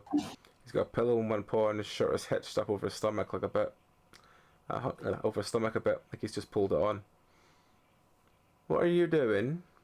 The room goes quiet and the mood immediately changes. Carl, Jane and Kudzu all look weary. No one says anything. I clear my throat. I'm back. Brian took me to... Leo frowns. Back? No, you were in my room. I asked for a pillow. We were... Leo's glare turns on Kudzu. Have they been telling you to say this? Leo? No. The look of my former boyfriend's eyes is completely alien to me. I've never seen that look from him before. I guess I knew that the town or whatever all this is had gotten to him, but not completely taken him. Now I'm not so sure. Kudzu stands next to me, his shoulder in front of mine. Leo eyes him again from turning back to me. Chase, come here. I don't move. The room is completely silent. Chase, I said come here. Leo, what the hell? Leo ignores Flynn, his steely eyes on mine. The feeling of coming to a safe space is completely gone now. Echo has seeped into every part of my life, it seems. But I don't move, and neither does Kudzu. Leo doesn't seem to know what to do. His face transformed from anger to confusion. Chula, you were just in the bedroom with me, telling me... Leo trails off. I was in the mine, Leo, with Brian. Leo stares. The silence drags on until a soft clicking sound comes from the kitchen. Everyone looks as TJ emerges, staring at us all with sad, lost eyes. TJ, what is it? There's another train coming. Oh, good. Thank you for watching, Tej. I'm not sure if Jane is relieved because our ride is coming or because it just distracted us from the whole Leo situation. We all move at once, squinting past Leo at the backyard. He watches me pass him dumbfounded. TJ is right. In the distance we can see the lights of a train slowly winding its way towards us. At this point, dawn is breaking. Somehow it's only been one night, even though it feels like it's been several weeks. Alright, for whatever reason the train is moving pretty fucking slow. We should be able to hop on it. The train wails in the distance again, much closer now. I thought I was going to have to drive alongside it with all you in the truck bed, honestly. The train does seem to be moving pretty slow, but it gets slower. I realise that it's not exactly going to be a jog to run alongside it. I might even be able to catch it at full sprint. Alright, well here's what we're going to do. I'll get on first along with Kudzu, and then we're going to pull the rest of you on, alright? Carl fidgets nervously. I don't know if I can run that fast. You will, now. I felt a paw on my shoulder and turn around. It's Leo. Hey, what is it? I look back at Flynn, wanted to hear what he's saying. Listen to me, everything you said at the house, did you mean it? Huh? What did they say? Leo looks impatient. What you said about loving me, about wanting me to be with me forever, you meant that, right? What? The train is approaching. We have maybe a minute. What the fuck? Why are you acting like you don't fucking remember? Leo bristles, teeth bared, eyes narrowing. Oh my god, Leo, let's just get out of here first. I start to back away towards the others they continue to discuss jumping on the train. No. Leo grabs my shoulder, looking me right in the eye. He makes an effort to calm down, closing his eyes for a moment before opening them. Then tell me now, are you going to stay with me when this is all over? We can talk about this when we get on the train. No, I want to know before. I see Kudzu looking at us like he's about to head over. Just tell the truth, that's all I want. Save. I suppose this is the split point? Yes. Alright. What should we do? Should we take Leo or should we do the other one first? This is in your ballpark. Well, What do you think is the best option? we will do both. Let us start. Let us start with the way it's been going, which is that it's over, and we'll see what the other one goes. Leo's eye bore into mine as I look back at him. Now isn't the time for this. In fact, it's an absolute worst time for something like this. But just looking at him, I can tell that this is the only time for Leo. No, Leo. Leo's eyes widen and he leans his head back just slightly, at the same time taking a step back. It's like I physically pushed him. After everything that's happened, I just can't. Leo seems frozen, watching me, his arms hanging loosely at the sides. I hear the crunch of gravel next to me and Kudzo's by my side. Come on, we're going now. Leo's hand moves then, to his waistband. I have a moment to see him lift a gun from under his shirt, his eyes on Kudzu. My body moves automatically, stepping in front of the raccoon and raising my hands up to my chest defensively. Leo is already frozen his motion, though, gun in front of his stomach still pointed down at the ground as he stares past me. What the fuck? I feel Kudzu grab my arm from behind, his grip so tight that it's painful. But I keep my eyes on Leo, waiting and watching to see which direction the gun might go in. But then it drops. First his arm, which hangs loosely by his side, once more, then the gun which clatters the gravel below. I flinch, expecting it to go off. It doesn't. Instead, my ears are filled with the sound of a arriving train. Leo's eyes are back on mine, and I watch the tears start to spill out. Come on, Leo, we have to get out of here. Kudzu pulls me back, and I turn away from Leo, and the town of echoes. I rejoin the rest of the group. Run! Flynn shoves Carl forward, and the ram takes off alongside the rails, looking at over his shoulder at the train. Next thing I know, we're all running after Carl as the train catches up. I look back. Flynn waves both arms at the locomotive as it whizzes past, but there's a reaction from the driver. If there's a reaction from the driver, I don't see it. I just have enough time to read the letters on the side of the engine, Prescott Railway, before it's moving past me down the tracks. I realise the train quite short, maybe about 5 cars in all. We won't have that many chances. Kudzu! Flynn points at the caboose and starts running beside it. The next 2 little steps that drop down the very end form a platform. Gracefully the lizard jumps, landing his feet on the steps as his hands scramble for some kind of purchase. He finds it and pulls himself on. The next second he's reaching out, holding onto the handle of the caboose as he grabs one of Kudzu's paws. With much more ease than Flynn had, Kudzu jumps onto the steps and pulls himself onto the platform. I pass Carl at this point, the ram already losing steam. He calls after me in a hoarse, ragged voice. Shit, I'm not gonna make... Flynn grabs the ram as they pass and Carl hops, skips on the uneven gravel, and for a horrifying moment I think he's going to fail. But Kudzu leans in and snatches him up as well, practically lifting Carl onto the platform. Jenna is right beside me, is next, reaching out a paw to Flynn. He grabs it and Jenna easily jumps in over the 2 steps. I think it's my turn next, but TJ slows down abruptly, and I move to the side to make room for him.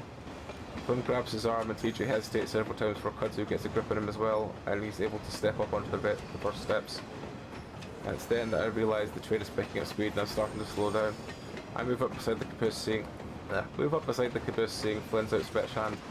Now that I'm next to it, I can see how terrifying this is. The wheels clack loudly in my ears and I have no idea how I'm going to lift one leg up while keeping up at this speed. But I get a grasp on Flynn's hand and I see Kudzu's paw reaching out as well. The train's going to get way too fast now, and I know I'll only have one chance at this. I pull down their hands and lift my feet up to land on the last step. Once my feet make contact, relief floods through me. I can't help myself but grin as I pull myself up the steps. I don't know if we're safe or this whole plan is going to work, but we carried it out somehow. That feels good for once. Then I remember Leo and look back, expect to see him running next to the train. Instead all I see is a brush and gravel rushing past. I look back towards town and I think I can make out a small figure in the distance, exactly where I left him. Where the hell is Leo? I stay silent, but Flynn follows my gaze out towards the desert. Shit. At that moment I'm not sure what I should feel. Probably relief. But what I do feel is an incredible wave of sadness, like a physical wave smashing into my body. Probably the same thing Leo felt when I told him. Some part of me always knows that this shouldn't matter right now. All that matters is that we have managed to escape with our lives, but leaving Leo behind. Someone I'd known most of my life. Someone who had protected me, been a friend to me, guided me through the worst parts of my life. Someone who'd always emphasised togetherness and family, who'd always vowed to protect and stand by my side. That very same person just chosen to stay behind. While we're the ones leaving, he's the one that decided to leave us. And as that very solitary figure grows smaller and smaller, the idea hurts more than anything else right now. After seeing Janice get murdered, after being tortured by Brian, after nearly being murdered in a mine, this separation from my best friend is the knife that's being twisted in my chest. I sink to my knees, holding onto the railing, and wonder if I should have stayed behind. Because the Leo I'd just been with isn't the Leo I really know. He needed help, and I just abandoned him. I should have stayed behind. Hot tears spill over my cheeks as I stare at the metal platform. Fuck you. We say the words under my breath. There's more rage behind them than anything I've ever said in my life. And they're meant for echo. Fuck you for killing Janice. Fuck you for hurting William. Fuck you for killing Duke. Fuck you for hurting Cliff. Fuck you for what's buried in the mines. Fuck you for hurting Nick. Fuck you for twisting my friends into something they're not. Fuck you for hurting Cynthia and Murdoch. Fuck you for ruining my life. I sit there on my knees sobbing hard like I'm crying for two people at once. I can't see Leo anymore, but the thought of him alone and probably hurting like me is too much. I don't know how much longer I cry for, but it feels like it's a long time. After a while I feel a paw on my shoulder. I imagine the rest of my friends standing there staring at me when I turn my head. It's only Kudzu. The raccoon is crouched next to me, his head turned towards me, a look that can only be described as understanding on his face. In a bit of a daze, I rub my face on my shoulder to clear my vision. Sorry. Don't be. Kudzu says it automatically as he rubs my shoulder gently. Do you want to get up? The rest of them went inside. I stay crouched there for a moment, watching the blur of train tracks in front of me as we continue through the desert. Give me a second. My nose is all stuffy and the voice comes out clogged. Tiny lights of echo in the endless expanse of the desert get smaller and smaller and so too does the tension in my chest. With the tension goes the sad, angry presence in my head. He goes quiet again. It makes me feel a bit better, but each time I think about Leo, the knife gets a little deeper. Kudzu nods and squeezes my shoulder. After a few moments of silence, he speaks. You know that someone I lost a few years ago? I wipe my eyes again and nod. He was my boyfriend. I keep silent as I stare on the tracks, almost hypnotized. That strange feeling of wanting to jump tickles at the back of my brain, then fades slowly. One night we were walking along like we usually did, and we got mugged. We should just given him everything. My boyfriend, of course, stepped forward, confronted the guy, and got shot. I glance back at the raccoon with no idea what to say. Kudzu shakes his head like he's coming out of a dream. I'm just saying I'm here. I might know what this feels like, you know? I cough a little to clear my throat. I mean, he didn't die. Kudzu shrugs. Breaking up can feel like that sometimes. It's a lot more than that. It was all a lot. It was all of that. I wave in the direction of the town. It just feels like I lost him right when we got away. We're gonna get people to go back for him. Yeah. I let out a big breath before slowly standing up, my knees popping as I do. Kudzu stands up with me and I lean against the railing, choosing not to look at the town. After a moment I turn around to face Kudzu. And then I'm hugging him. There's no hesitation this time as he hugs back. I let myself lean into him, letting him support me, feeling the fur on my neck poke through mine. We stayed like this for a good 5 minutes, vibrating along with the train. Finally, I pull back. Alright, we should probably go in. I don't think it's all that safe out here anyway. Without letting go of me, Kudzu opens the door and glides me inside. My friends are all sitting in their little seats in the dark, swaying along with the train's movements. Carl sits closest to us. He looks up at the sound of the door. Hey Chase, are you okay? I laugh. No. Carl smiles sadly. Yeah, sorry. You're fine, man. I see Jenna and TJ together on the seat further along the wall, and Flynn sits opposite them. Further still, a small shape sits leaning against the opposite end of the caboose, curled up in his seat. It's Clint. Flynn occasionally glances at him, but the polecat doesn't seem interested in coming closer to us. Kudzu guides me to sit next to Carl, and I make room so that the raccoon can sit next to me. So, where do you think we're going? I feel Carl twitching next to me as he sits there hunched over. Anywhere's better, as long as it's not hell, I guess. I guess. Kudzu's arm goes around my shoulder automatically, and we sit in silence for what feels like a long, long time. And I don't mind it. I wouldn't mind if this were the rest of my life, honestly. For the first time in several days, I feel calm and safe.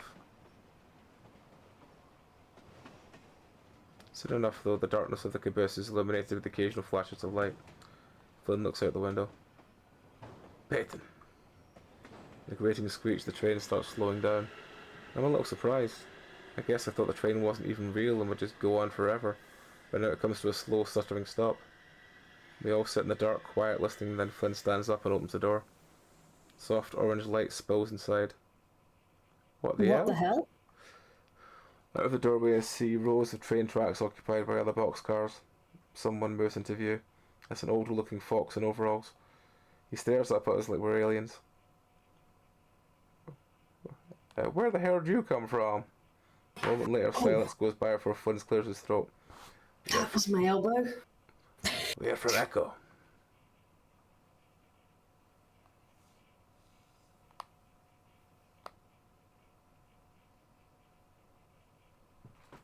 Saturday.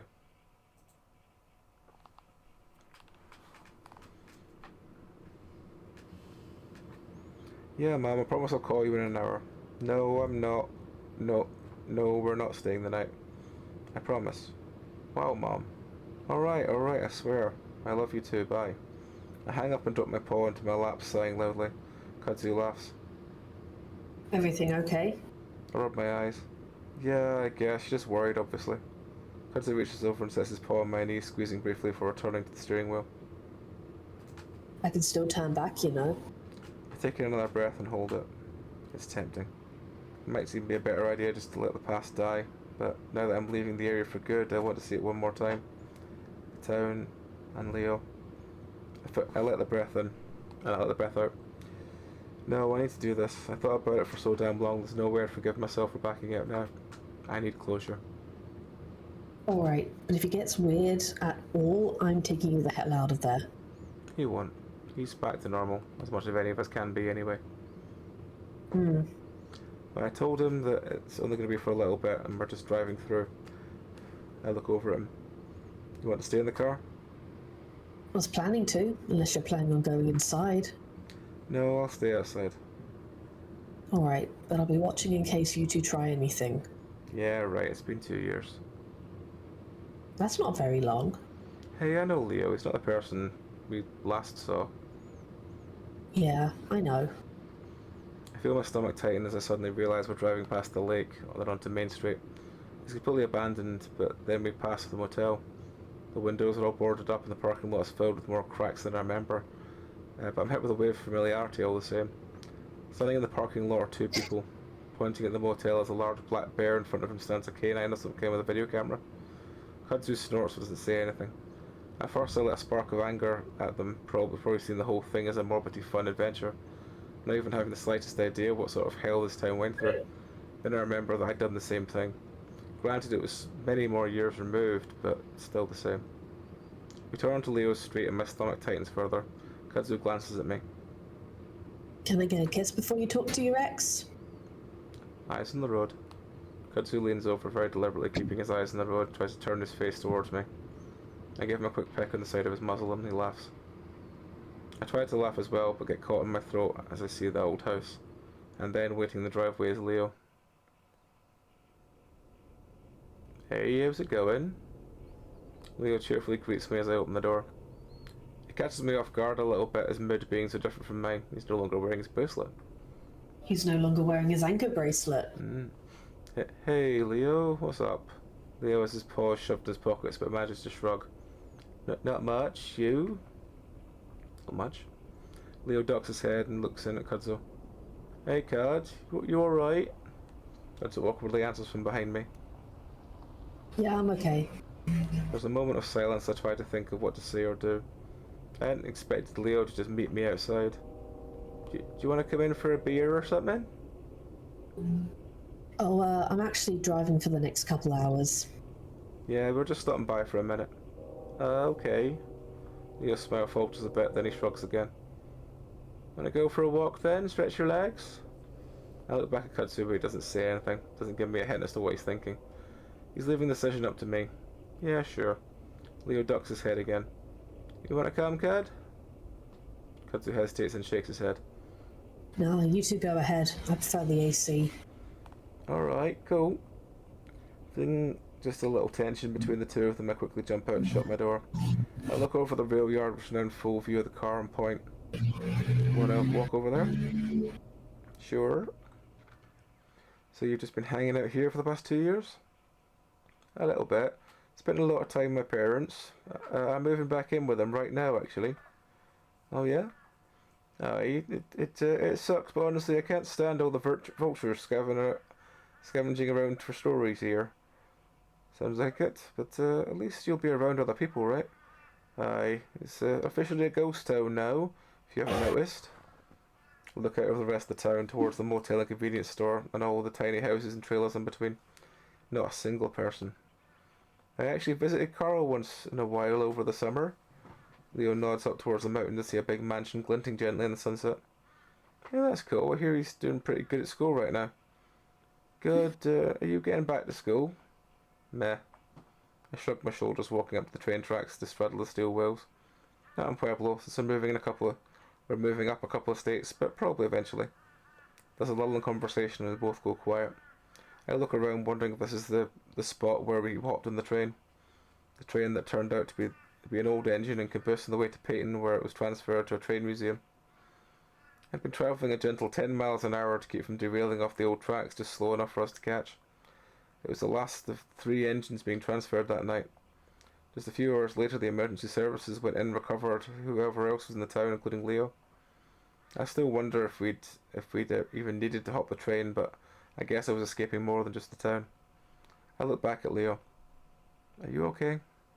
Leo looks up from kicking around some rocks. I mean, I scratch my head vigorously, trying to think of how not to say the wrong thing. Have you been doing okay? Are you happy? Leo smiles. Not really. Are you okay? Sorry, are you? Not really, are you? I think back to the past 2 years of nightmares and panic attacks of breaking down in tears out of nowhere. About how just a few hours ago I dropped to the ground in a grocery store in Peyton because someone dropped a jar of jam. But Kudzu had been there, like always, to help me back up. I'm managing. I can't cope with this. It's a process. That's good. Are you managing? Leo chuckles. I'm just living. Are you getting help? Like professional help? Yeah. No. Oh well, it can really help. I like to do things on my own these days. Leo looks back towards the car, Kudzu barely visible through the windows. People can help. You don't have to do everything on your own. I think it's best if I stay away from people for now. I notice the anchor bracelet missing from Leo's wrist. I look down at the tracks. Listen, I'm sorry about everything that happened. I wish I could do things over, even before what happened here in Echo. Leo looks at me a moment, a sad smile on his face. The last 2 years have been hell for me. I cried myself to sleep every night thinking about you. I feel my face flush with embarrassment and for some reason shame. But last month, for the first time, I stopped. I stopped thinking about you every hour. I start thinking about what you might be doing, about how you might be treating you, how he might be treating you, about whether or not you're thinking of me. Yeah, I still think. Sorry, yeah, I still think about you sometimes, and when I do, I still cry, and it hurts. But now it hurts less, so I am doing better, Chase. Oh well, that's good. Chase, you milquetoast piece of shit. I have no right to feel a little sad, but I do. I'm sorry, Chase, for not protecting you the way I should have, for trying to control you and do all that shady shit behind your back. Whoever the fuck was in this town made us all go crazy. I realise it twisted up my thinking. But those thoughts, they were always there. Echo just brought it up to the surface. So I'm a shitty person, and you made me realise that. I'm sorry I brought you into it. Just know that I really did love you. Leo looks over my shoulder at the car again. Anyway, you should get back to Cad. He'll take care of you, and I hope you'll take care of him, alright? My mouth hangs open a little bit, but that snaps me back to reality. Yeah, I'll do that. I start walking back to the car, but Leo doesn't follow me. I pause. Do you want my new number? We can talk? No. The surprised look on my face makes Leo laugh. It's a real laugh, not kind of sad or happy. Real laugh, kind of sad, kind of happy, but real. But that wouldn't be good for either of us. So we're just saying goodbye forever? The old knife in my heart starts twisting again. Leo shrugs. Kitten, what are you doing?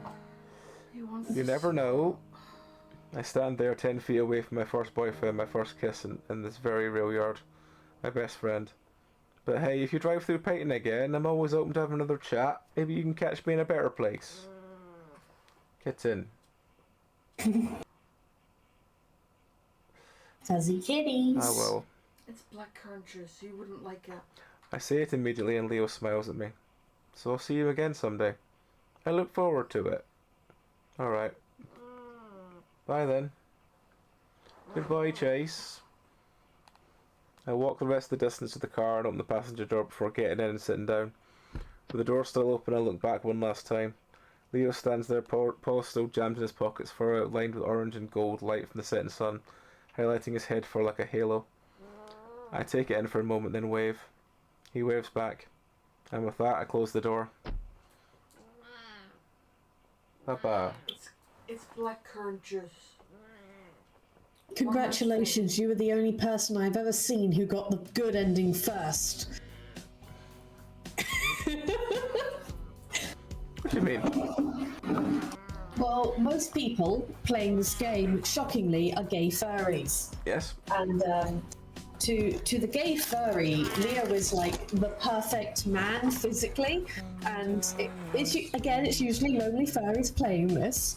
Yeah, but he's a lonely gay controlling furries. cunt. He is a controlling cunt, but it's a controlling cunt that the player probably does fall for and hates at the same time. It's that horrible mix, you get me? Yeah, I get you. And so they go, we'll work something out. Meaning, I need to get away from you, but not right now. You can't just cut the tether. Yeah. So, yeah, from what I have seen and heard, most people get the bad ending first. I see. Yeah.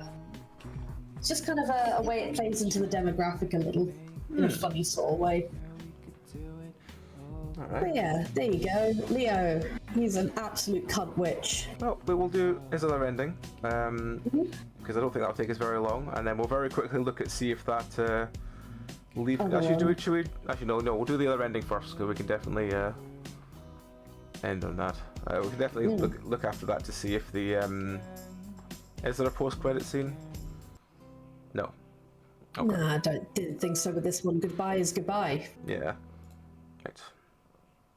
Right. Ending 2. We'll work something out. I promise when we get on that train we'll figure everything out, okay? Leo watches me carefully, looking unsure. Katsu is next to me at that moment though, and he pulls me back towards the group. Come on, we're going now. Leo's eyes flash as he watches, his teeth showing. I don't have time to try and console him anymore because the train starts pulling up. Run! Flynn shoves Carl forward as the ram takes off alongside the rails, looking over the shoulder of the train. Next thing I know, we're all running after Carl as the train catches up. I look back. Flynn waves both arms at locomotive as it whizzes by, but if there's a reaction from the driver, I don't see it. I just have enough time to read the letters on the side of the engine. Prescott Railway before it moving past me down the tracks. I realised the train is quite short, maybe only 5 cars in all. We won't have many chances. Godso! Flynn points at the caboose and starts running beside it, next to 2 little steps that drop down from the very end of the platform. Gracefully, the lizard jumps, landing his feet on the steps, his hands scramble for some kind of purchase. He finds it and pulls himself on. The next second he's reaching out, holding onto the handle of the caboose as he grabs one of Kudzu's paws. With much more ease than Flynn's, Kudzu jumps up onto the steps and pulls himself onto the platform. We pass Carl at this point, the ram already losing steam. He calls after me in a hoarse, ragged voice. Shit, I'm not gonna Flynn grabs the ram as they pass, and Carl skips on the uneven ground for a horrifying moment. I think he's gonna fall. But Kudzu leans in and snatches him up as well, practically lifting Carl onto the platform. Jenna is right beside me, is next, reaching out a paw to Flynn. He grabs it and Jenna easily jumps on over the 2 steps. I think it's my turn next, but TJ slows down abruptly and I move to the side to make room for him. Flynn grabs his arm and TJ hesitates several times before Kudzu gets a grip on him as well, and he'll step up onto the first step. And then I realise the train's picking up speed and starting to slow down. I move up beside the caboose, seeing Flynn's outstretched hand. Now that I'm next to it, I can see how terrifying this is. The wheels clack loudly in my ears and I have no idea it's going to lift one leg while keeping up the speed. But then I get a grasp on Flynn's hand and I see Kudzu's paw reaching out as well. The train's going way too fast now and I know I'll only have one chance at this. I pull down on their hands and lift my feet up and land on the last step. Once my feet makes contact, relief floods through me. I can't help myself as I grin and take my first step up. Then I hear the sound of stomping footsteps behind me. I look back and see Leo running right next to me, snarling at every breath. I start to move quickly, wanting to be out of his way for Leo's turn. That's when I see him already reaching out for me. His anchor bracelet glints in the moonlight. I don't have time to think as the wolf grabs the back of my shirt and pulls hard. I hear the threads pop in my collar and I'm choked. I lose my grip on Flynn and Kudzu. As I fall, I reach out and grab the railing of the platform. In doing so, my legs swing under the train. I lose my grip. I hit the ground hard and roll several times before something catches my legs. I'm pulled violently with the train, and unbelievable pressure squeezes me like my calves are caught in a vice. Suddenly the train lets go and I come to an abrupt sliding stop in the gravel. I lay there, stunned, feeling nothing. And then almost a mighty throb goes through my legs. I gasp and push myself up. Then I see my feet missing. I stare at my legs, seem to end the ends of my pants do. A dark, dark stain pools at the ground around them. I can't think. Think again. I don't know what to think. Chase. I look up and see Kudzu limping towards me. I wonder if he's missing a foot too, but no, just limping on it. As he approaches, I point at my missing feet. Maybe he'll have an answer to what just happened. Fuck! Immediately, the raccoon drops down beside me, reaching for his waist. He's undoing his belt, about to tell him now's not the time for that kind of stuff, but then he starts putting the belt around one of my calves. That's when he lifts the pant leg, and I get a glimpse of ragged flesh and fur, blood, and white of bone. Leo, you fucking dumbass, give me your other belt. I hear footsteps behind me. Take it. Kudzu slumps down over my legs, and I wonder if he's trying to stop the bleeding with his body. A similar dark puddle starts to form under his head and face. Shit. I reach out and press a paw to his head, wishing I wore a belt so I could put it around his neck. Oh no, no, no, no, no. Leo mumbles in my ear, pushing Kudzu off roughly as he looks at my legs. We're gonna get you fixed. I didn't mean for this to happen. We'll figure it out. Wolf slides his arms around me, picks me up, and the world tilts. Leo flashes me a grin from across the table as my mum turns away to get drinks from the fridge. This is going to be way better than I thought it would. My dad asks Leo what he's doing for a living, and the wolf tells me he's got a high-paying job in an auto repair shop. At the same time, he's playing footsie with me under the table. My legs are throbbing regularly now, not that I'm not even really hurting. I squint against the bright light of the bathroom as Leo flips it on. He turns on the bathtub and I see a bright streak of red on the wall after he does. Then he lays me down in the tub and starts to wrap stuff around my legs. So it does start to hurt then, and I groan. Shh, don't worry, he's fine. I'm going to fix you up completely. The end of the bathtub is completely red. I lay my head on Leo's chest, he taps away and texts on his phone. I love days like this when we have the whole afternoon free and choose to do nothing. It's peaceful and quiet. I love the way the late afternoon sun pours through the window and warms my fur while at the same time being cooled by the fan. I realise that I want to spend the rest of my life with this wolf. Leo nusses my neck and head fur, mumbling into my ear. I can't really understand him. I look down and see my pants are off and just my boxers. The end of my legs are wrapped in red bandages completely soaked through. I'm soaking the bed I'm laying in. I'm starting to reach towards them. My hand is shaking so hard and Leo grabs it and pulls it back to my chest. I'm really cold.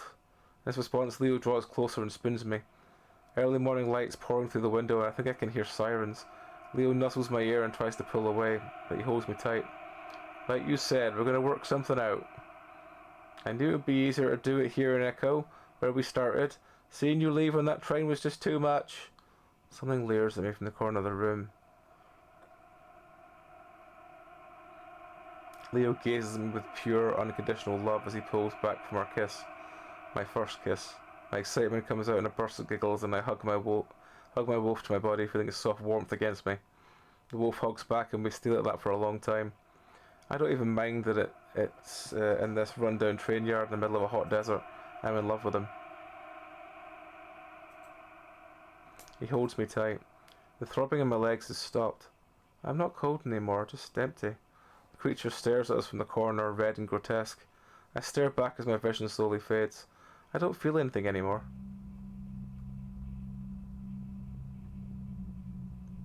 Oh boy. Oh, that was rough. Yeah, I think that might be the most horrifying scene so far. It's not even fear, it's just cold dread. Yeah. It is the worst ending you can get. Yep. Yep. So many furries got it first. This game is evil. Oh boy. Remember the story of the guy trying to hop the train and Yep. his legs getting ripped off and then he lay there for hours? Yep. Days? Yep. Gonna spend the rest of my life with him. Oh fuck, that's a creepy Leo face. It is. I don't like that. What, the one that's slowly appearing at the side? Yeah, I don't like that. That's actually creeped me out. I don't like it. Yeah. I knew this ending was bad. I knew it from other furries talking about it. So now you've finally seen it, what is your thoughts? I feel empty.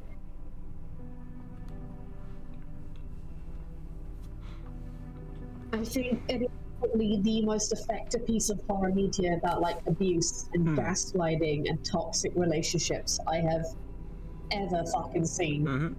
It's very good. What about you? What are your thoughts? I mean, I think as we've said with previous ones, it does the type of horror it does very well. I do think that it was a little bit. I will definitely say that the kind of way that it lurches to Leo, and then the Brian arc takes that last one where you get dragged off. Yeah. It does kind of feel that that's a little like. Don't get me wrong. It did have its points and reasons for doing it. But it just felt very, oh, we've got this bit we need to include somewhere. Oh, there'll do. It did kind of feel a little bit out of place. Yeah, but just getting yanked off while peeing. Yeah, you know? I mean, it did feel that they wanted to finish Brian's story, and the story with the mine, and that did feel a little bit shoehorned in. A little bit. You know, he just gets kidnapped, and then he just finds Flynn. Well, It did just he feel a doesn't little... find Flynn. The ghost possessing him does. Yeah. Like he gets completely taken over for a bit there. Yeah. But Which, it's just... I liked the change in it's not like tense. It's not tense. It's the other one. Like syntax, the word. Yeah. Yeah. Where it goes from I to you. Yes. You know what I mean? Yep. And it refers to things in... Second person? Kind of, yeah. And it refers to things in second and third person that make you know you're having a out of main character experience. Yeah. I mean, And I do like the story in the mind. It is good. It's just it does just feel a little bit... That's my only problem with it, I will say, is it does feel a little bit like... It needed to be linked to Leo more. Yeah. I think if they'd Like done you it... get kidnapped with him being neglectful or something. Yeah. You know? Instead of you're going out for a piss and Kudzu genuinely tried. Yeah, it's not just even that, it just kind of feels like... You have this whole time of feeling like I'm alone, I got out, I don't know how to find anyone. And then suddenly you're just like, oh, people found me. Just, I don't know. Something about we it had does... to bring Flynn back somehow. Yeah. Something about it does just feel a little bit weird, but yeah. Apart from that one thing, yes, I don't think it was good. It was very good. So I think... How would you rate this compared to the other routes? I think for how well it does characters, I would probably say it's relatively high. As far as the actual sort of horror elements, I probably would say... I still think I prefer Flynn's route first, because I still think that there's something about it that just... Yeah. The way it kind of descends into horror, I kind of like that the most so far. Yeah. I think TJ's route, I think it's about equal with TJ's route. I'd agree. Because it does psychological horror, it does very much the kind of horror of bad relationships, for want of a better term. Where it's like, it's little things like, you know, this happens and Leo decides to shove people out of the way. It's that kind of... It's kind of like a parallel to TJ's route, I think. Yes, it's kind of like TJ's route, only seen from a different way around. Yeah. Like the kind of mirror reflections of each other. That bad ending is soul-destroyingly bad. Like it's just horrible in every way, shape, and form. It reminds me of, I can't remember what, it's another film it reminds me of, but it's another one of those, it's a controlling person, but it's like they have no medical experience at all, and it's just you'll be fine. I put a bandage on it, and you're like, I'm bleeding to death, and it's like, I put a bandage on it, you'll be fine. Yeah. And you're just like this. Won't even relinquish you to people who work in a hospital. And it's a metaphor for this is what I need in life, and then like, well, I've given you this tiny amount, that should be enough for you. Yeah. And that's again a kind of in a way it's a good metaphor for the end of Leo's tale. And like cutting between that and times in their childhood together, I want to spend the rest of my life with this wolf. Yeah. And then when you do, this happens. It's just pushing Kudzu's dead body off of you. Yep. Just sticking a belt on, bringing you into the tub. The whole end of the tub is red. Yep.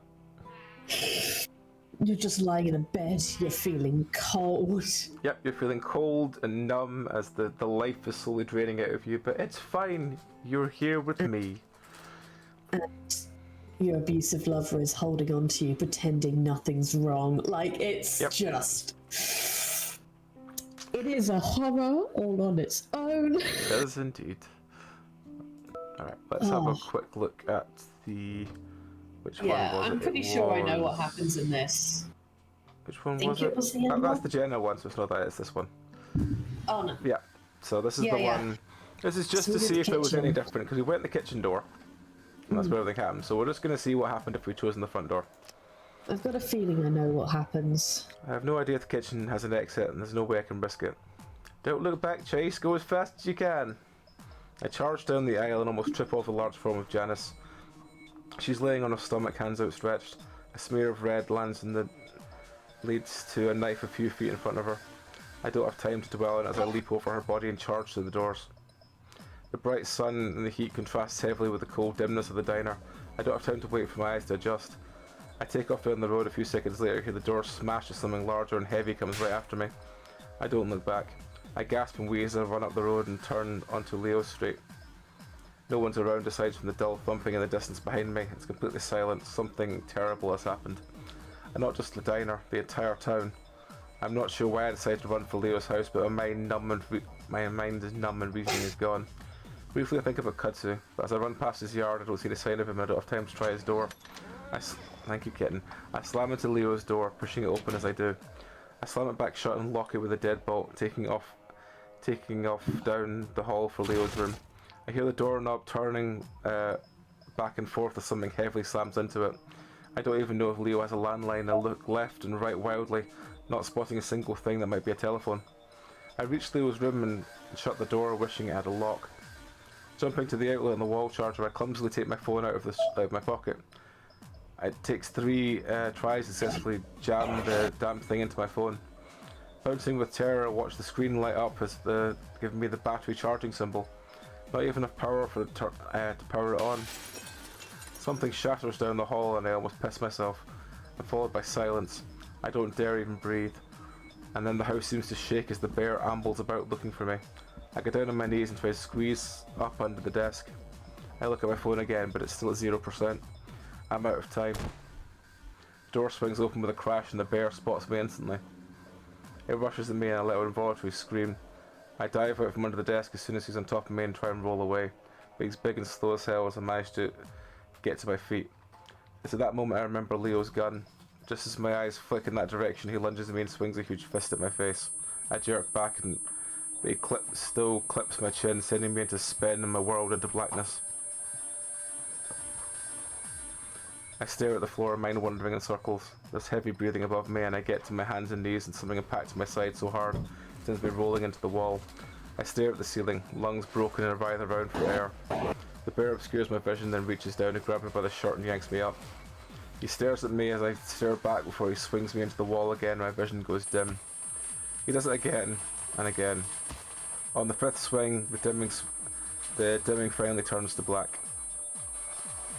So yeah, that at least explains why Leo has a broken window in his house. I think this is a bit we've already seen before. But yeah, we've already seen this bit. I recognise this bit. Yeah. So yeah. So it's just a different. I thought Chase died again.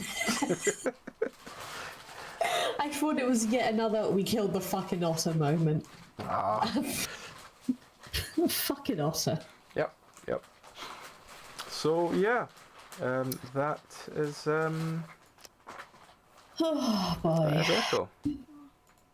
Yeah. We've only got Jenna's route left. We do have Jenna's one left. So yeah, we have Jenna's one left, which will be a bit longer, because we will have to go through the whole thing twice to do the whole point system, if that's the case. Yeah. But yeah. From what I remember, anyway. So, what's your thoughts on this so far? Now we've done 4 of the characters. Yes. How is it compared to what you thought it was going to be? Because you were the one that suggested this to me. Yeah, like I played most of TJ's route. I think I stopped just before the final horrible scene of murder. Mostly because it was getting a bit too much to like play on my own while Jodie kind of looks at me over the side like, what are you playing?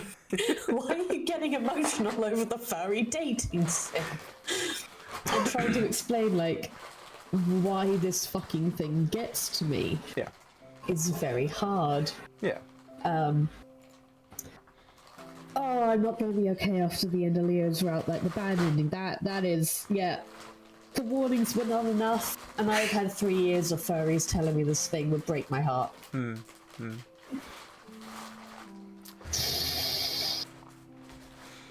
I like the horror more in Flynn's route. Yes. Like it's.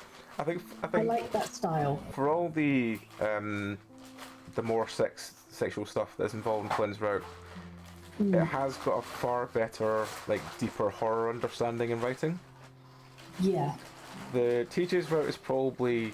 TJ and Leo are probably sort of second in that kind of regard. I mean, Carl's route is Yeah. good in the same way, but I did feel that Carl's It route was drags. dragging on a little bit. Yeah, my Yeah. only problem, as I said, with Leo's route was that it just had that... I just felt that the one with Brian, the sort of bit at the end of Brian, yes, it makes sense as to what's actually happening, but it feels like it needed a little bit more of an impact. Yeah, Like I mean, it- I liked Flynn coming in to rescue and you seeing the monster for a second. I thought that was cool. Yeah.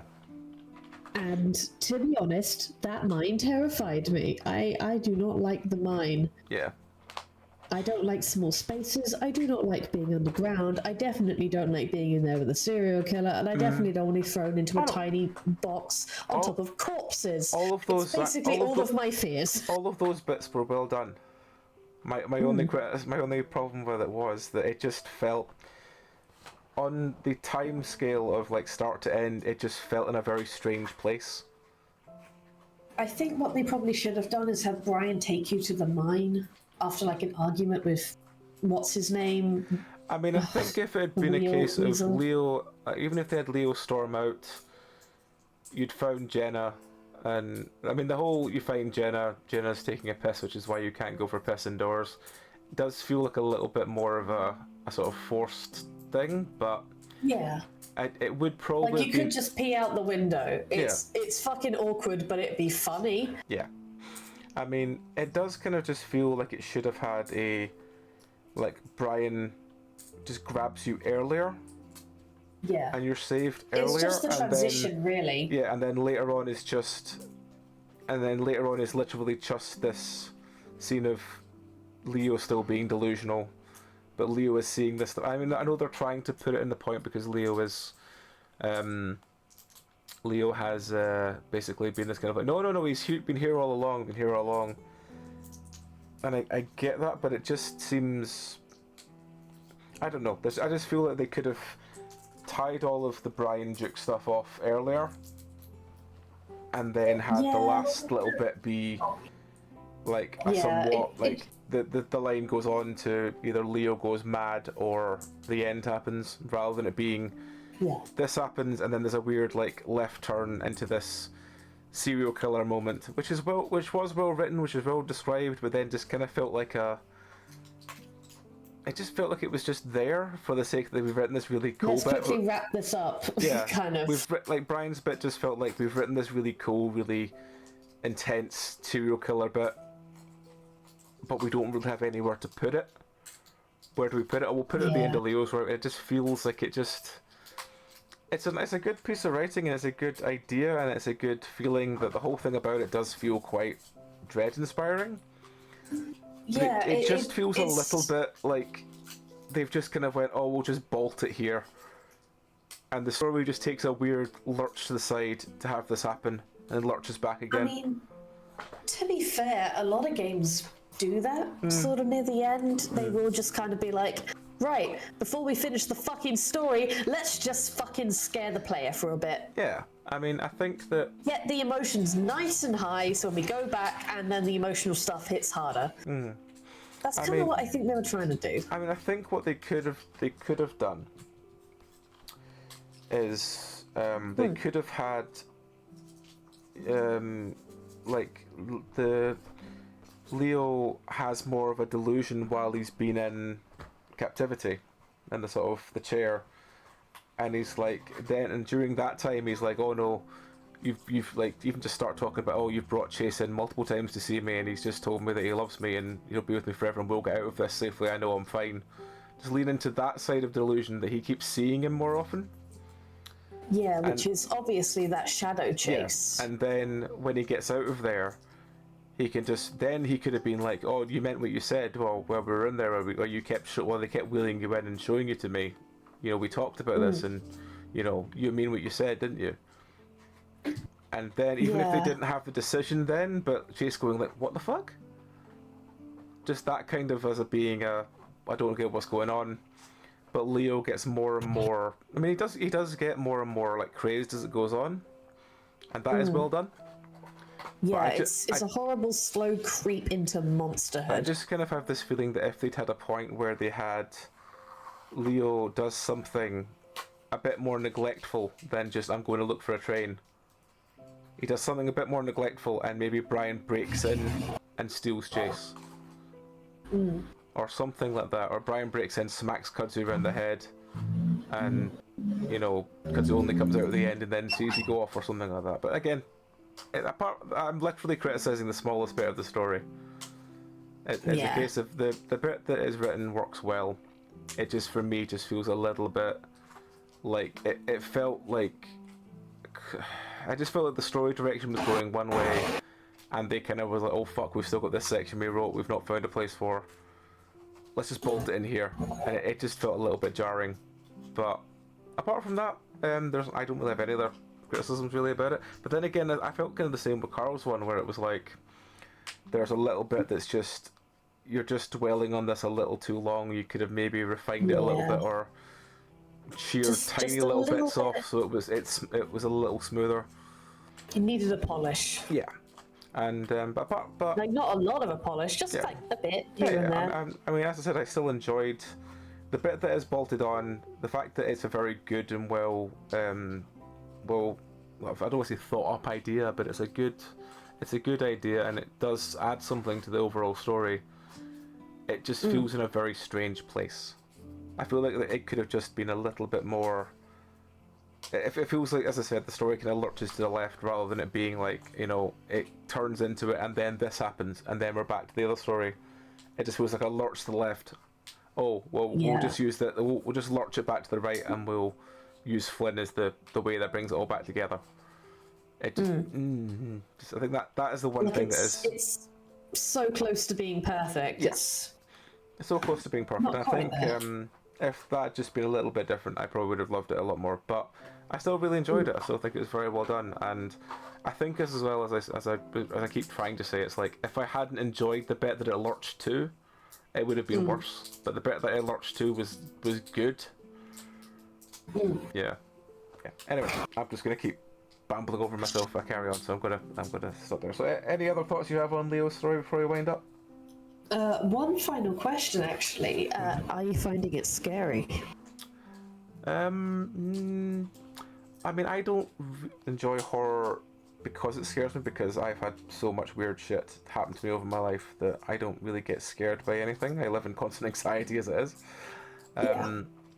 I love horror writing. I love the way the sort of sense of creeping dread and a lot of things. And I wouldn't say that it was scary, but I would say that I very much like the writing, and I like the psychological style, and I like the way it does storytelling. I find that's what keeps me like properly going with this, and properly I want to get through this, because I really like the way they tell stories. It's that kind of tragic downfall every time.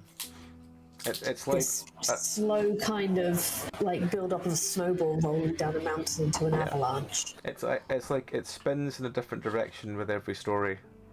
It spins in a different direction, a different speed, and a different style every time, and I just really like it. My only thing I'm sad about is that there's only one left. Yeah, because, I mean, we've got to do it basically twice, and then there is the prequel.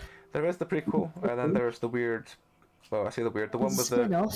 There's the spin-off. It's just was the one with the bear and the coyote. Yeah, and I've heard that one is just as fucking tragic. Cool.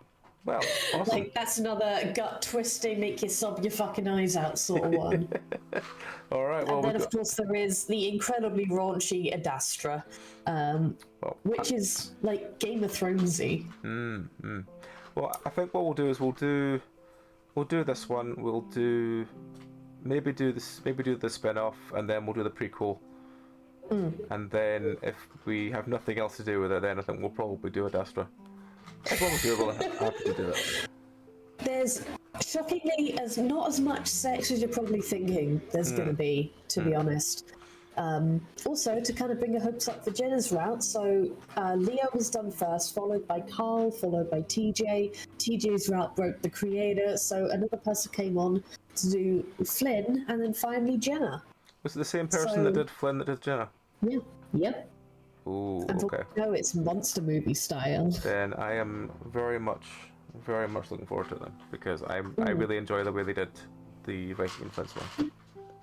Yeah, I have heard good things about it. I've also heard that the endings are a little rushed due to the weird point system, but like they were experimenting, so... Yeah, well, it's we can have a look and see how it goes.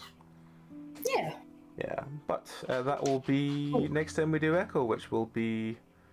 Who knows when? Who knows when? It might be a Sunday if we don't have Dark Tide. It might be not this Monday coming, but the Monday after. Because I definitely have something on this Monday. Yeah, I've got D&D. Yeah. But yeah, we will carry on with this when we next get time. So as ever, thank you, Rowan, for voicing and gibbering about this. No worries. I'm going to have a shower now and fall asleep because I'm up at 5 a.m. Cool. Just quickly do our next streams. Our next streams will be Thursday, tomorrow, more on the horror with myself, just me. Friday will be myself, Tom and Zeph playing Distrust. And then after that, depending on what folk are really doing, some Sons of the Forest, or maybe even doing... Cassie is up for Fuzz, AJ's not there. AJ's not there? Okay, cool. Well, alright, cool. Well, maybe we will do some Faz on Friday, because it's Friday the 13th, so I might as well do something spooky for it. Then after that, Sunday will be Dark Tide. Next Monday will be at least our first Halloween recording, unless any other ones get booked in the meantime, which will be myself doing the run for the Verlaston group, which is Dragon, Greg and Coakley, because Amy and Eden were in the test group, so they are not going to be involved. Then Tuesday should be back to Deep Rock and Indie Horror, and then we do have a couple more recordings next week, I believe. We definitely have one on the very late night on the 24th, and we have one on the 21st, I believe, that's just come through. So yes, that will do us for tonight. Thank you all once again for watching along. I'm just going to quickly see if we know anyone on we can raid out into. Share the love and all that. Let's see, who do we know that's on? Crim's on. Anyone else on? No one else that's doing as much interesting stuff as Crim, so we're going to go and raid Crim. So yeah, thank you once again, everyone. Hope you were enjoying this wonderful tale through Echo, because I sure as fuck am. I'm genuinely loving this. It's my kind of horror style. It's slow burning horror, and that's what I fucking love. So I'm glad you fucking like it, because I'm genuinely loving it. Like, the number of I find it hilarious. Some people I'm like, yeah, we're playing Echo. It's this weird furry dating sim that's actually a really good horror story. People are like, you lost me on furry dating sim. I don't want to talk to you about it anymore. It's such a hard sell. Like, I sit there and I genuinely try to express my love of this fucking game. And people just look at me like I've grown an extra head. I mean, when you first said it to me, I think my only thing was like, oh, dating sim, oh god. And like Tom, I think my first thought was like, this is like Doki Doki Literature Club, where I'm going to be like, it's nothing like Doki Doki the writing is Club. Terrible, and it's all everyone's going to be looking at me with that sort of like, what's the phrase? Some like several panty shots short of a Sailor Moon episode. Yes. And you're just going to be like, but genuinely, I've really enjoyed it. I think the only thing I would say... No, you have to navigate tumultuous relationships as your POV character is slowly less and less trustworthy the more you know about him. And yeah. And I think... It's terrible. I love it. I think the only content warning I think I would give people is it does use the term faggot a lot, which I know some people do have massive problems with. But it's literally, I think that's the only term that's properly offensive in this, because I think there's very few other terms. Like, there's no, like, there's a couple of like slight racial things with like when it's talking about Leo being Hispanic, but it's very much done subtly rather than like, you know, calling them like you know, slurs or anything. But, but yeah, anyway, And a That's- little bit with Jenna because she's native, but Yeah. again, it's I mean, her route is apparently a lot more critical of that side of stuff. I've also heard. Yeah. Alright. Well, anyway, that's enough rambling from us. We're going to go raid Crim. So until next time, folks, you all take care. We'll catch you all later. Good night. Ollie!